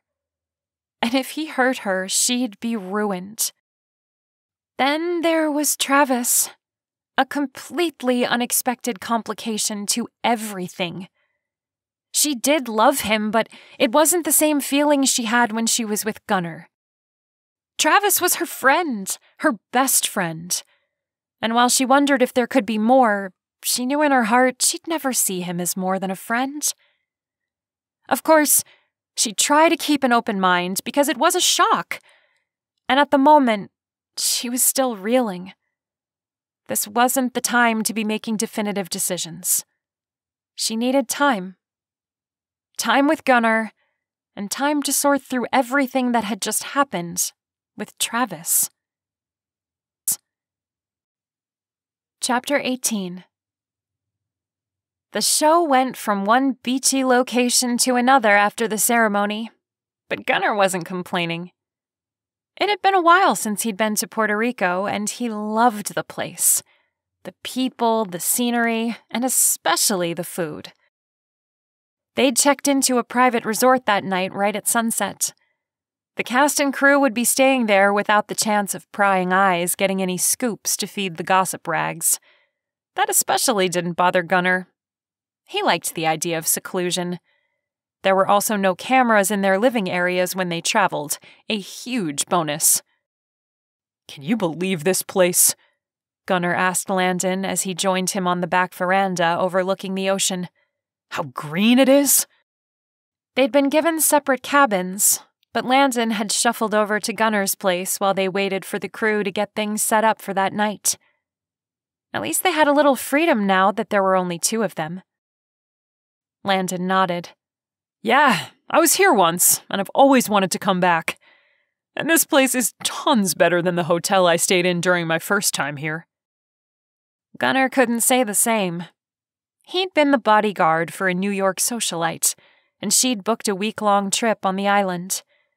She'd stayed at a place almost identical to this one, just on the other side of the island. He'd keep that from Landon, though. "Yeah, this is way nice. I wonder how they'll be doing things now that it's just the two of us. Will they just switch between us or what?" Shrugging, Gunnar said, "Not a clue." Landon turned and leaned his hip against the railing as he faced Gunnar. "Between me and you, I think she likes you. Not saying my chance is completely gone, but I see the way you two look at each other." Talk about trapped. It's okay, man. At least I'm losing to a decent guy. Now, if I'd lost to Blake or Christopher, I'd be ticked. He laughed. "I think everything is still up in the air." Gunnar hoped like crazy he was wrong. He was pretty certain his heart would be broken if she didn't choose him. Landon turned back to the ocean, leaning forward on his elbows, and sighed. "I kinda hope you're right, but I don't think you are. I like Sophia. I think we could be great friends, but I don't think we could ever be more than that. She's great, but the spark isn't there." He straightened, which is nuts because she's beautiful and sweet, and man, can she bake. It's just not there. "Maybe you need to give it time." Why was Gunnar offering this guy advice on how to win Sophia? "Yeah, maybe." A knock came at the door, and Landon jogged to answer it. "Hi, Gwendolyn." "Hey," she said, and waved to Gunnar as he walked up behind Landon. She looked different. Her hair was hanging loose in soft curls. He could even see a little makeup, and she was definitely dressed differently. A colorful dress that hit her knees with some sandals showing her bright pink toenails. All in all, she was adorable. "You look great," Landon said. Tucking a piece of hair behind her ear, she smiled. "Thanks." Smiling, Gunnar nodded. "I agree with Landon. Do you have a hot date in Puerto Rico?" She shook her head as she giggled. "No, both of you are silly. You're needed down by the beach. You're both having dinner with Sophia tonight." Dinner on the beach with Sophia. If only there was one less person, it would be awesome. "Okay," Gunnar said. First a ceremony and then being summoned to see Sophia on the same day? What did the show have planned now? He followed Landon out, and they each took a side next to Gwendolyn as they walked. "Have you been to Puerto Rico before?" asked Landon as he cut a glance at her. She nodded. "Yeah, they came here the year I was on the show." Landon's shoulders rounded. "Oh, I'm so sorry. I wouldn't have asked." "It's okay. I'm over it now. I won't let that jerk ruin this place. It's too pretty for that." Gunnar smiled. "Good. Don't let him. You're beautiful, funny, and sweet. There's a guy out there who will appreciate those qualities and treat you the way you're supposed to be treated." Gwendolyn looked up at him and grinned. "You think so?" I know so. Don't lower your standards. Make the guy raise his. She bumped him with her shoulder. Thanks. They reached the spot where they would be having dinner. The place was surrounded by cameras, and Sophia wasn't there. Gwendolyn gave Gunnar one last smile and left. Okay, Landon said, looking around. Candace walked up to them and stopped. Okay, it's a date with the two of you. Sophia will be giving you the schedule of events. Who goes on dates first, what you'll be doing, that sort of thing. This is really no different than any other location shoot, except now there are only two of you. Typically, this is when things get serious, so remember that when you're on your dates. She stepped back out of the circle of cameras as Sophia joined them. Gunnar was speechless. Sophia looked fantastic in a colorful spaghetti-strap sundress that flowed around her knees, with sandals and a large flower in her hair over her ear.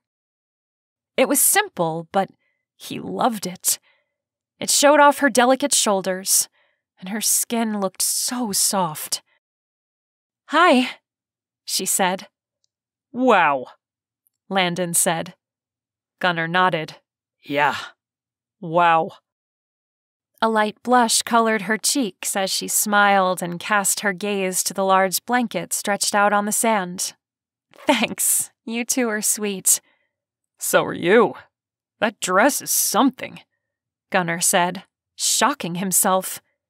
He'd meant to keep his mouth shut, but apparently it didn't get the memo. It was important to him to make sure she knew he wasn't playing a part, that he was being real. He was afraid saying stuff like that on camera would give her the impression that he wasn't, especially after the director's comments after that first full one-on-one date. He'd not been acting then either. She lifted her gaze to his and smiled. "I'm glad you like it." She waved her hand toward the blanket. "Would you two like to join me?" "Love to," Landon said. They sat in a circle on the blanket, Gunnar on her right and Landon on her left. It felt so weird to be in a setting so romantic with an extra person. How did the guys on this show handle this type of situation? Especially if they really liked the woman. Gunnar was great at sharing a lot of things, but this was stretching it for him. Not 2 seconds later, waiters brought in large platters of food and set it in front of them. It was family style with large platters of meat, vegetables, and fruit. "Oh, this looks good," Landon said. Gunnar nodded. "No kidding." Sophia chuckled. "This is a spread. Not sure we can eat all that." Gunnar snorted. "Speak for yourself. I see a stomachache in my future." Laughing, Landon reached around Sophia and fist-bumped him. "Totally." "Men," she said, and giggled. "I'm kidding, but once you've spent 3 months wondering if you were going to get another meal that wasn't rotten, it changes things." It wasn't until he felt Landon and Sophia staring at him that Gunnar realized his thought was spoken out loud. "Anyway, this looks great." Sophia touched his arm. "That's why you don't like rice?" He nodded. What had gotten into him that his tongue seemed to need a leash? I'm sorry." "It's okay. Let's enjoy dinner." Sophia pulled her hand back. Gunnar was grateful she let it go. He locked eyes with her and smiled, hoping to silently communicate his thanks. "So, Landon," she said, and turned toward him. "We've talked a little about you being a comedian. I know you said you were the class clown, but what's that like? Do you have a manager that gets you shows or whatnot?" That was better than concentrating on Gunnar. While he wanted to tell her everything, he didn't want to tell her everything while cameras were pointed at him, and Landon was around. But he would find a way to tell her because he'd told her he'd answer her. He wasn't backing away from that. She meant something to him. And maybe there was a chance telling someone other than a paid therapist would help. After walking with Landon to his cabin, Sophia returned for Gunnar. She'd spent most of the date talking to Landon because she had the feeling the things Gunnar held were for her only. Although she wasn't sure how that was going to work when they were being filmed. And she also didn't want to be watching the clock when she walked with Gunnar, since she was going on a date with Landon the next day. As he came into view, she sighed. He was so attractive, but it was how he made her feel that really checked all her boxes. When Gunnar stared into her eyes, she got the feeling he was really seeing her, and that she was the only thing he was thinking about. He wasn't dividing his time or his attention, which was something she'd wanted for a long time. Although the world created by the show didn't give the guys much of a choice to focus on anything else. It was a weird bubble, and it cast doubts in her mind as to how things would be once there were no more cameras pointed at them. What would the real world be like? Would she still have Gunnar's attention, or would his job take his focus? "You're quiet tonight," Gunnar said. She tangled her fingers in his and smiled. "I've been looking forward to a moment alone with you for weeks. It feels like forever since we kissed." He pulled her to a stop and cupped her cheek. "I didn't want you to think I was—" He glanced at the camera trained on them. "That I was being anything other than myself. When the director made that comment about women fainting, it bothered me." Translation, he didn't want her to think he was using her. Her heart fluttered. Oh, he made her giddy, crazy as it was. It felt like she'd been waiting for him. That all those times she chased guys who didn't want her were worth it, because the right guy showed up at just the right time. She circled her arms around his neck. "I want to ask you so many things, but I don't want you to think I'm pushing you." Gunnar looked away as if debating. When he caught her gaze again, there was an intensity in his stare. He led her back to the beach and sat on the sand, patting the space next to him. Sophia sat down facing him, her back to the ocean. Waves crashed against the shore as they sat in silence. She wondered if he'd changed his mind as the minutes ticked by. The longer he remained quiet, the more she felt that this was a story he didn't tell many people. And for him to be confiding in her even though they were being filmed was a big deal. "In high school, I had a girlfriend, Bella Hamilton. She moved to my little town of 96 at the start of our sophomore year. From the moment I saw her, I was in love. Bubbly personality, sweet, vivacious. Wouldn't take my nonsense," he said, and chuckled. "She was everything to me. My future was planned, and I didn't see it with anyone but her." "What happened?" "A week before we graduated, she was in a car accident and died." She touched his arm. "Oh, I'm so sorry." He covered her hand with his, catching her gaze. "Everyone knows that part. But what they don't know is that it was my fault." "Your fault? How?" "I'd worked on her car. I'd done it more times than I could count. It was an old truck and broke down more than it ran. I guess I didn't get the brake line right, and when she rounded a curve, she pressed on the brake and nothing. She died instantly." Sophia could feel the pain in his words, but she wasn't sure she believed it was his fault either. "Oh, Gunnar." I'll never forget getting the call from her mom. For the longest time, I'd tell people I died that day, and what they were seeing was just a shell, trying to make its way to the end. She was my heart, and once she was gone, I was nothing. His voice broke, and he looked away. Heartbeat after heartbeat passed before he returned his gaze to her. "Is that why you joined the army?" Sophia asked. He nodded.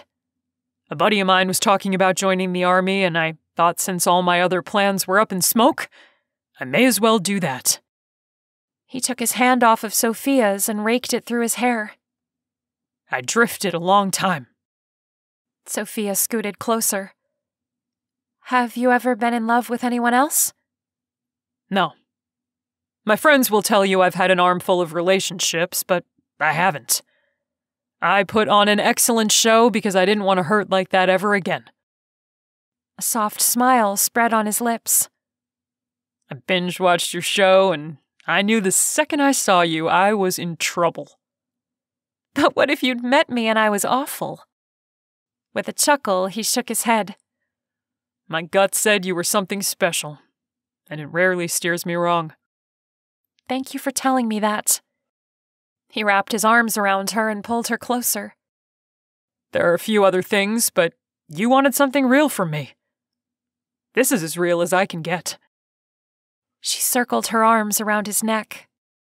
I guess I'm a little surprised you told that on camera. That's why I did it. Plus, I feel a little lighter now. It was something I'd held since high school. Coming here made me realize how lonely I'd been feeling. He pushed a flyaway hair from her face. Telling you wasn't just for you. It was for me. I needed it out because it's a ghost I don't want to carry around with me anymore. Catching her bottom lip between her teeth, she slid her hands down to his chest. I have a confession. He narrowed his eyes, but didn't speak. I have a tendency to chase guys I like. She looked down. It usually ends up with me running the guy off. By the time it's over, I'm embarrassed and broken-hearted. Sweetheart, I'm right here with no desire to run. Her lips parted as she lifted her gaze to his. They say I'm too intense. His laugh was deep and came from his chest. They weren't me. Whoa. With the way he was staring into her eyes, there was no doubt he was telling her the truth. That's good to know. I need to walk you to your cabin so you can get some sleep. You have a date tomorrow. She wanted him to kiss her so badly. And as if he'd read her mind, he pressed his lips to hers. She'd waited 2 weeks for another one of his kisses. When had a guy ever wanted her as much as she wanted him? Gunnar ran his hand up her back, into her hair, and held her as he deepened the kiss. The anticipation of the moment came out in a soft moan as she melted into him. It was just as hot and wonderful as before. And she couldn't imagine being kissed by another man the way he kissed her. What would it be like to have him kiss her like this the rest of her life? In the back of her mind, the thought nagged that there were cameras everywhere capturing every moment of the passionate kiss they were sharing. But she didn't care. It was too incredible to give it a second thought or worry.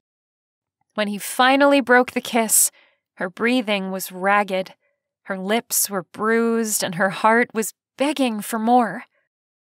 I should walk you to your cabin, he said. Or you could just keep kissing me. Did she actually say that out loud?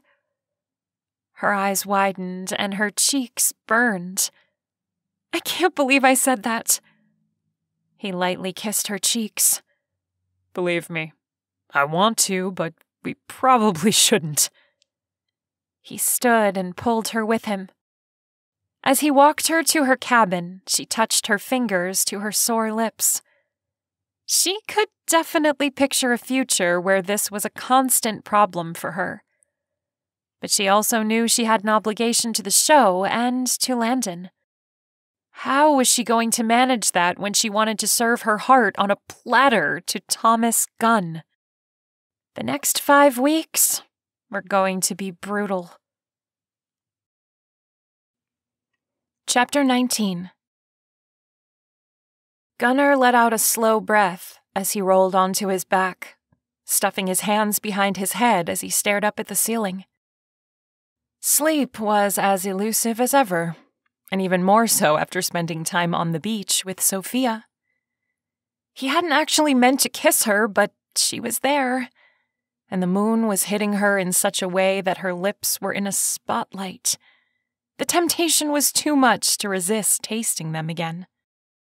His plan for the night hadn't included telling her about Bella, but he couldn't shake the feeling he was supposed to tell her right then and there. And he didn't care if cameras were trained on him. He wanted Sophia to know him, to trust him. And to do that, he needed to give her a piece of his heart that he fiercely guarded. He hoped she understood what it took for him to confess that on camera. That it meant something. That it meant she had his heart, and he was serious about her. A knock came at the door, and he sat up. He checked the clock on the nightstand. 3 a.m? He swung his legs over the side of the bed and debated how to answer the door. The letter writer had shown that they didn't like him. What if that's who it was on the other side? Should he take his gun? What if it was just some lost tourist from another part of the island? He didn't want to terrify someone. He stood, strode to the door, and opened it. Gwendolyn? She threw herself into his arms. I think someone tried to break into my cabin. I heard the front door open and footsteps. I crawled out the window. Leaning back, he asked, Why didn't you go to security? Tears were running down her cheeks. Your cabin was the first one I got to.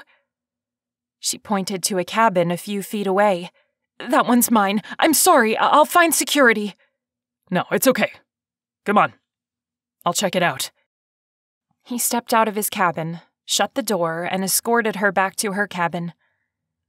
When they arrived, her front door stood wide open. His gut said something was off, but he couldn't put a finger on what. You said you heard footsteps, but you didn't see anyone? She shook her head. No, I was in my bedroom with the door shut, working on notes for tomorrow. Do you have your phone on you? We can call security. No, that's okay. I was probably just being paranoid. I bet I didn't get the door shut all the way and the breeze blew it open. I'm just a little paranoid since that letter writer poisoned you.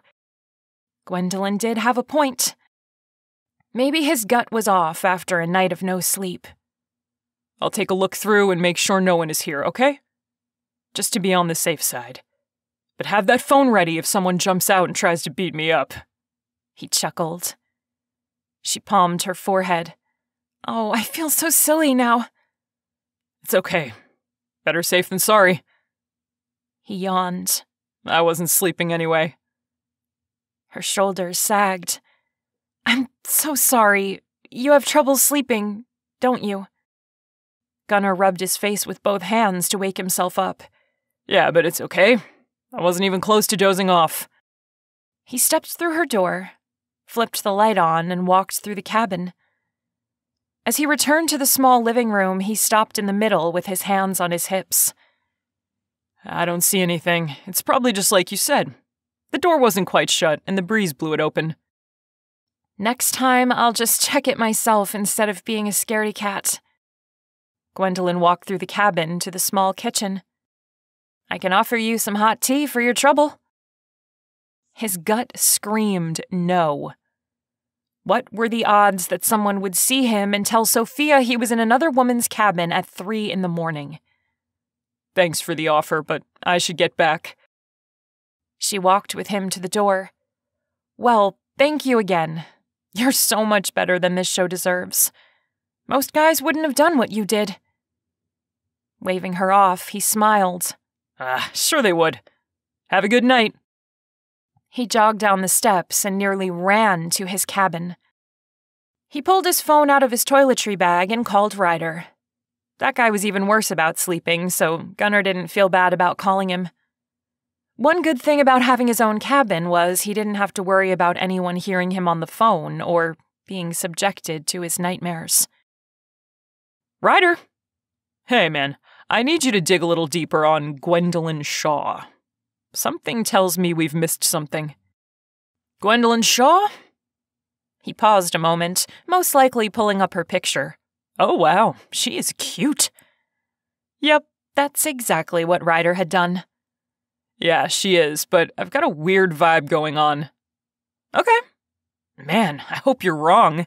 She's too pretty to be evil. Gunnar laughed. Yeah, 'cause looks are a determining factor in that. A guy can hope. Just get everything you can. Will do. Gunnar ended the call and put the phone back. Stretching long, he walked to his bed and dropped onto it. Now he was tired. Still, that odd feeling about Gwendolyn wouldn't ease up. She'd done nothing wrong that he knew of, but in the past, when he'd ignored his gut, that's when things went wrong. Like when they were in Africa. He'd known something bad was going to happen and told the guys, but they'd still kept that village from being taken. They were willing to take the licks to keep kids from being hurt. Maybe Ryder wouldn't find anything. Gunnar hoped he wouldn't. He liked Gwendolyn. She seemed sweet. There was nothing there spark-wise, even if he'd met her prior to meeting Sophia. And now that his heart was firmly in Sophia's hands, there wasn't a woman on earth that could catch his eye. Yawning, he rolled onto his stomach and let his thoughts fade as he drifted off, hoping to see Sophia in his dreams. Chapter 20. A week later, as she strolled through the market holding hands with Landon, Sophia felt like she was cheating on Gunnar. It was ridiculous because it was expected on a show like this, and she was supposed to be giving both guys a fair chance. The last week she'd spent time with both men, alternating spending a day with them. Her dates with Gunnar had left her feeling lightheaded and giddy. Holding hands with him, the way he smiled at her. They had so much fun together walking around in Puerto Rico. He made it feel less like a show and more like it was just the two of them. It was becoming harder and harder to spend time with Landon. She had no idea how the bachelorettes before her handled it. Had any of them felt the way she did for one of the guys early on? What did they do to hide it? Landon had tried to kiss her, but she'd said it was too soon. In reality, her lips were off limits. Gunnar's kisses, just thinking about them made her want to grab onto something to hold herself up. She'd never been kissed by anyone the way he kissed her. What was worse, just thinking about kissing someone else made her sick to her stomach. How much would that hurt Gunnar? After that first night on the beach in Puerto Rico, with the way he'd poured his heart out, there was no way she could do that to him. There was no way he was responsible for his high school sweetheart's death, either. She'd need proof to believe that. He may have worked on her truck, but as much as he loved her, there was no way he'd have let her drive it if he thought it was unsafe. Sophia? Landon's voice broke through her Gunnar-obsessed thoughts. Heat raced to her cheeks, and she smiled. I'm sorry, what did you say? Landon pulled her to a stop, brushing her hair over her shoulder. Where were you just now? You've had this dreamy look on your face several times today. The guy was cute. He was funny. And there was a girl out there who would eat him up like candy. It just wasn't her. Somewhere between a peanut allergy and the trip to Puerto Rico, she'd fallen for Thomas Gunn. She nearly choked right there in front of Landon. She'd fallen for Gunnar? No, that wasn't possible. It was just her crazy heart doing what it always did, latching onto a guy and setting herself up to be hurt. Plus, she needed to act like she was still very much available. Hillary would kill her if she didn't. She smiled. Oh, I'm just enjoying the stroll with you. I love markets like this. Are you sure that's it? She nodded. I'm positive. Landon was sweet, and she felt terrible for daydreaming about Gunnar. What could she do to make it up to him? I have an idea. Do you know how to bake brownies? His eyebrows furrowed. No. Sophia beamed. Awesome. Let's get ingredients and I'll teach you. The kitchen in my cabin is big enough and it'll be fun. Landon shrugged. Okay, sounds good to me. I'm never going to turn down a brownie lesson. The director called cut and the crew scurried around. Candace walked up to them. That was great, guys! And Sophia, excellent idea for the cooking lesson. The market is getting a little fuller than I like. We'll get a few shots of you guys shopping for stuff while the camera crew gets things set up back at the resort, and then we'll head back. Landon took her hand and kissed the back of it. That was a good idea. It'll be nice to spend some real alone time with you. She smiled, but inside, she was wilting. Yeah, me too. Hopefully Landon didn't get the wrong idea. She liked him, but her heart was firmly in Gunner's grip. And that grip was only getting tighter. Poor Landon never stood a chance. Chapter 21. The kitchen was set up, and everything was ready to go for Landon's cooking lesson. As soon as the makeup crew was done shellacking Sophia's face one last time, they'd start filming. She was sure once the show was over, it would take a year to actually get all the makeup off her skin. How did actresses put up with this all the time? Okay, Sophia, just do what you'd normally do in teaching someone to bake. The director smiled. Of course, a lot of flirting would be great too. Why had Sophia suggested this? She cut a glance at Landon, who was grinning ear to ear. She felt terrible, but she kept her plastic smile plastered on her freshly caked face. I'm sure we can manage that. The makeup team gathered their stuff and hurried out of frame, and the director counted down. Action! This is the first brownie recipe I ever made. It's super simple, and the only thing I did to make it special was add almond extract. Sophia floated around the kitchen, getting bowls and measuring spoons as she spoke. Landon had his hip leaned on the counter, watching her. Almond extract? She stopped and nodded. Yep, just a tiny drop, and it changes the flavor. I never would have thought of that. Then again, I'm not a baker. And you don't have to be. Some of this is just following directions. A commotion caught Sophia's attention, and a second later, the director called cut. Landon, there's a phone call for you. Candace walked to him and handed him a phone. You might want to step away to take it. That sounds serious. Candace nodded. Yeah. A few moments later, Landon returned, and Sophia knew by the look on his face that something horrible had happened. Is everything okay? She asked. He covered his mouth with his hand and shook his head. His eyes turned glassy. My dad suffered a massive heart attack this morning. They got him to the hospital, but he'd been without oxygen too long. His voice broke. They have him on life support until I can get there and say goodbye. A hush fell over the crew as they stopped everything.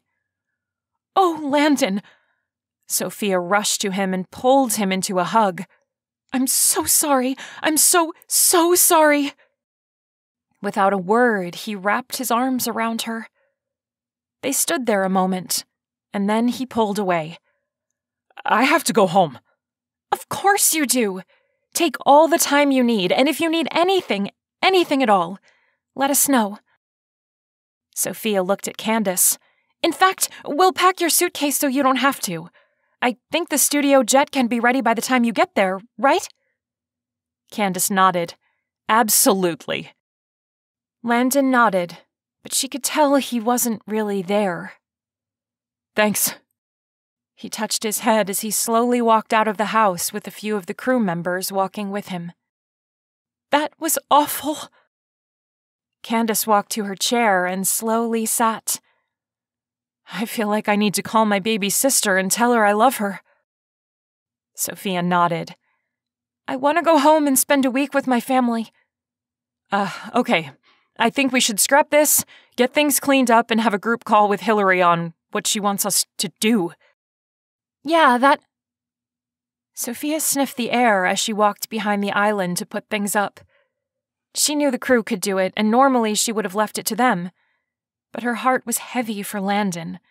She needed something to do. Do you smell that? The words barely left her lips when a burst of fire forced the stove door open. She screamed and jumped back. In an instant, everyone was on the move. Candace ran to Sophia, took her by the hand, and began pulling her out of the cabin. The crew was grabbing their equipment, filing out of the house in record time. Flames poured out of the windows, eating the wood better than termites. "Oh my gosh, I didn't even turn the stove on," Sophia said. She gasped, realizing it wasn't just the cabin being burned, but everything she'd brought with her. It was a good thing most of the clothes belonged to the show. Losing her favorite t-shirt would have hurt. Gwendolyn stopped next to them. "I found this clip to my clipboard." She handed Sophia a letter with her name written in the familiar scroll. "I'm sorry." Tears pooled in Sophia's eyes. "I don't know what I've done to make them mad, but I wish I knew." She slowly opened the envelope, wishing she'd never agreed to do the show. The mistake was thinking just the bachelors were naughty. Tisk, tisk, tisk, Miss Parker. You're just as bad. One of these bachelors is too good for you. Can you guess which one before your time has come? Sophia! Gunnar called. She looked up from the letter, searching the crowd for him. Their eyes locked as she found him. He closed the distance before she could blink, wrapping himself around her and crushing her to him. "Are you okay?" "No. The fire was set on purpose." She pulled back, showing him the now crinkled letter. He took it from her, glanced at it, and flicked his gaze back to hers. "This changes things." He leaned in. "We need to talk to Hillary. I need to get you somewhere contained and safe." "Okay," she whispered, trying to keep her voice from shaking. Gunnar pulled her close again, putting his lips against her ear. "I'll keep you safe. I promise I won't let anyone hurt you." Sophia had no doubt he would. The conviction in his voice, the hold he had on her. If anyone could keep her safe, it was him. She never thought she'd be grateful Hillary hid something from her, but in that moment, she was thankful. Grateful Gunnar was there and holding her. Gunnar tugged at the blanket covering Sophia, pulling it over her shoulders. It had fallen off as she slept on the couch in the cottage. Rightfully, she'd been an emotional mess once it hit her that she could have been hurt. On the plane back to California, he divided his time between holding her and talking to Ryder. They'd landed after midnight, and she'd finally settled enough to fall asleep. Her eyes were still a little puffy from crying, and the tip of her nose was red. She'd been embarrassed, but all he could see was the woman he cared about upset and hurting. Mostly, he just wanted to soothe her worries and let her know he wasn't going to let anything happen to her. They worked out a plan along with Hillary. Gunnar would stay at the cottage, with Sophia in the spare bedroom, until filming started back up once Landon returned, if he returned. Things would go back to normal, and everyone would act as though nothing had changed. Ryder had also hooked the cottage up with better security, and he'd be monitoring the system from now on. If anyone tripped the alarm, he'd know it, and the police were on standby. It was amazing how cooperative and responsive people were when executive producers got involved. He stood and shuffled down the hallway and into his room where his suitcase lay on the bed. After a day of traveling and phone calls, He wanted a shower and some sleep. The shower was a guarantee. The sleep, not so much. But he'd at least try to catch a few winks. If he was careful and didn't drift too deeply, he wouldn't wake Sophia with his nightmares. Grabbing some comfortable clothes to change into, he went to the bathroom and flipped the water on, locking the door before peeling his clothing off. Once the water was hot, he stepped in and let the water run over his back as he braced his hands against the wall. It wasn't until the water held a lukewarm tinge that he stepped out, toweled off, and dressed. On the way back to the bedroom, he ran a towel over his hair and sat down on the bed, making sure he hadn't missed any calls. His plan was to go back to the living room to be with Sophia. But now that he was still, he wasn't sure he could stand up again. He stretched out on the bed, tucking his hands under his head and letting his vision blur as he stared at the ceiling. For the first time in forever, he didn't even feel himself drifting to sleep. 1 minute he was thinking he needed to get up before he fell asleep, and the next, he was gone. Chapter 22. Sophia slid to a stop as she reached the second bedroom, quickly opening the door. Gunnar was on his side, gripping the sheets and gasping for air. It looked like whatever nightmare he was having was awful, based on how pained he looked. The first scream had pulled her out of deep sleep and scared her witless until she realized where it was coming from. Then she remembered all of Christopher's snide remarks about Gunnar. "Gunnar?" She called his name as she approached his bed and flipped on the small light sitting on the nightstand. His clothes were drenched in sweat, his hair matted to his head while the covers twisted around him. "Gunnar!" She eased down next to him and touched his arm. He sucked in a deep breath as he sat straight up. "Sophia?" "Yeah. Are you okay?" "I'm sorry. I thought I could—" He rubbed his eyes with his hands and his shoulders sagged. "I sat down for a second, and I was so tired. I didn't mean to wake you up."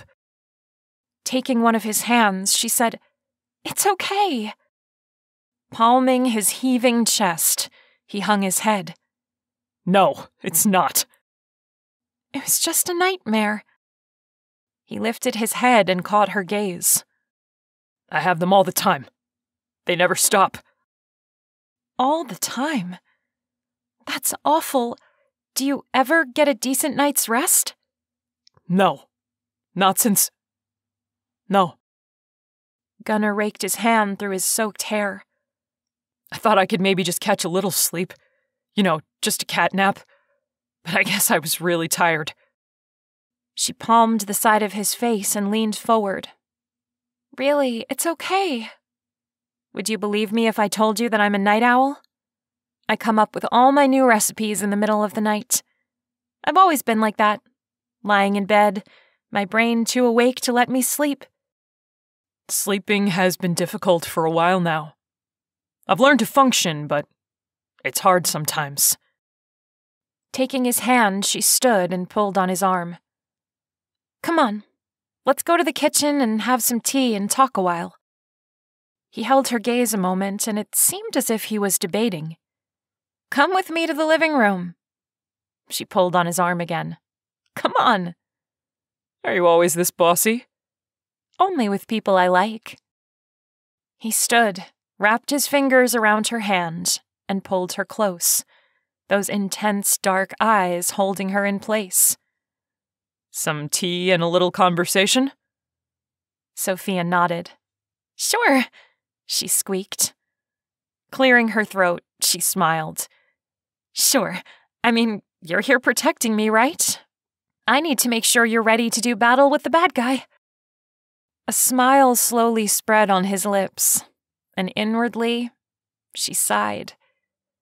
Wow. He had a smile that could make her hair stand on end. "Okay." and she was ready for another kiss. Broken or not, she didn't care. They'd figure it out. He had a grip on her heart, and it wasn't letting go. Gunnar set his teacup down on the side table as he slid down in the couch, resting his head against the back cushion. He rolled his head and looked at Sophia. Thank you for the tea. Sliding her fingers along his jaw, she could see the exhaustion in his eyes. I'm guessing you've tried it before, since you said you have nightmares frequently. He nodded. I have. They're not just nightmares. More like night terrors, as you could see. She set her teacup down and twisted around to sit facing him. Would you tell me what happened? Minutes ticked by as he held her gaze. Just when she thought he might not answer, he said, This is classified, but I was a ranger, and my company was captured. I was held for months and tortured. Oh.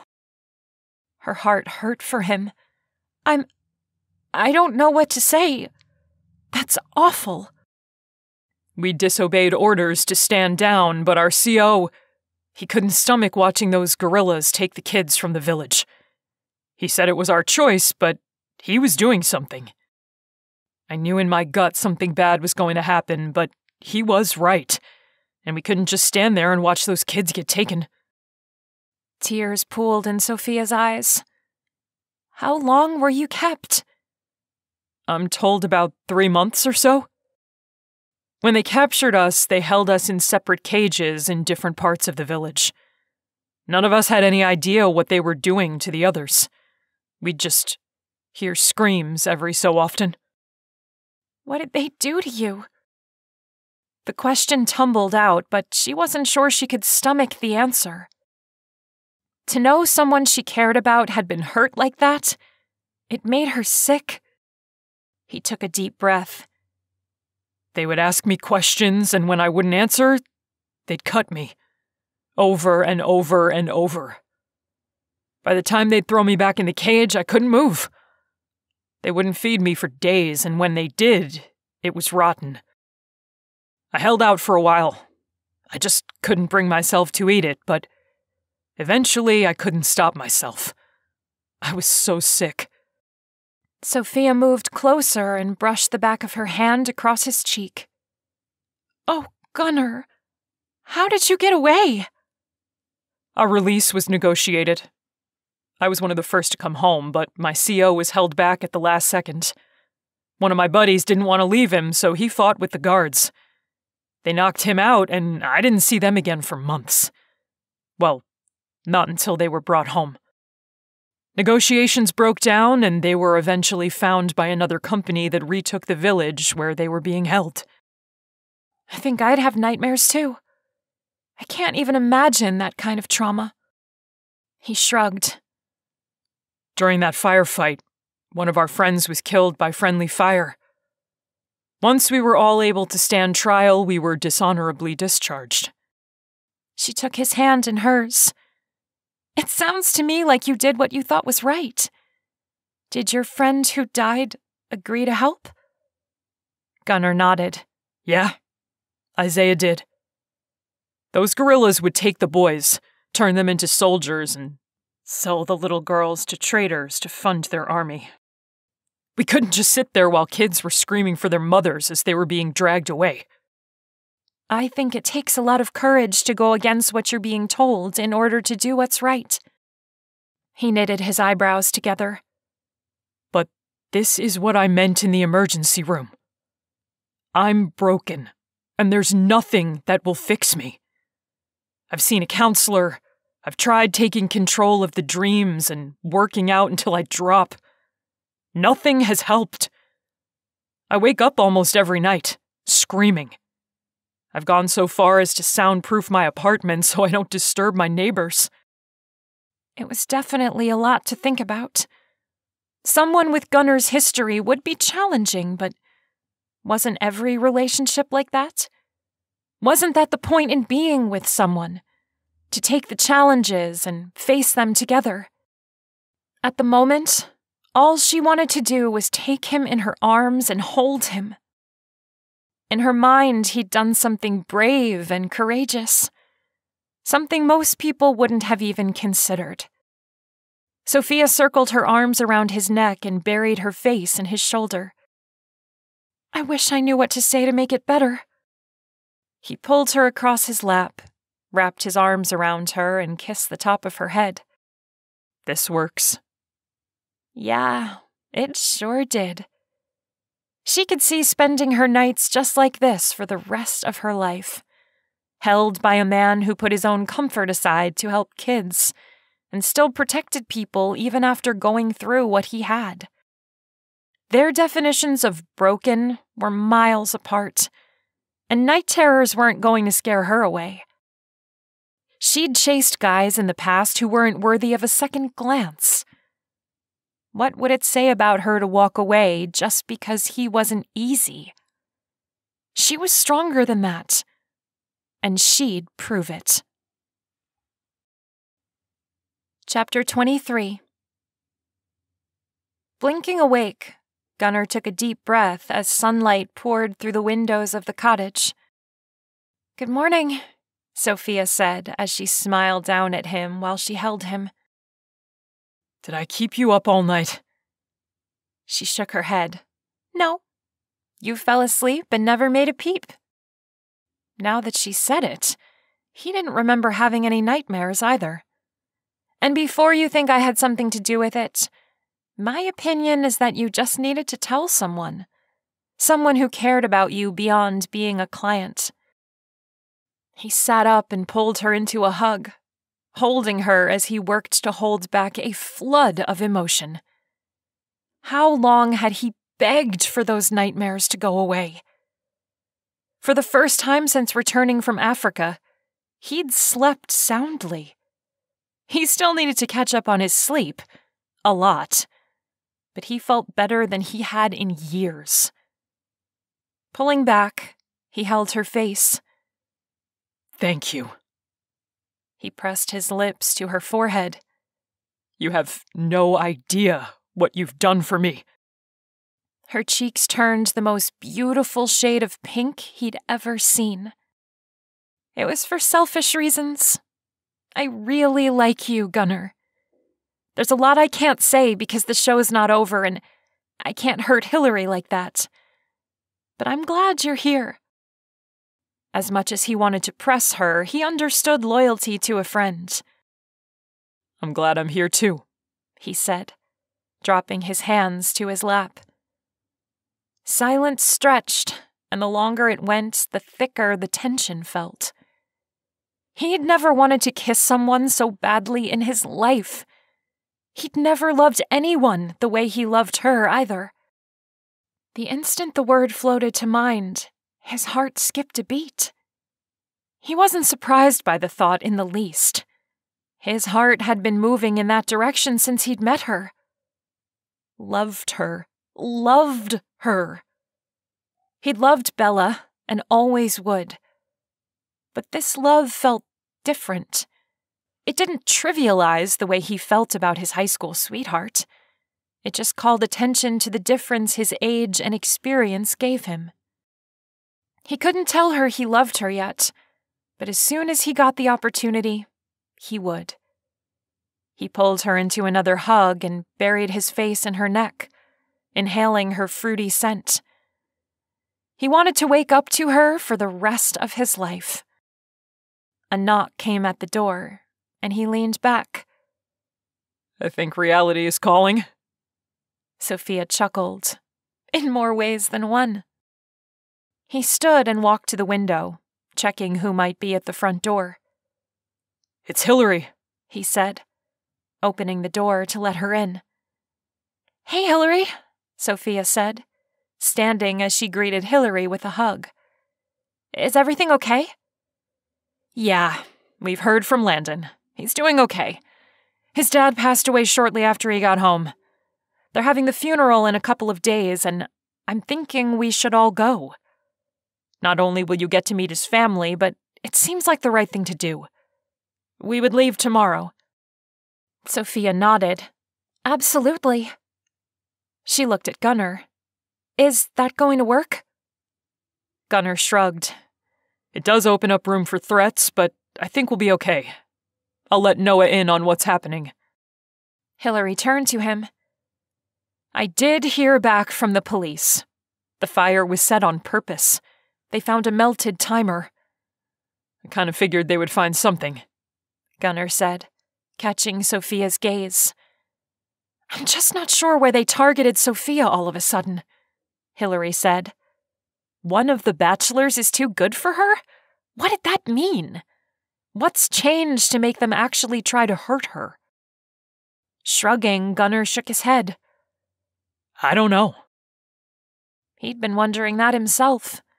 Nothing had changed at all. Another knock came at the door, and Gunnar looked from Hillary to Sophia. Expecting anyone? That's probably Travis, Hillary said.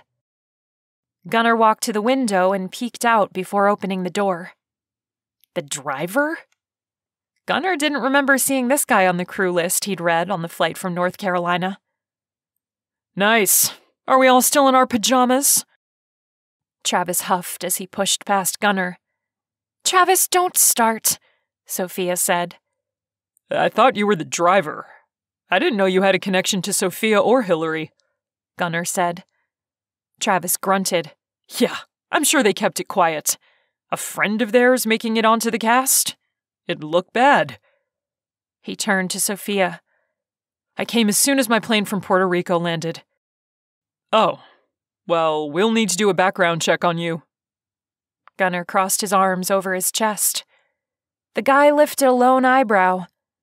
I've known them all my life. We're best friends. I'm clean. Gunnar narrowed his eyes as the tension instantly ratcheted up. This is my job. I don't care who you are, where you come from, or how long you've been in the picture. My sole focus is keeping Sophia safe while she's filming this show. Hillary held her hand up. Whoa, stop. Gunnar, you probably need to get ready to pack, and the three of us need to talk. Nodding, Gunnar caught Sophia's gaze and held it a moment. Okay. He turned, strode to his bedroom, and slipped behind the door. It didn't take a genius to figure out there was something between Travis and Sophia. Although Gunnar's gut was saying it was more Travis than Sophia. Still, there was a history there, and best friends had a way of turning into something else. It also didn't take a leap to suspect that Travis was behind the letters. If the guy had feelings for her, that would be enough reason to try to end the show early. Gunnar needed to be careful. First, Travis was her friend, and by the looks of it, a good friend. Suggesting that he could be the one behind the letters could very well put an end to Gunnar's relationship with Sophia. Still, he'd tell Ryder about the guy. The second, more important reason he needed to tread lightly was that he'd fallen in love with Sophia, and the potential for heartbreak was growing by the minute. The last thing he needed was new nightmares where she was the star. Travis, what was that? Sophia asked as she turned on him. You were rude. And you heard him. This is his job. You are a job. None of this is real. I don't want you to get hurt, Travis said, setting his hands on her shoulders and letting them slide down her arms. Sophia, I don't want you to continue with the show. It's dangerous. She pulled away. What was going on with him? Is that the only reason you came here? I came here because I couldn't get near you after the fire. Your bodyguard whisked you away so fast. Are you okay? Travis hugged her to him. I was worried about you, and I couldn't do anything because you didn't have a phone. He leaned back, cupped her cheek, and kissed her forehead. Sophia stepped away. I'm okay, but that doesn't explain why you were so mean to Gunnar. He's a good guy. Travis turned to Hillary. Could I talk to Sophia a minute? Hillary looked at Sophia. I guess. I'm going to make sure you're packed, okay? Thanks, Sophia replied. Travis waited until Hillary was out of the room before pulling Sophia into another hug. Sophia, that fire scared me to death. And that I couldn't get to you made me crazy. Sophia pulled back and crossed her arms over her chest. That still doesn't explain the way you treated Gunnar. Like he's a bad guy or something. I told you. He held up his hand. I know, but that doesn't change how worried I was or how much I care about you. His shoulders sagged, and he slowly sat on the edge of the couch. Can't you see this is a job to him? How do you know Hillary hasn't told him to keep up the ruse just so the show looks good?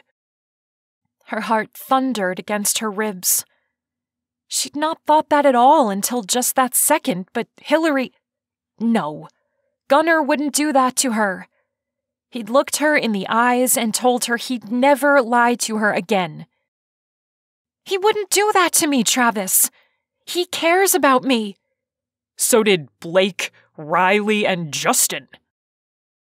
Tears pooled in her eyes. Travis was pulling out every insecurity he could find and punching her in the gut with it. That's not fair. Travis jumped up. No, what's not fair is watching someone you love throw themselves at someone you know is only using them. That's not fair. He's using you. Mark my word, he doesn't want you. He just wants to catch the bad guy. It's what he does. Sophia walked to the door and opened it. I think you need to leave. There was no more to consider when it came to Travis. She'd known the answer that first night, but she'd tried to be fair. Now it was definitive. There was nothing romantic between them. And there never would be. He sucked in a sharp breath and his shoulders rounded. What? Sophia! I can't talk to you right now. Travis walked to the door and paused in front of her. I'm right. And once you see that, you'll know I was only looking out for you because I love you. When you love someone, you don't deliberately hurt them by using their insecurities.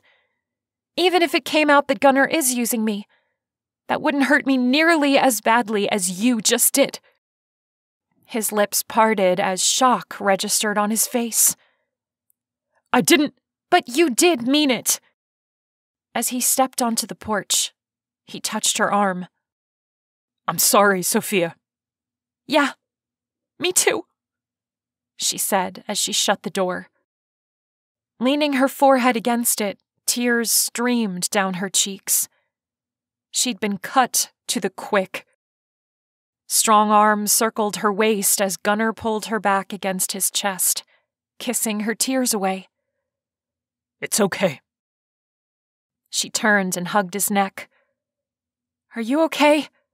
Hillary asked. No. Travis was downright hateful. Gunnar swept her into his arms, strode to the couch, and sat with her in his lap. Sweetheart, guys can be really stupid. I'm sure he thought he was trying to protect you. And if he cares about you the way I do, his motives were pure. I can't say I like his execution, though. You heard what he said? She leaned back and looked up at Gunnar. Travis had no idea what he was talking about. Sophia just knew Gunnar wasn't using her. He couldn't be.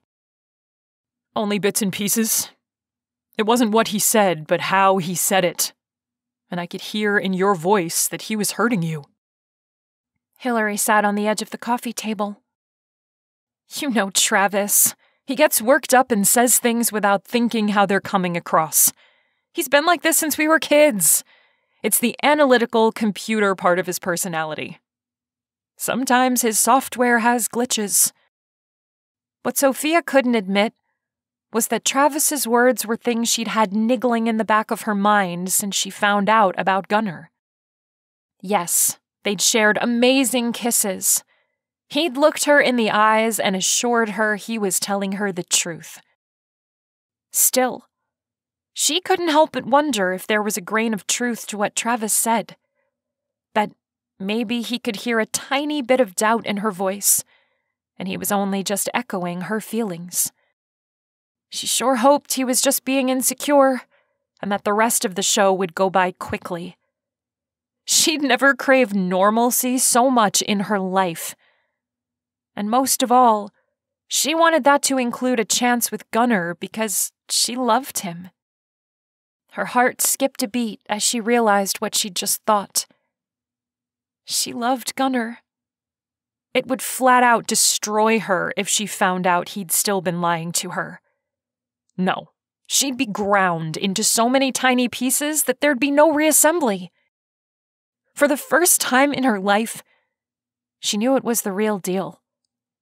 It wasn't imagined or misplaced. She loved him, and as soon as she could, she was telling him. Chapter 24. Landon hugged Sophia. Thank you for coming to the funeral. The cast and the entire crew had attended Landon's dad's funeral in southern Utah. They'd taken up a good-sized portion of the tiny church, and then filled out the back of the group in attendance at the graveside, leaving standing room only. The family had agreed to let the show film some of the funeral, and Hillary had given them their word that they'd be respectful and thoughtful when it came time to air it. The show was also donating to the local animal shelter in memory of his dad. Apparently, the man had been a long-time volunteer. "I'm so sorry for your loss. I can't imagine what you're going through." She pressed a small kiss to his cheek. I appreciate that. He smiled. I think I'm still trying to process it. She nodded. "I'm sure you are," she said, taking his hand. "Just know, if you need anything, call." Actually, I think I'm going to come back to the show. Losing my dad has me thinking I need to take my life a little more seriously. We've only got so much time, and I've enjoyed spending time with you. I'd like to see where this can go. Sophia was pretty sure he knew it was going nowhere, but if he needed the distraction the show could give, she wasn't going to talk him out of it. "Sure, whatever you need. I'll be glad to have you back." Gunnar walked up next to her and shook hands with Landon. I'm really sorry for your loss. I have no doubt he was a good man. Thanks, Gunnar. "Landon's coming back on the show," Sophia said as she looked up at Gunnar. Her heart fluttered at the sight of him. How was she going to spend weeks hiding how she felt about him? Oh, wow, okay. Are you sure? Gunnar asked. Landon nodded. Yeah, I need some distraction. Not that you're a distraction, just I like you, and it would help to be around someone I like. It'll be good having you back. Gunnar patted him on the shoulder. Do you know what we'll be doing? Sophia shook her head. No, we thought you'd be out, but now that it's changed, we'll see what happens next.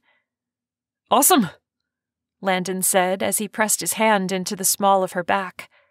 Would you mind if I introduced you to my family? She cut Gunnar a glance. No, I'd love to meet them. Great. He led her away from Gunnar to the family room off of the kitchen.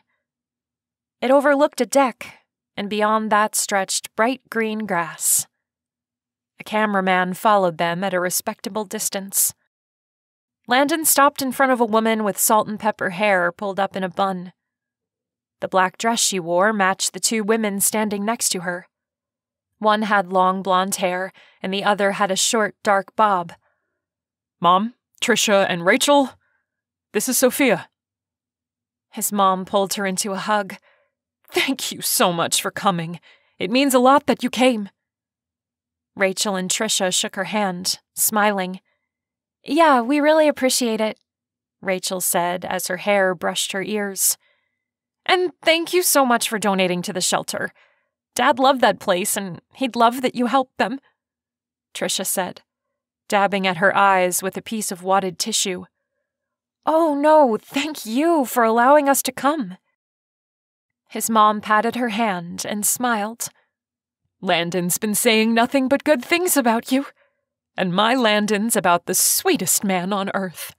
So for him to say that, you must be pretty special."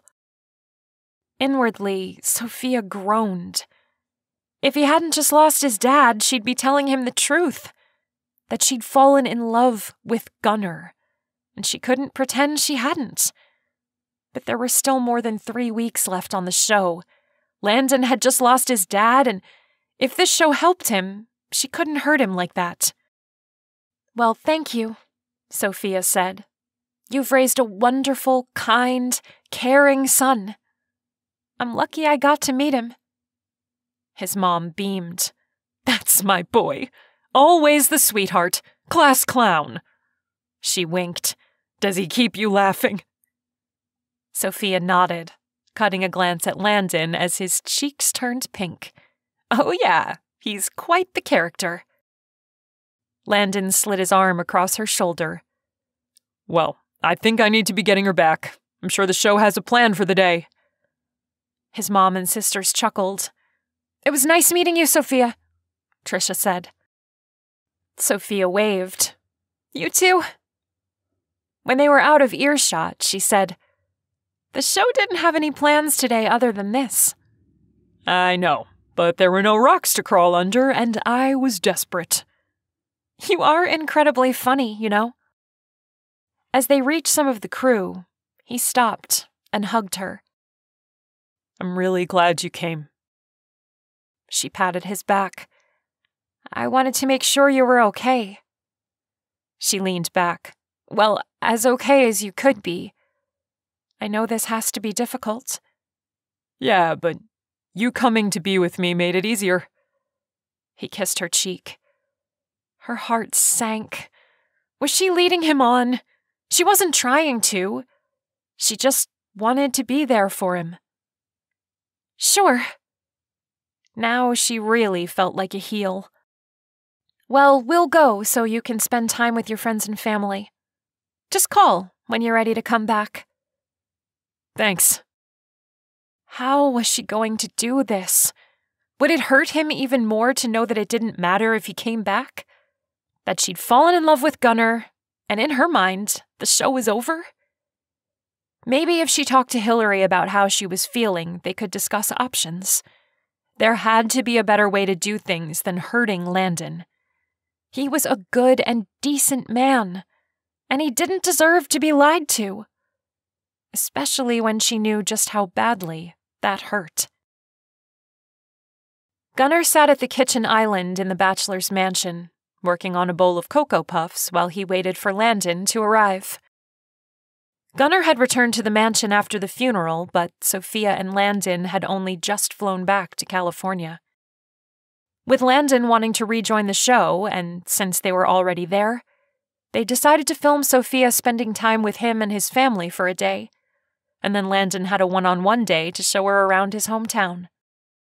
Gunnar had refused to leave her at first, but they'd adjusted security since he'd promised Sophia she'd be safe. Noah had worked it out with Hillary, and Elijah had tagged along during her stay in Landon's hometown. Once they reached California, he'd accompany them to the house, and then he'd fly back to North Carolina. The front door opened, and Gunnar stood and strolled into the living room to find Landon walking in. "Hey, Landon." "Hey," he said, letting out a long puff of air. "Tired?" Gunnar laughed. Shaking his head, Landon rolled his eyes. "Exhausted. I didn't realize we'd be filming all afternoon before flying in." "Yeah, I don't think I'll ever get used to filming and stuff. I'm not cut out for television."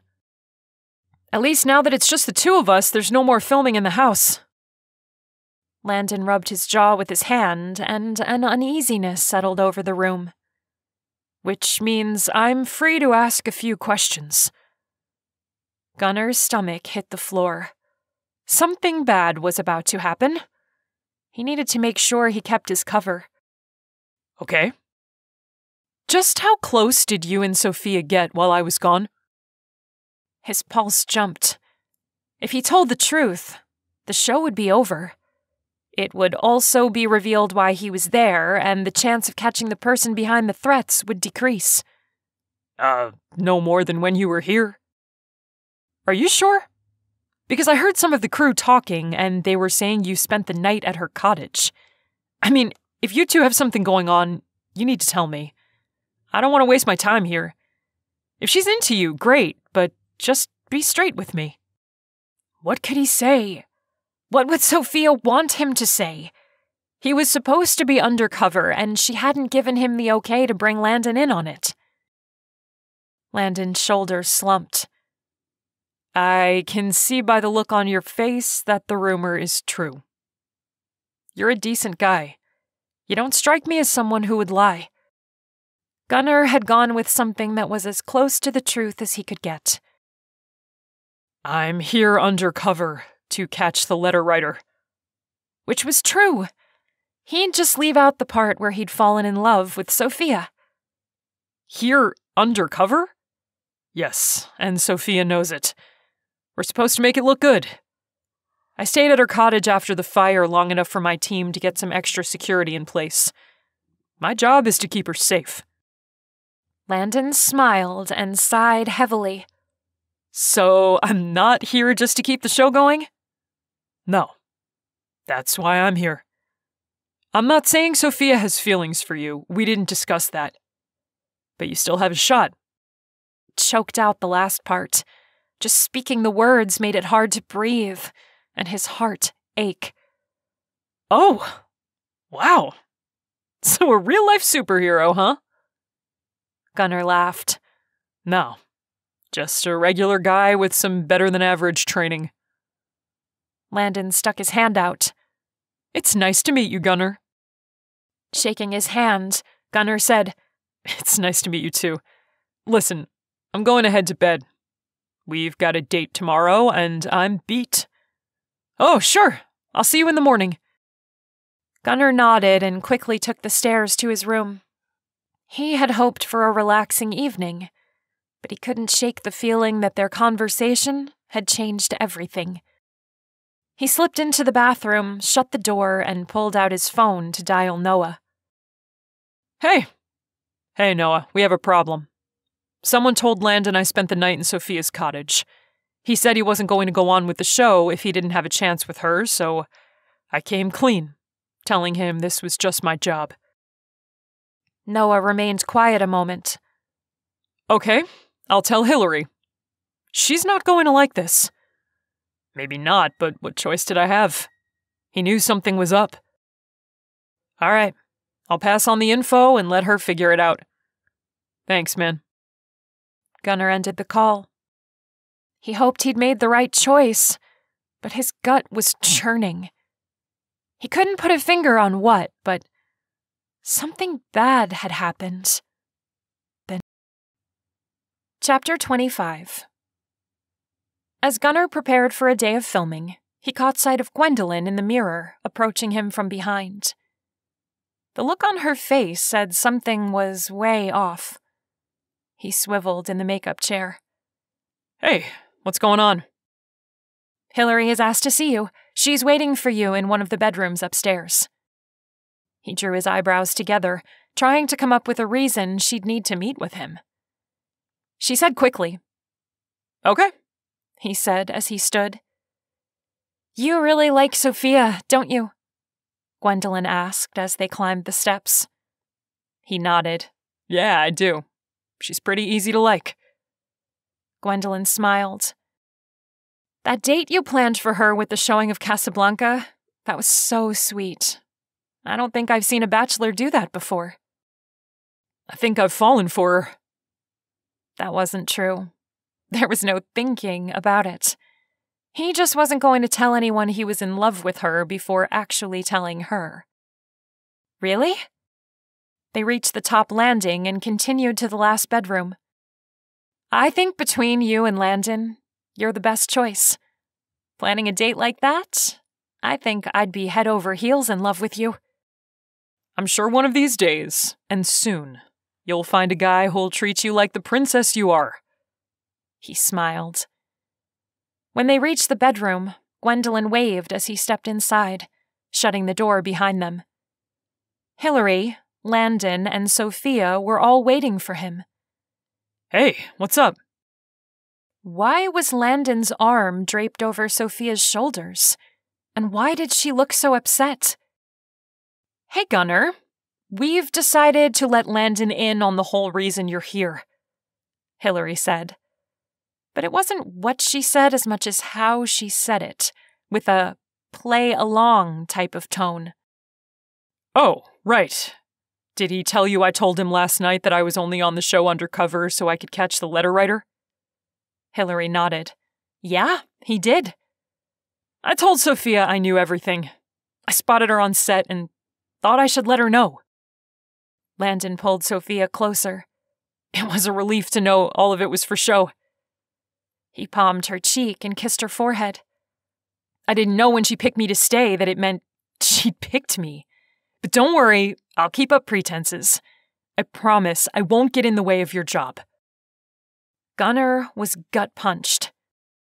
Do you think Sophia and I could talk for a second? No, that's okay. I wouldn't want Landon to get the wrong idea again. Sophia leveled her eyes at Gunnar. I told him we were just playing our parts. That I was doing what Hillary had asked me to do from the beginning. And what's that? He asked, just above a whisper. That I was making sure you acted like a real bachelor. I mean, the audience needs to feel a connection to each of the bachelors, and they can't do that if you never open up. Sophia had coaxed things out of him because she was playing a part? He could feel his heart shattering. Little pieces of glass slicing through organs on the way down to his stomach. It was a wonder he wasn't actually bleeding internally. Hillary opened her mouth to speak, and Sophia cut her off. Hillary feels terrible, but you're a professional. I'm sure you understand how things work. He swallowed hard, trying to fight how broken he felt. Right. Were we really filming today? Hillary cut a sharp glance at Sophia. Yeah, we were going to let you know we're going to spend the next couple of weeks alternating longer dates, traveling to the Caribbean and Paris, and then we'll be coming back to the States so Sophia can meet your family, Gunnar. My family? Why? That's what happens every season, Sophia replied icily. The show has to go on, you know. Of course, you'll be meeting my family a few days prior to the ceremony. Gunnar nodded. Guys, I just need a moment with Sophia. If you'll head downstairs, we'll be there in a second, Hillary said, as she walked to the door and opened it. Gunnar was the first horse out of the chute.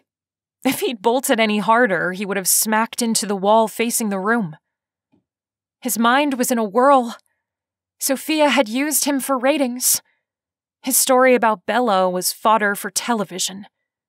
Had there been cameras in her cottage, too? Was his time as a prisoner going to be used as well? Instead of heading down the steps, he strode straight to his bathroom and emptied the contents of his stomach until there was nothing left. He stood, wiped his mouth, and braced his hands against the counter. He wasn't angry. The best way to describe how he felt was grieved. It was his own fault, though. He'd let someone in, and he should have expected this, given where he was, in the middle of a giant theater. It was stupid, and he should have known better. It didn't change how he felt about Sophia. He loved her, and he'd do what it took to keep her safe, but what life she'd breathed into him was gone. And the walking corpse was back. Hillary frowned as she shut the door and turned on Sophia. What was that? It was the answer to overhearing Gunnar tell Landon she was just a job. Gwendolyn had told her she was needed at the bachelor's mansion the evening before, and she'd just arrived and reached the kitchen when she heard Landon ask what happened with her and Gunnar. Gunnar had replied that he was only there undercover with such conviction that it made Sophia flinch. He'd sounded so detached, like it was nothing for him. Her thoughts had gone wild. She'd known why he was on the show, but the way he'd explained it to Landon? So mechanically. Was he acting for Landon, or was he acting when he was with her? He was just making their relationship look good to cover his job after all? Is that what he'd done the whole time? Her heart had picked up speed, and her stomach soured. Then Gunnar had admitted that she was just a job, and all the doubt she'd had about him returned full force. His words hit her like shrapnel. No, not just the words, but the way he said them. And from the sound of the conversation, he'd not expected her to overhear it. That made it all the more gut-wrenching. He'd used her. She should have seen it coming. Sure, he'd shared something sweet and intimate, but then her mind went back to the beach. He'd played her, starting with that story about Bella. After hurrying back to the cottage, she'd bawled her eyes out. Whatever the show needed from her could wait until the next day. Her heart was so broken, she was sure pieces of it were scattered on the lawn as she ran from the mansion. The response from Gunnar had mangled her, but she was done being the weepy doormat. She'd finished crying and decided two could play at that game. And now Hillary was acting like Sophia was the one in the wrong. I was doing exactly what you asked me to do. Pretend. Sophia stared Hillary down. I've known you a long time, and I saw Gunnar's face when you said you've been told to coax the bachelors to open up. Sophia, he turned green. Yeah, she'd seen it. She'd also seen the look on his face when Landon kissed her forehead. A kiss that meant nothing to her. She also knew what a great actor Gunnar was, even when the cameras weren't rolling. I didn't see anything.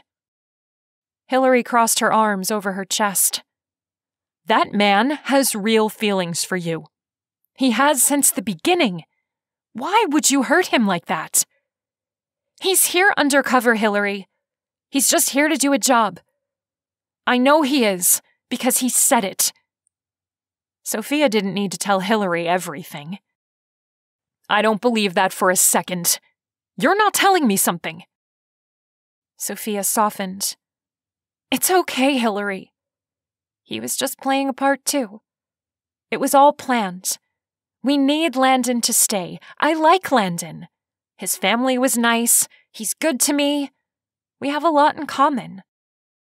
She wasn't in love with him in the least, and just thinking about being with him made her want to throw up. But she'd rather be with someone who actually wanted to be with her than someone who was only using her to make his cover look better. Hillary closed the distance between them, stopping just a foot away. You hurt that man. You could see it, feel it. He left this room in pain, and you did it. I never thought I'd witness my best friend doing what you did. No matter what happened, how people treated you, you were always the better person. Yeah, and how many times did I get walked on, thrown away, expected to just deal with it? Sophia was sick of being the one to always suck it up and deal with being hurt. I'm not doing it anymore. I'm done being the girl everyone dumps on. I'm not being played anymore. Dropping her arms, Hillary sighed and walked to the door. Do you feel better? Gutting him? Because that's what you did. Only this time, deep down, you know you were wrong. I don't know what happened, but I know you're wrong, and so do you. With that, she left the room, leaving Sophia to seethe. The nerve of Hillary. Trying to make Sophia feel bad for standing up for herself. The one time she took control and she was in the wrong? No, not this time. She was glad she'd struck first. For once, she was the one throwing the punches and not the other way around. Sophia did care that her heart had been in her throat when Gunnar looked absolutely stricken. That her heart still hurt because she loved him. Hearing him call her a job and that's all, had made her physically ill. But she was over it, and moving on. If she told herself that lie long enough, maybe she'd even believe it. Travis had been right. He was her best friend, and she'd picked some random guy she barely knew over him. Not that she wanted something romantic, but she should have been more open to his concerns. The next time she saw him, she'd eat crow and apologize. Of course, she'd hear about it forever, but she'd rather deal with him than a liar. Chapter 26. "Are you all set on the itinerary?" asked Gwendolyn as they flew to Gunner's hometown. The closer the plane got to South Carolina, the more Gunner wanted to tell Hillary and Noah he was quitting. He didn't want Sophia meeting his family.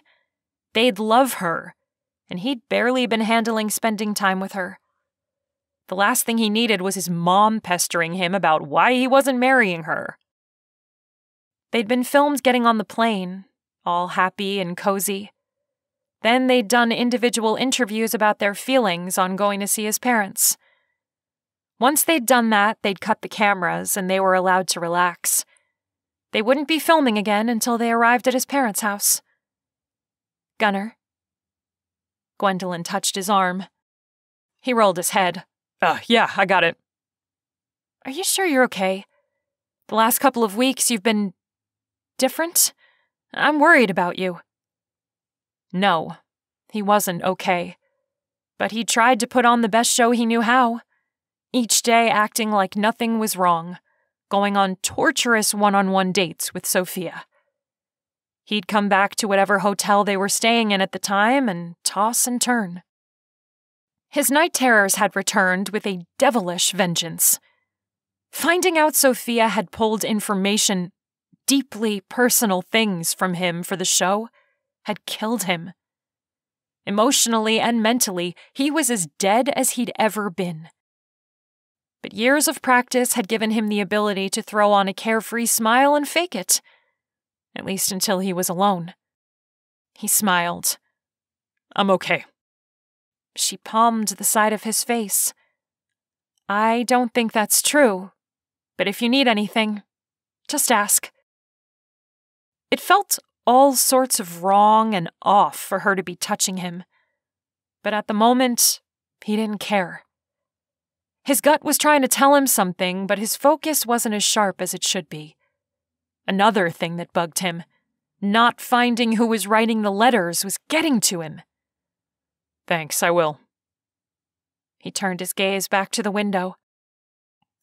Gwendolyn, would you mind if I spoke to Gunner just a moment? I wanted to ask him a few things," Sophia said. He closed his eyes and steeled himself. In a second, her scent would cover him, and the intense need for her would be almost more than he could handle. Gwendolyn placed her hand on Gunner's arm and squeezed it. She stood, and if she was trying to whisper, she failed. "I don't think he's feeling very good. He says he's okay, but I don't think he is." "Oh, it won't take long, and he'll be all yours again." The air moved as Sophia took the seat next to him. Out of his periphery, he watched Gwendolyn walk a few rows toward the front and sit. As soon as she disappeared from sight, Sophia turned to him. "So, what should I know about your family?" Keeping his gaze trained on the clouds passing by, he replied, "They're good people. My mom and dad have been married for nearly 35 years. My younger brother and his wife are both accountants, and they have 2 sets of twin girls. Please don't—" He took a deep breath. "Please just don't be too friendly. I don't want to get their hopes up. I haven't brought anyone home since Bella. The only reason I'm going through with this is because I said I'd find the person threatening you." When she didn't speak, he turned to her. "I know you hate me, but they haven't done anything to you. Just don't hurt them, okay? They don't know anything about my time in the army either." "I'm not going to hurt them." She almost looked offended. "Okay." He shifted in his seat away from her. Minutes passed as the silence stretched until she broke it. "They don't know about your time in the army?" she asked softly. He shrugged. No, it was classified. Plus, even if it wasn't, they didn't need to know. It would have hurt my mom. Although, they'll probably find out once it airs on the show. I guess I should tell them before they hear it along with the rest of the country. "What are you talking about?" It was your job to coax personal information out of the bachelors to make the show feel more real. I didn't know that, and I offered up my soul like silver pieces to Judas.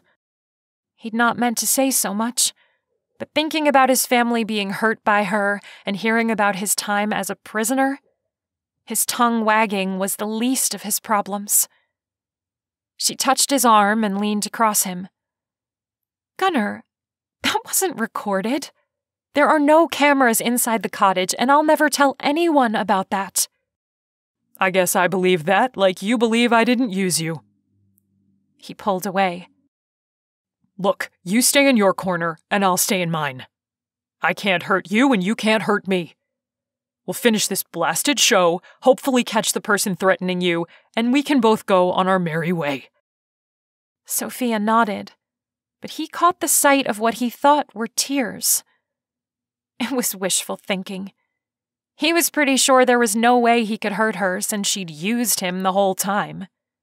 She'd even pretended to be angry at the beginning. Obviously, she was a much better actor than he was. "Sure, Gunnar. I promise I won't hurt your family, and I won't tell them." She leaned in and whispered, "About your time as a prisoner. No one will ever hear it from me." Her voice was so sweet that all he wanted to do was take her in his arms and kiss her, to tell her how much he loved her. Taking a deep breath, he crammed the feelings down. "Thank you." Not that he believed a word that came from her mouth, but he'd keep that to himself. He just hoped he could keep himself together long enough to survive his visit home. All he needed was enough glue to get himself through the next few days with his family and then hers. Then he'd be home free. The house-sized lump that had formed in Sophia's throat as she talked to Gunnar had yet to shrink. Not on the plane, and not since it landed. And she was beginning to think it was growing the closer she got to his family's home. For some reason, she couldn't stop watching him either. He thought she'd recorded their conversation in the cottage. It was your job to coax personal information out of the bachelors to make the show feel more real. The words were like a sword piercing her heart. When she'd said that, she didn't fathom him thinking it included his months of torture. She should have realized he'd take it that way. She'd been so awful that day. In the last 2 weeks, their one-on-one dates had been awful. There was no way people didn't feel the chasm between them. They'd smile, act happy, and as soon as the camera stopped rolling, Gunnar would walk away. It hadn't escaped her how Gwendolyn had shadowed him lately.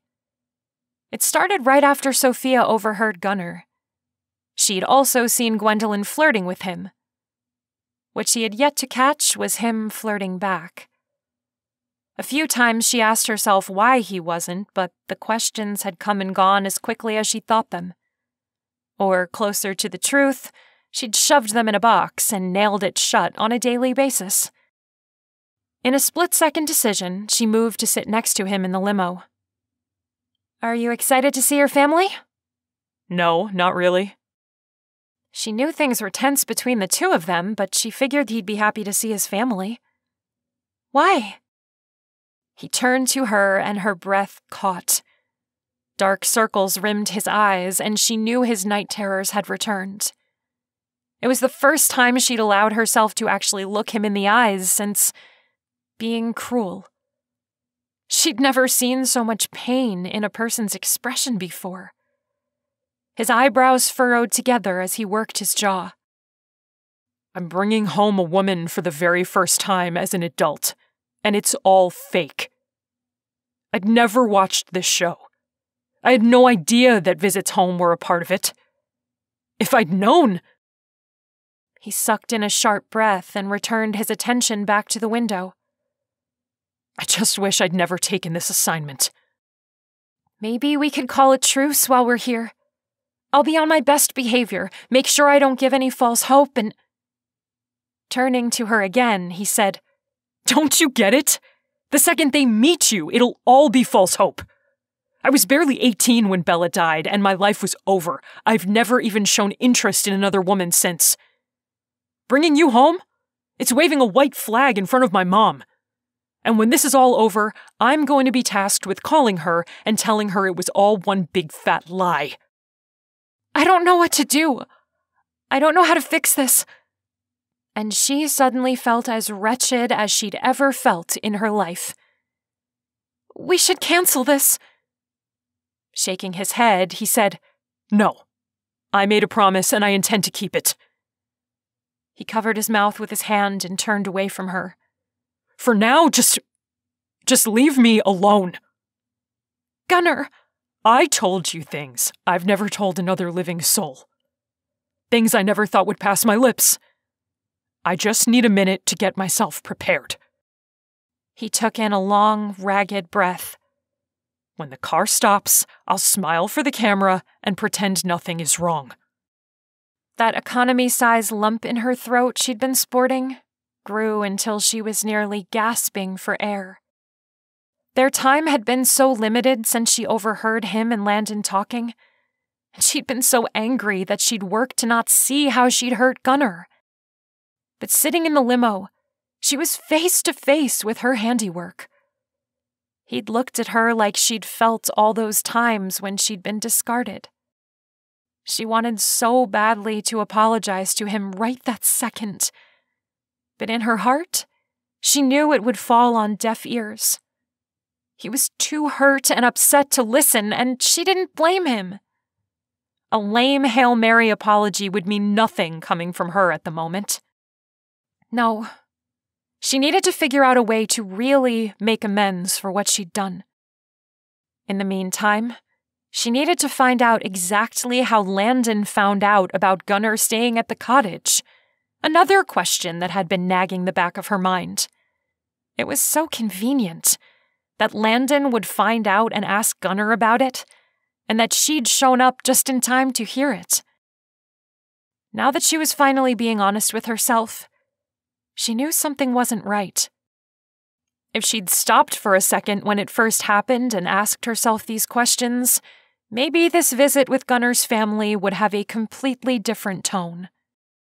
Maybe it would be okay for his mom to be picking out his wedding tux. And maybe she wouldn't be feeling like a rat in the presidential suite. Chapter 27. When the limo stopped outside the large 2-story white southern home with a portico framing the ornate front door, Sophia was in awe. It wasn't a mansion like the home in Malibu, but it was old and grand and beautiful. Picturesque, with all the trees and a lake spreading out behind it. No, it was more incredible than the place in California because of the age. Cameras were already set up and waiting for the limo to arrive. There wasn't an angle that they were going to miss. For once, Sophia wished they'd fritz out. Gunnar set his hand on the door handle, pausing before he opened it. They're kind and generous and welcoming. They've never met a stranger. The town is small. Everyone knows everyone. This isn't California, and they're not backwoods hicks. They might talk slow, but they don't think slow, so don't talk down to them. I would never. She slid closer to him. I will treat them with the utmost respect. He nodded and pushed the door open, stepping out and reaching back to offer his hand. Sophia put her hand in his and let him help her out. How was she going to pull this off when all she wanted to do was cry? A heavy-set woman with white hair wearing a pink blouse and a flower print flowy skirt briskly walked to Gunnar and took him in her arms, hugging him and swaying back and forth. Hey, Mama. I've missed you. Gunnar hugged her back. She leaned back, taking his face in her hands. I've missed this face. I swear you are more handsome every time I see you. The thick accent was hard for Sophia to follow, but she did. The woman turned her gaze on Sophia. And this is her? Yes, ma'am, this is Sophia Parker. Sophia, this is my mom, Fiona Gunn. Fiona embraced her in a tight hug. Oh, sweetheart, are you just a picture of perfection? Sophia hugged her back. Oh, well, thank you. His mom leaned back. Thomas, honey, she's got the same green eyes as Bella. Same everything except the hair. Sophia caught the bob of Gunnar's Adam's apple, the quick-fire blinks, and the sharp intake of air. Gunnar nodded. Yes, ma'am. But that's all they have in common. Sophia didn't know how to take that. Was it good or bad? Fiona hooked her arm in Sophia's. Well, you come on in and meet the rest of the family. I told them I wanted to see my boy first. They didn't need to be crowding you the second you got out of the car. You have a beautiful home. Gunnar followed behind them. Fiona led her up the steps and into the house, stopping in the foyer where Gunnar's family waited. Sophia noticed that Gunnar stayed on the porch. This is my husband, David. Shaking Sophia's hand, he said, Nice to meet you. His voice was deep like Gunnar's, and there was no mistaking this man was Gunnar's dad. The only thing different was their age. His mom continued. This Thomas's baby brother Nathan, his wife Betsy, and their girls Nina, Vivian, Lily, and Carly. Nathan looked quite a bit like Gunnar. His wife was statuesque and prim. Their 2 sets of twin girls, who looked about 3 and 8, were cute. Hi, Sophia. It's nice to meet you, Nathan said as he shook Sophia's hand. You have a lovely family. There was such a warm feeling to everyone. How kind they were. She could tell she was going to like them a lot. Nathan smiled, and the resemblance to Thomas was accentuated. They both had dark hair and dark blue eyes. But that smile, it had to be a Gunn signature. Thomas, baby, get in here. Fiona waved for him to come inside from the porch. Gunnar shuffled in, but Sophia could see the weight sitting on his shoulders. This was the last place on earth he wanted to be. And it was her fault. Yes, ma'am, he said. The family took turns hugging him and welcoming him home. It was pretty obvious it had been a while, with the way his mom continued to gush about how he'd changed, his height, and that he needed to not stay gone so long next time. His dad cleared his throat. We've got a late lunch prepared if you two are hungry. I know we are. He laughed, and the family joined in. Cameras followed them through the house to a large screened-in porch. A rectangular table was set up with a line of dishes that ranged from grilled chicken to bacon-wrapped asparagus. There was still steam pouring from the dishes, which meant the crew had just set the plates out, much like they'd done when she'd had a meal with Landon's family. Gunnar's family was just as he described. Friendly, welcoming, sweet, and everything she wanted in her significant other's family.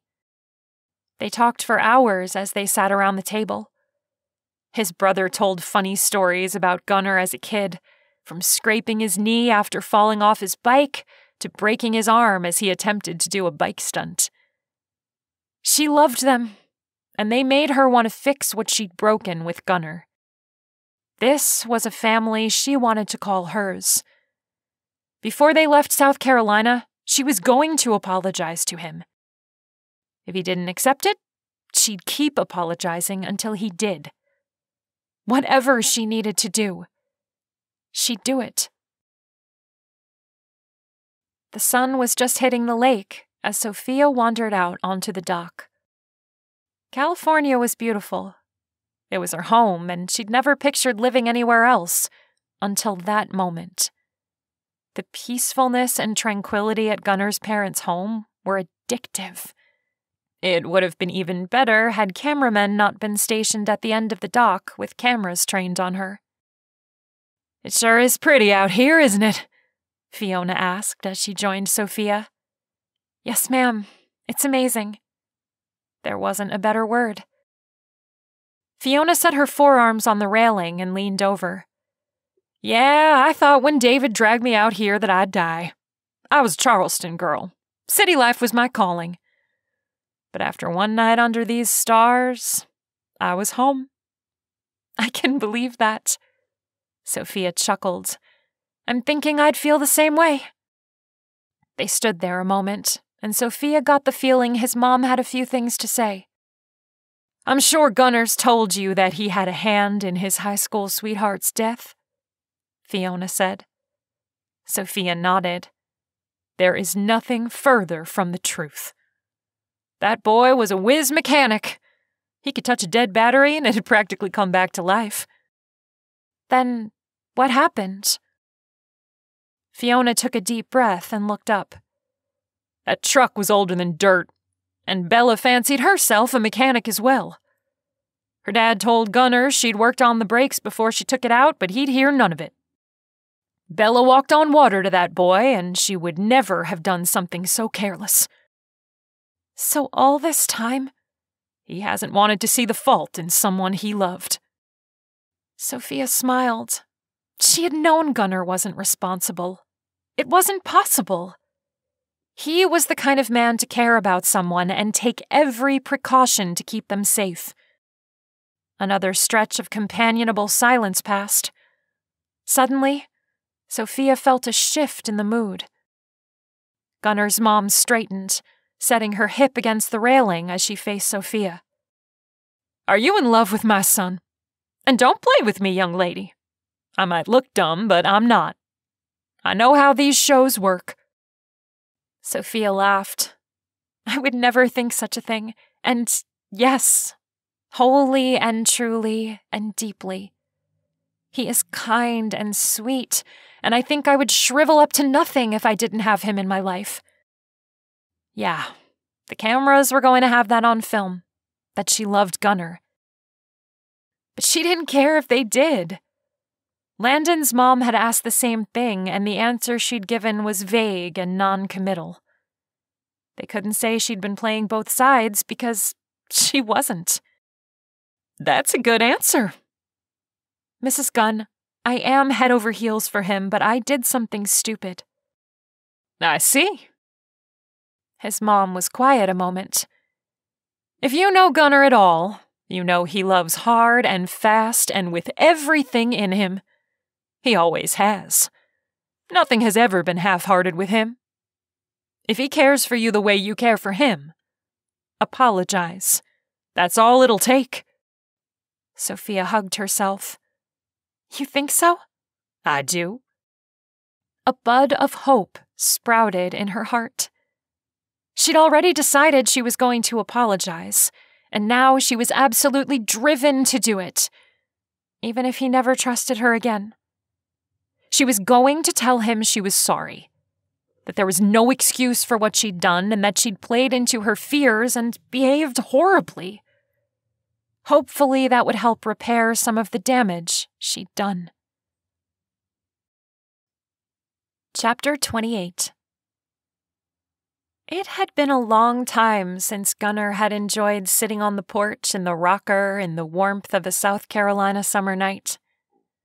Frogs, crickets, and other assorted animals made their presence known with their songs.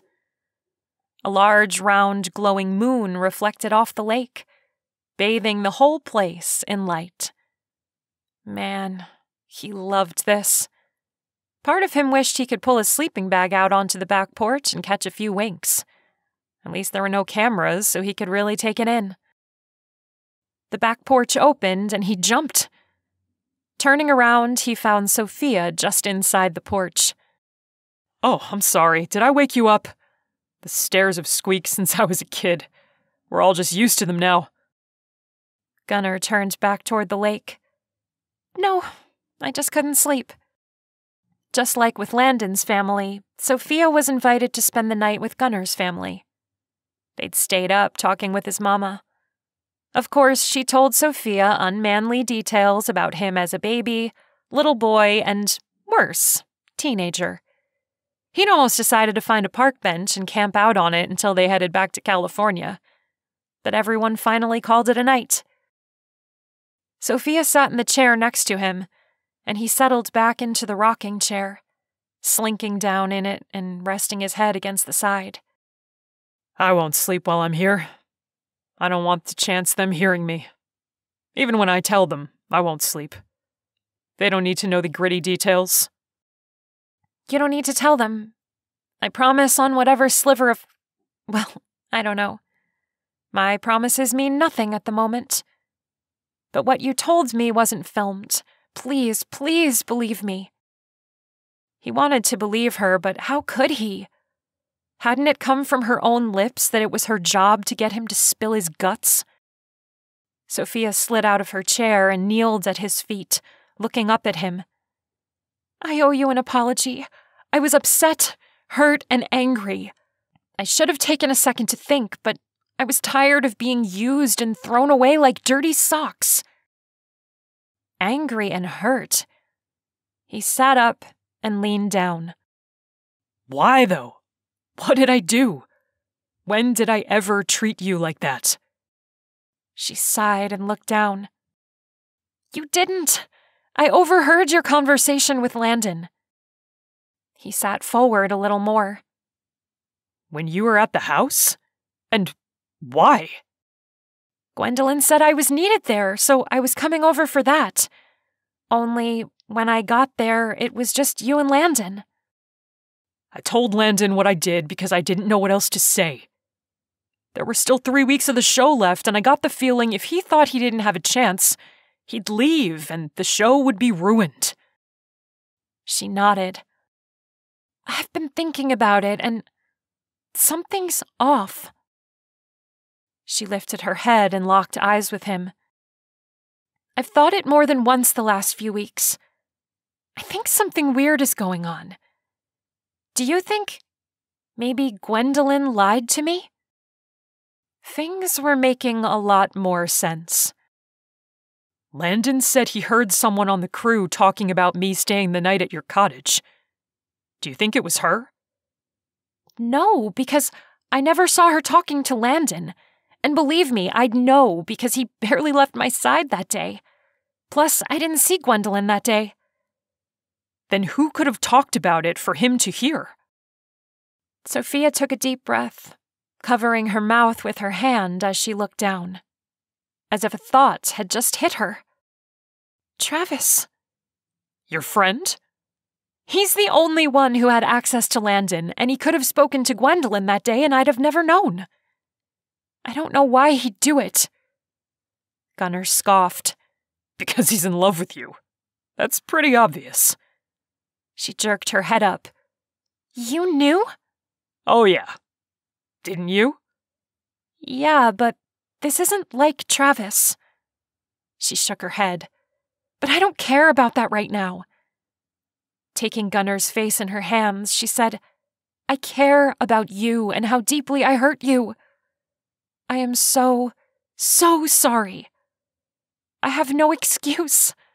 No matter what I heard, I should have talked to you, trusted in you and your character, and I didn't. I am so ashamed, and... He set his forehead against hers. It's okay. She pulled back. But I hurt you. Aren't you furious with me? I lied to you at the start, and my conversation with Landon reinforced already planted doubts. I was never angry with you.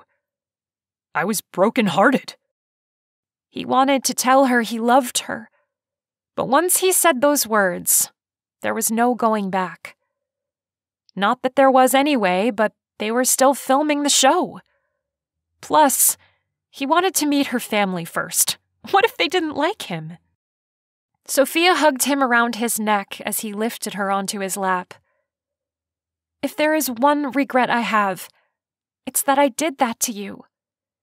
You were trying to solve the problem the best you could, and I assumed the worst. None of what I said was true. I was never acting with you or trying to use you. I wish like nothing ever before that I could go back and never do it. Do you think you can ever truly forgive me? It's already done. She took a ragged breath. He cut her off with a kiss. She'd said she was sorry. He'd forgiven her, and that was it. Once they got back to California, he was going to find out why someone had tried to tear them apart. But first, he was going to hold her and kiss her in an effort to make up for the last 2 weeks without her. He'd missed her more than he could express with words. The rest of Sophia's visit with Gunnar's family went well. By the time they left for California, Gunnar was pretty sure his mama was sizing him up for a tailor. He hadn't been kidding Sophia when it came to that. He knew they'd love her, and he'd been right. She'd fit like a glove. He could picture summer vacations with her in South Carolina, spending time cuddling and watching the sunset over the lake. It had been late when they returned to California. Filming had been grueling, and they'd had several takes before they got the goodbye with his family right. It was utterly ridiculous to Gunnar. How could he get a hug and a bye wrong? Their early morning call the next day hadn't been moved at all. Apparently, with enough makeup, it could hide the fact that they'd stayed up too late and gotten up too early. Unfortunately, Gunnar was restless again that night. Something was eating at him, and he'd been trying to piece together who had given Landon information about Gunnar staying at the cottage, and who would have told Gwendolyn that Sophia had been called to the house. It was too coincidental for his liking. He and Sophia had decided to keep up the charade that she was still upset with him. It sure wasn't easy, but they felt they'd managed to pull it off. Of course, his mom saw right through it. She'd let it go, but she'd given him a look that said, "You'll call and explain soon, or the next time I see you, your hide is mine." "Hey," Gwendolyn said. Gunnar smiled as a woman fussed about his dark circles. "Hey, how are you?" he asked Gwendolyn. "I'm okay, and you're looking better too." "I guess. I think all that traveling got to me." The woman doing his makeup, he hated saying that, finished and left him with Gwendolyn. She waited a beat and then moved closer. "I'm so glad you're feeling better. I can't say it wasn't getting to me, too." He nodded. "Your family was amazing. I loved your mom. Well, all of them." She smiled. "Yeah, they're pretty great." She took another step closer, and alarm bells sounded in Gunnar's head. "I think you're great. You're so sweet and kind, and I hate that you've been treated so badly by Sophia. I mean, I don't have anything against her, I think you deserve better." Oh, there was a whole lot of wrong with this situation. But how did he take himself out of the equation without hurting her, or making her suspicious that he had her on his suspect list? "And I think you deserve better than me. Gwendolyn, there's a lot about me you don't know. Well, you're sweet and funny and interesting. I'm broken, and I'd hate for my sharp edges to hurt you."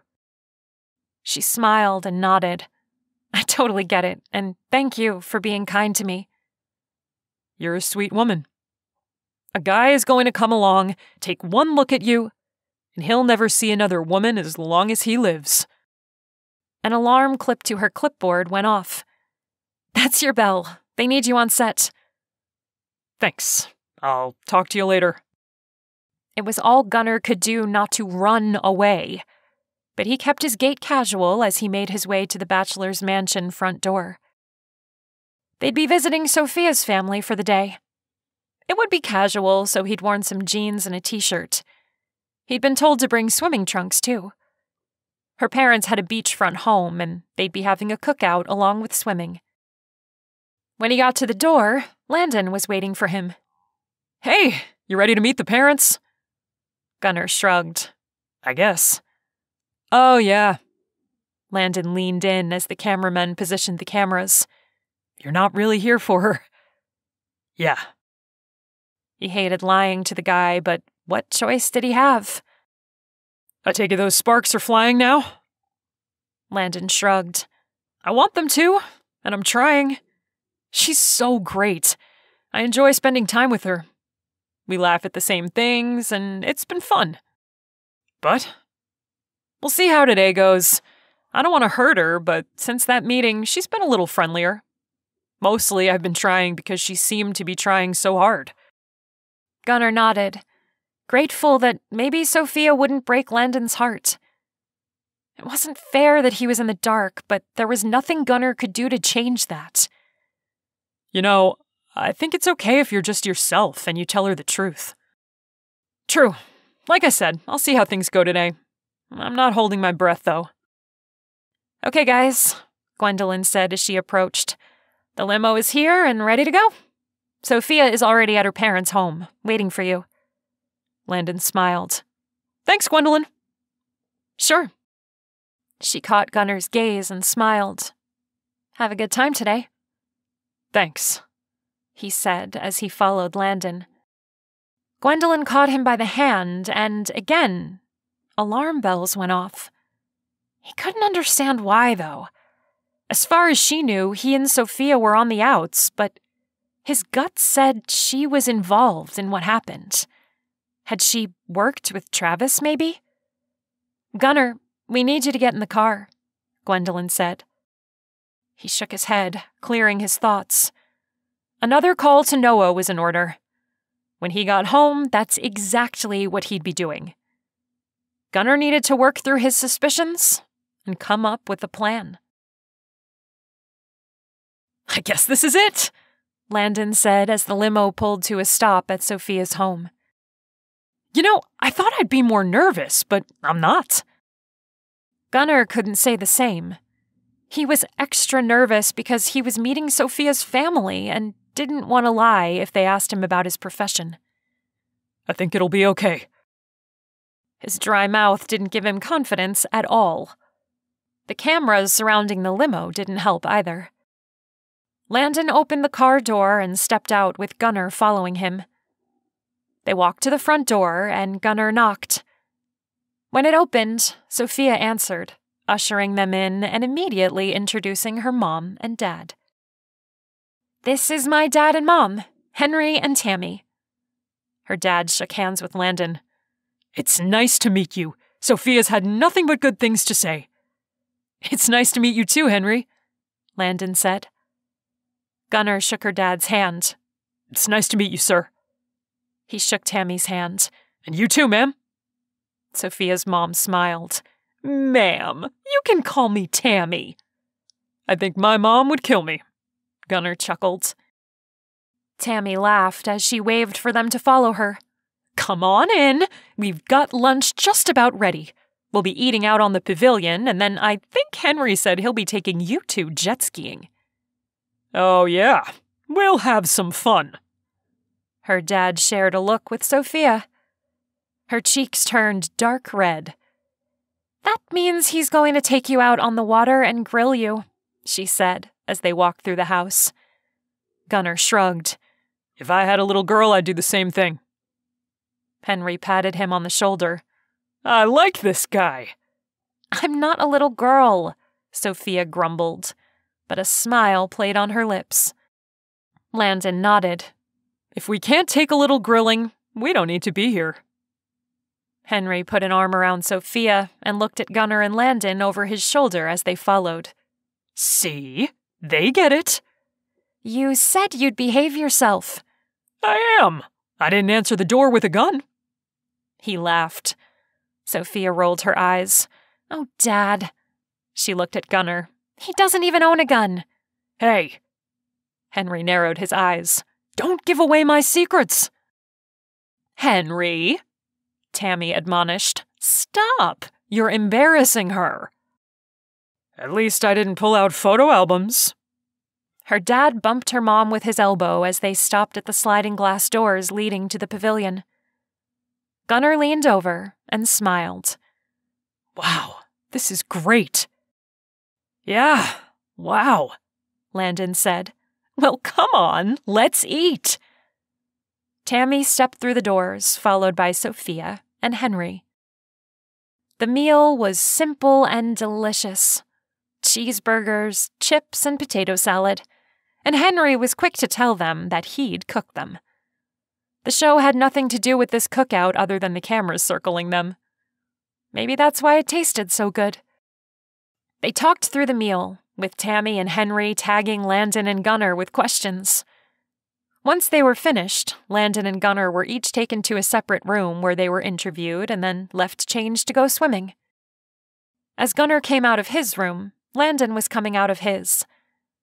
They walked together back to the pavilion, where they were told to wait until Sophia's family met up with them. After a few takes of Sophia descending the stairs and the show getting Gunnar's and Landon's reactions to seeing her, they headed out to the beach. Gunnar would never understand television. Wouldn't the first reaction be the best one? Sophia looked great. The suit fit her perfect. And just as he'd suspected, she had the longest, sexiest legs. Cameras followed them as they walked to the beach. As they reached the pier, Sophia and her mom stopped. "We'll see you guys later." At the end of the pier, cameramen were waiting in boats to follow them as they jetted around in the water. After they were hooked up with waterproof mics, they got on the jet skis and took off. If it weren't for the cameras following, Gunnar would have had a better time. But knowing he was being filmed, he had to watch what he said. It had been a while since Gunnar had the opportunity to run around on a jet ski. It took him a second, but it was like riding a bike, and came back to him quickly. Landon fell off a couple of times. The poor guy even face-planted once. Gunnar had stopped his jet ski and was looking over the water when Henry slowed his to a stop next to him. "Hello, sir," Gunnar said. "Gunnar, this has been fun." "Yes, sir, it has. This was a lot more relaxing than all the traveling we did the last few weeks." "You don't like to travel?" Henry asked as he crossed his arms over his chest. Gunnar shook his head. "No, I don't like being filmed." Sophia's dad laughed. "Yeah, I can see that being a royal pain in the rear." "That's a nice way of putting it. We're being listened in on, too." Gunnar chuckled. "Yeah, another thing I don't care for." Henry shook his head. "Yeah, me neither. But I'm told I need to suck it up." He cleared his throat, and Gunnar braced himself for the coming conversation. "I can tell you like Sophia." "No, sir. I love her. She's bright, joyful, sweet, and funny. I love her smile and the way she lights up a room, and I'd love to spend the rest of my life finding ways to keep the smile on her face." Her dad sat quietly a moment. "I see. Would you be willing to move to California to be with her?" Gunnar had thought a lot about that in the last couple of days. He'd spent his life helping others and giving to his country, and he longed to have the opportunity to have a life and share it with someone. "Yes, sir, I would. I plan to tell my employer I'm done if she picks me." "What does your family think of that? You're from South Carolina, right?" "My family wants me to be happy, and I would hope Sophia would humor me and take vacations back home with me." Henry shook Gunnar's hand. "Well, good luck to you." "Thank you, sir." Gunnar wasn't sure if he had her dad's blessing or not, but the man hadn't flat out told him to keep away from his daughter, so that was a good sign. Now all he had to do was make it through the ceremony and hopefully catch the person responsible for the letters. He had an idea percolating on how to take them down, but then again, he'd need to talk to Noah and get everything in place. He'd be keeping his plan from Sophia. He didn't want her acting nervous. She'd be worried, and it could tip off his suspect. 2 days. He had 2 days left. And then maybe things would be back to normal. He could kiss Sophia without having a camera shoved in his face. Chapter 29. Ceremony Day. Sophia thought she was a nervous wreck the first day of filming, but in comparison, that was nothing compared to what she was feeling at the moment. The large garden of the stucco home they'd used the first night of filming was decked out in tea lights, and a warm breeze was blowing. If she weren't so freaked out, she'd really love how beautiful the place was.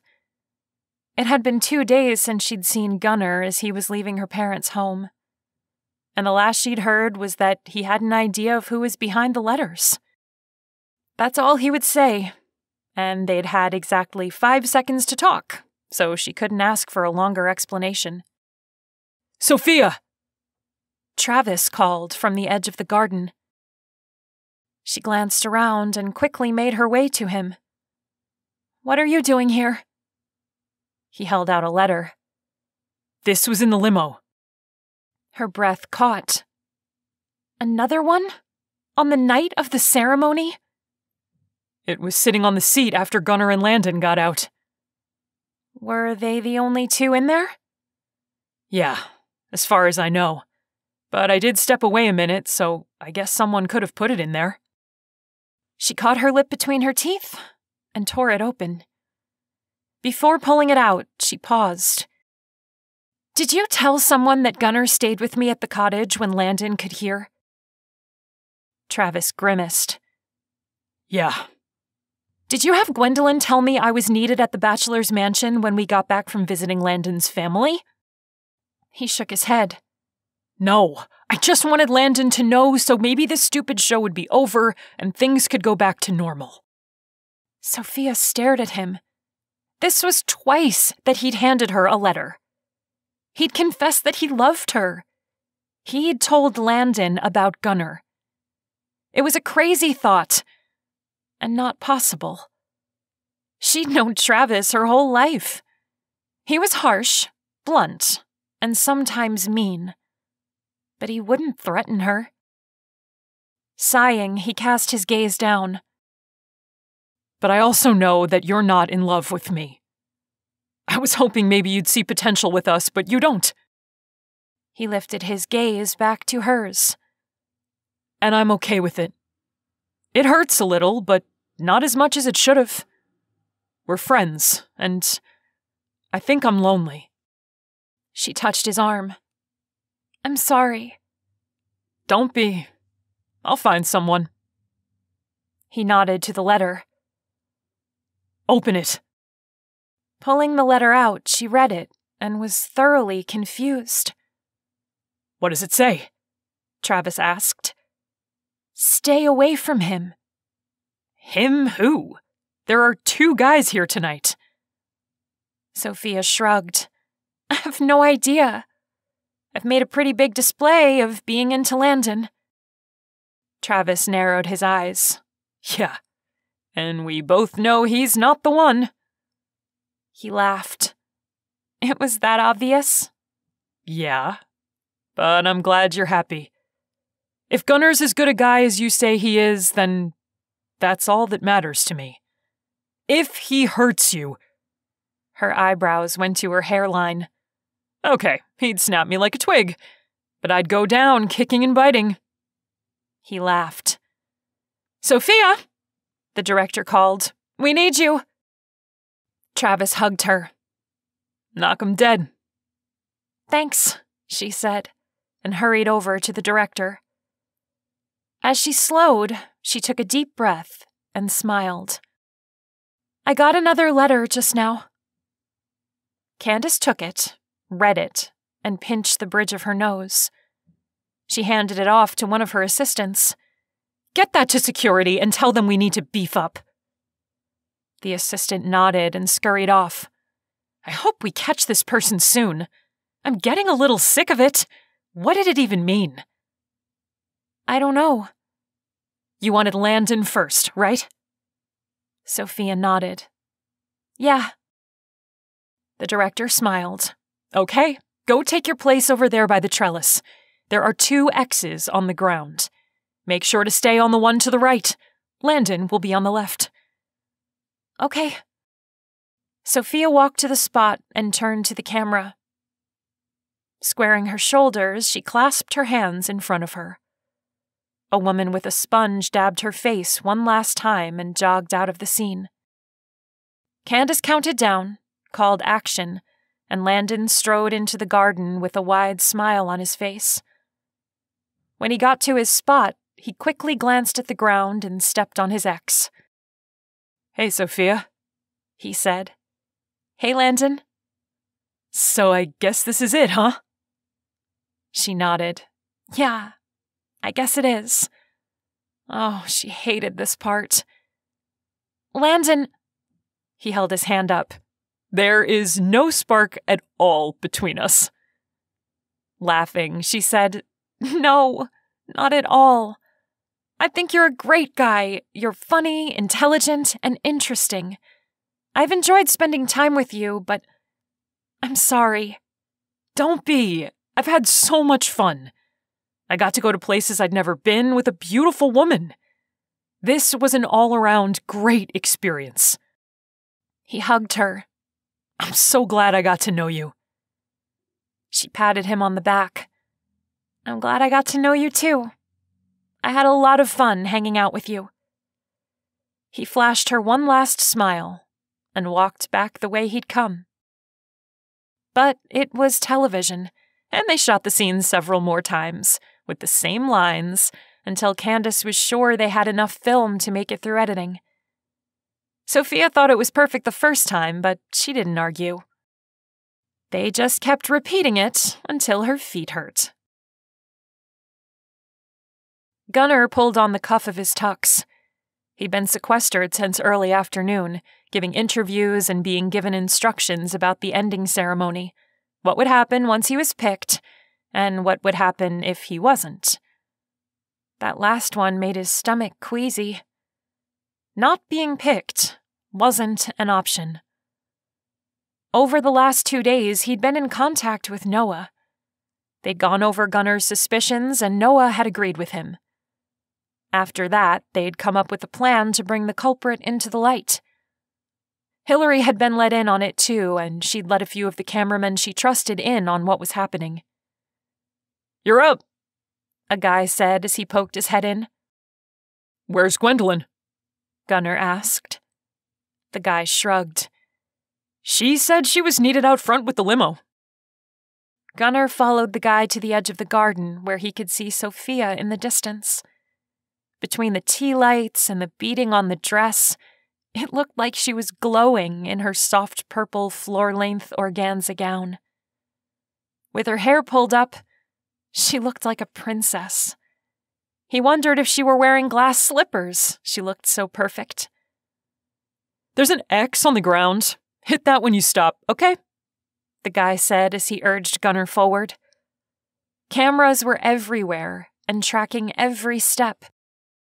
As Gunnar approached Sophia, her smile grew and his pulse fluttered.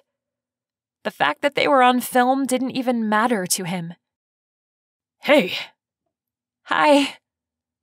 "You look so beautiful tonight, but I think it comes easy for you."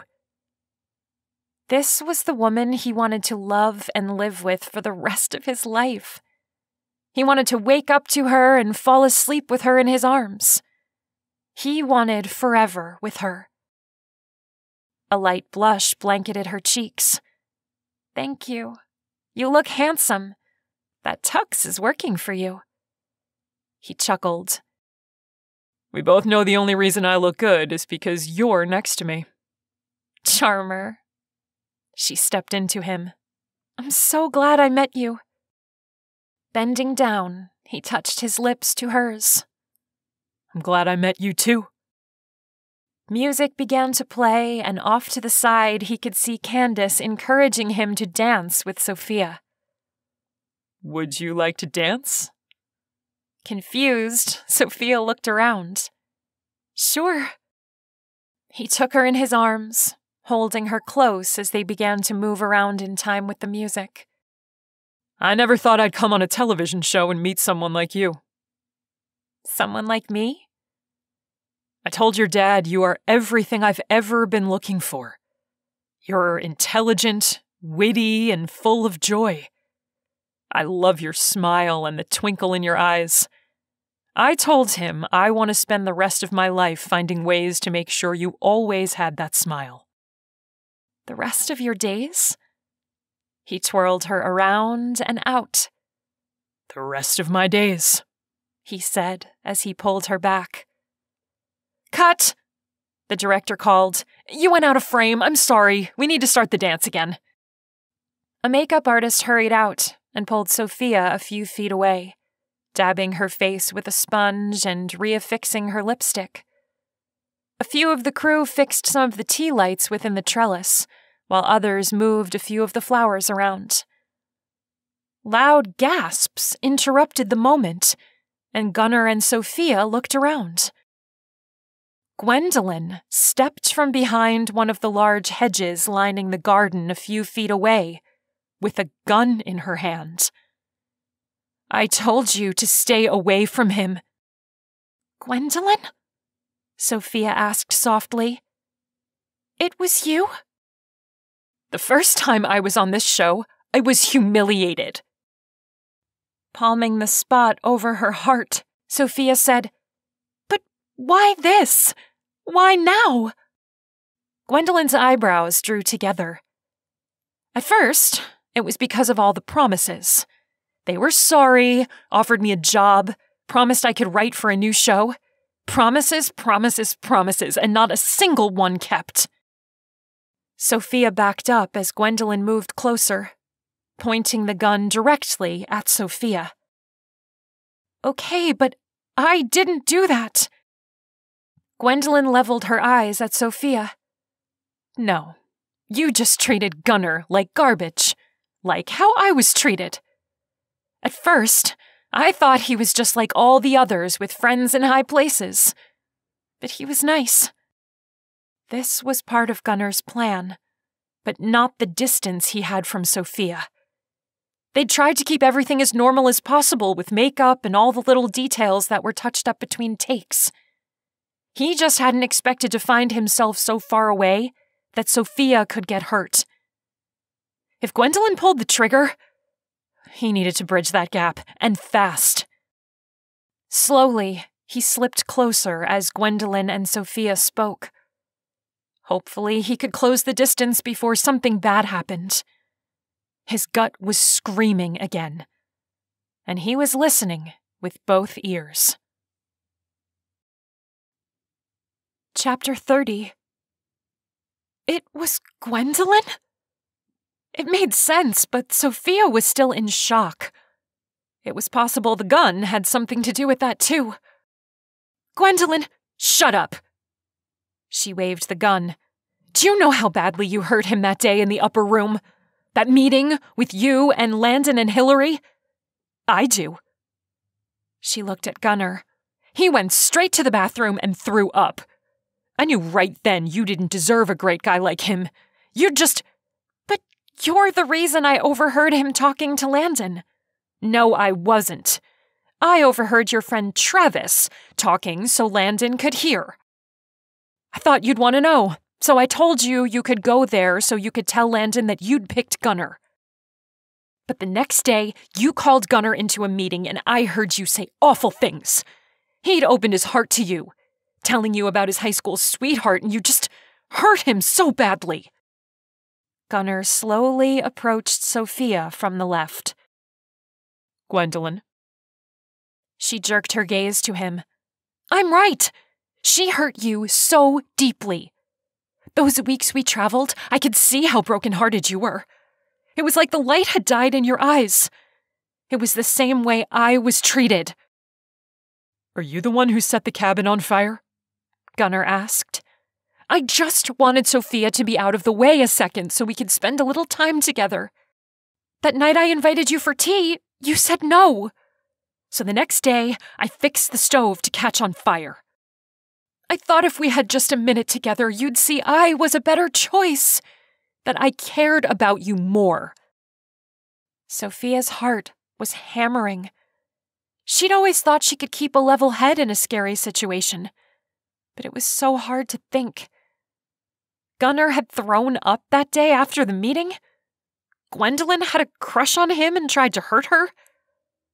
Puzzle pieces were on the table with a diagram of where they went, and she was feeling too slow to put them together. So, you did all of this because you have a crush on Gunnar? Sophia asked. Gwendolyn glared at her as she lowered the gun a fraction. A crush? No. While you were hanging all over Landon, I spent time with Gunnar. He likes me too, but you're in the way. Gunnar slowly moved closer to Sophia. Gwendolyn, you need some help. You don't want me. I'm not what you think I am. She smiled. Yes, you are. You're sweet and caring and protective. I love you, and I know you love me too. She lifted the gun, aiming it straight at Sophia. And as soon as I take care of her, we can be together. The next few seconds were such a blur, Sophia had difficulty processing. The gun went off, and she screamed. As Gunnar dove in front of Sophia, police officers rushed from the sides of the garden, grabbed Gwendolyn, and managed to take the gun from her. Gunnar rolled to a stop on his stomach. Sophia's breath caught when she realized he wasn't moving. She raced to his side and kneeled next to him, tears pooling in her eyes. Gunnar! Her voice caught. Gunnar! She called his name again as she turned him over. Please be okay, please! Coughing, he held his chest as he sat up. Oh, that always hurts. What? He unbuttoned his shirt to reveal a bulletproof vest. You might not bleed, but you'll be bruised and sore. Sophia threw her arms around his neck and sobbed. I thought... I'm fine, but that hurt, he said, wrapping his arms around her. I love you so much, and I thought you'd been shot. He tightened his hold on her. I love you enough to not be stupid and get myself shot. She leaned back. You love me?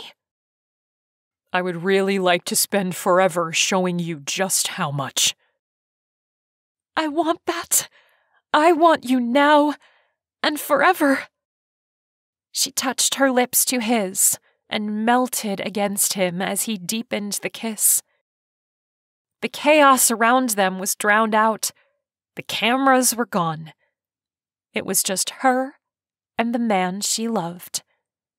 The man with whom she wanted to build a life, have children, and watch sunsets until she was too old to bake any longer. They kissed until she fought for air, and when he broke the kiss, he cupped her cheek. Marry me. She nodded. Yes. She'd watched him get shot. Life was short, and whatever time she had left, she wanted to spend it with him. He set his forehead against hers. I love you, Sophia. I love you so much, Gunnar. Epilogue. 6 years later. Sophia smiled into the camera as the cameramen counted down the end of the show. Her syndicated show on Food Time Network. Out of the corner of her eye, she could see Gunnar standing off to the side, holding their 2-year-old son, Franklin. In the last 6 years, her life had changed more than just a little, and so had Gunnar's, including the end of his night terrors. The 5th season of Celebrity Proposal was a hit. Ratings and viewership exploded, partly because of Gwendolyn's meltdown, which led to psychiatric help for her, and partly because of Sophia and Gunnar's relationship. Not only did it help Hillary's career, but Sophia's subscriber list grew exponentially as well. After popping the question at the end of the show, Gunnar had resigned from the Guardian Group and moved to California. Another 9 months later, they'd been married, framed by trees and lakes at his childhood home in South Carolina. They'd even purchased a vacation home not too far from his parents. Not long after the wedding, she'd been approached to do a show for the network. After a ton of discussion with Gunnar, she decided to take the job. The celebration of her success had led to the dark-haired, chubby baby boy he was holding in his arms. And that baby was the light of their lives. With the cut of the cameras, Sophia made her way to Gunnar, lifting on her toes to kiss him and then Franklin. "How did I do?" Gunnar smiled. "You're always great. Isn't that right, buddy? Mama is fantastic, huh?" Franklin babbled and giggled as she kissed his cheek again and tickled his tummy. "Thank you for supporting me. I know I've been saying it, but it means the world to me." He had been more than supportive, taking on the role of stay-at-home dad and allowing her to pursue something she dreamed of doing. He kissed Franklin and then her. "You two mean the world to me. And I don't care where we are or what we're doing as long as we're together." She couldn't picture a better life for herself. "I love you, Gunnar." Wrapping his arm around her and pulling her flush with him, he sighed and said, "I love you. I love both of you." This has been Gunnar, a clean Army Ranger romance, Book 3. Written by Bree Livingston, narrated by Krane. Copyright 2019, Bree Livingston Publishing.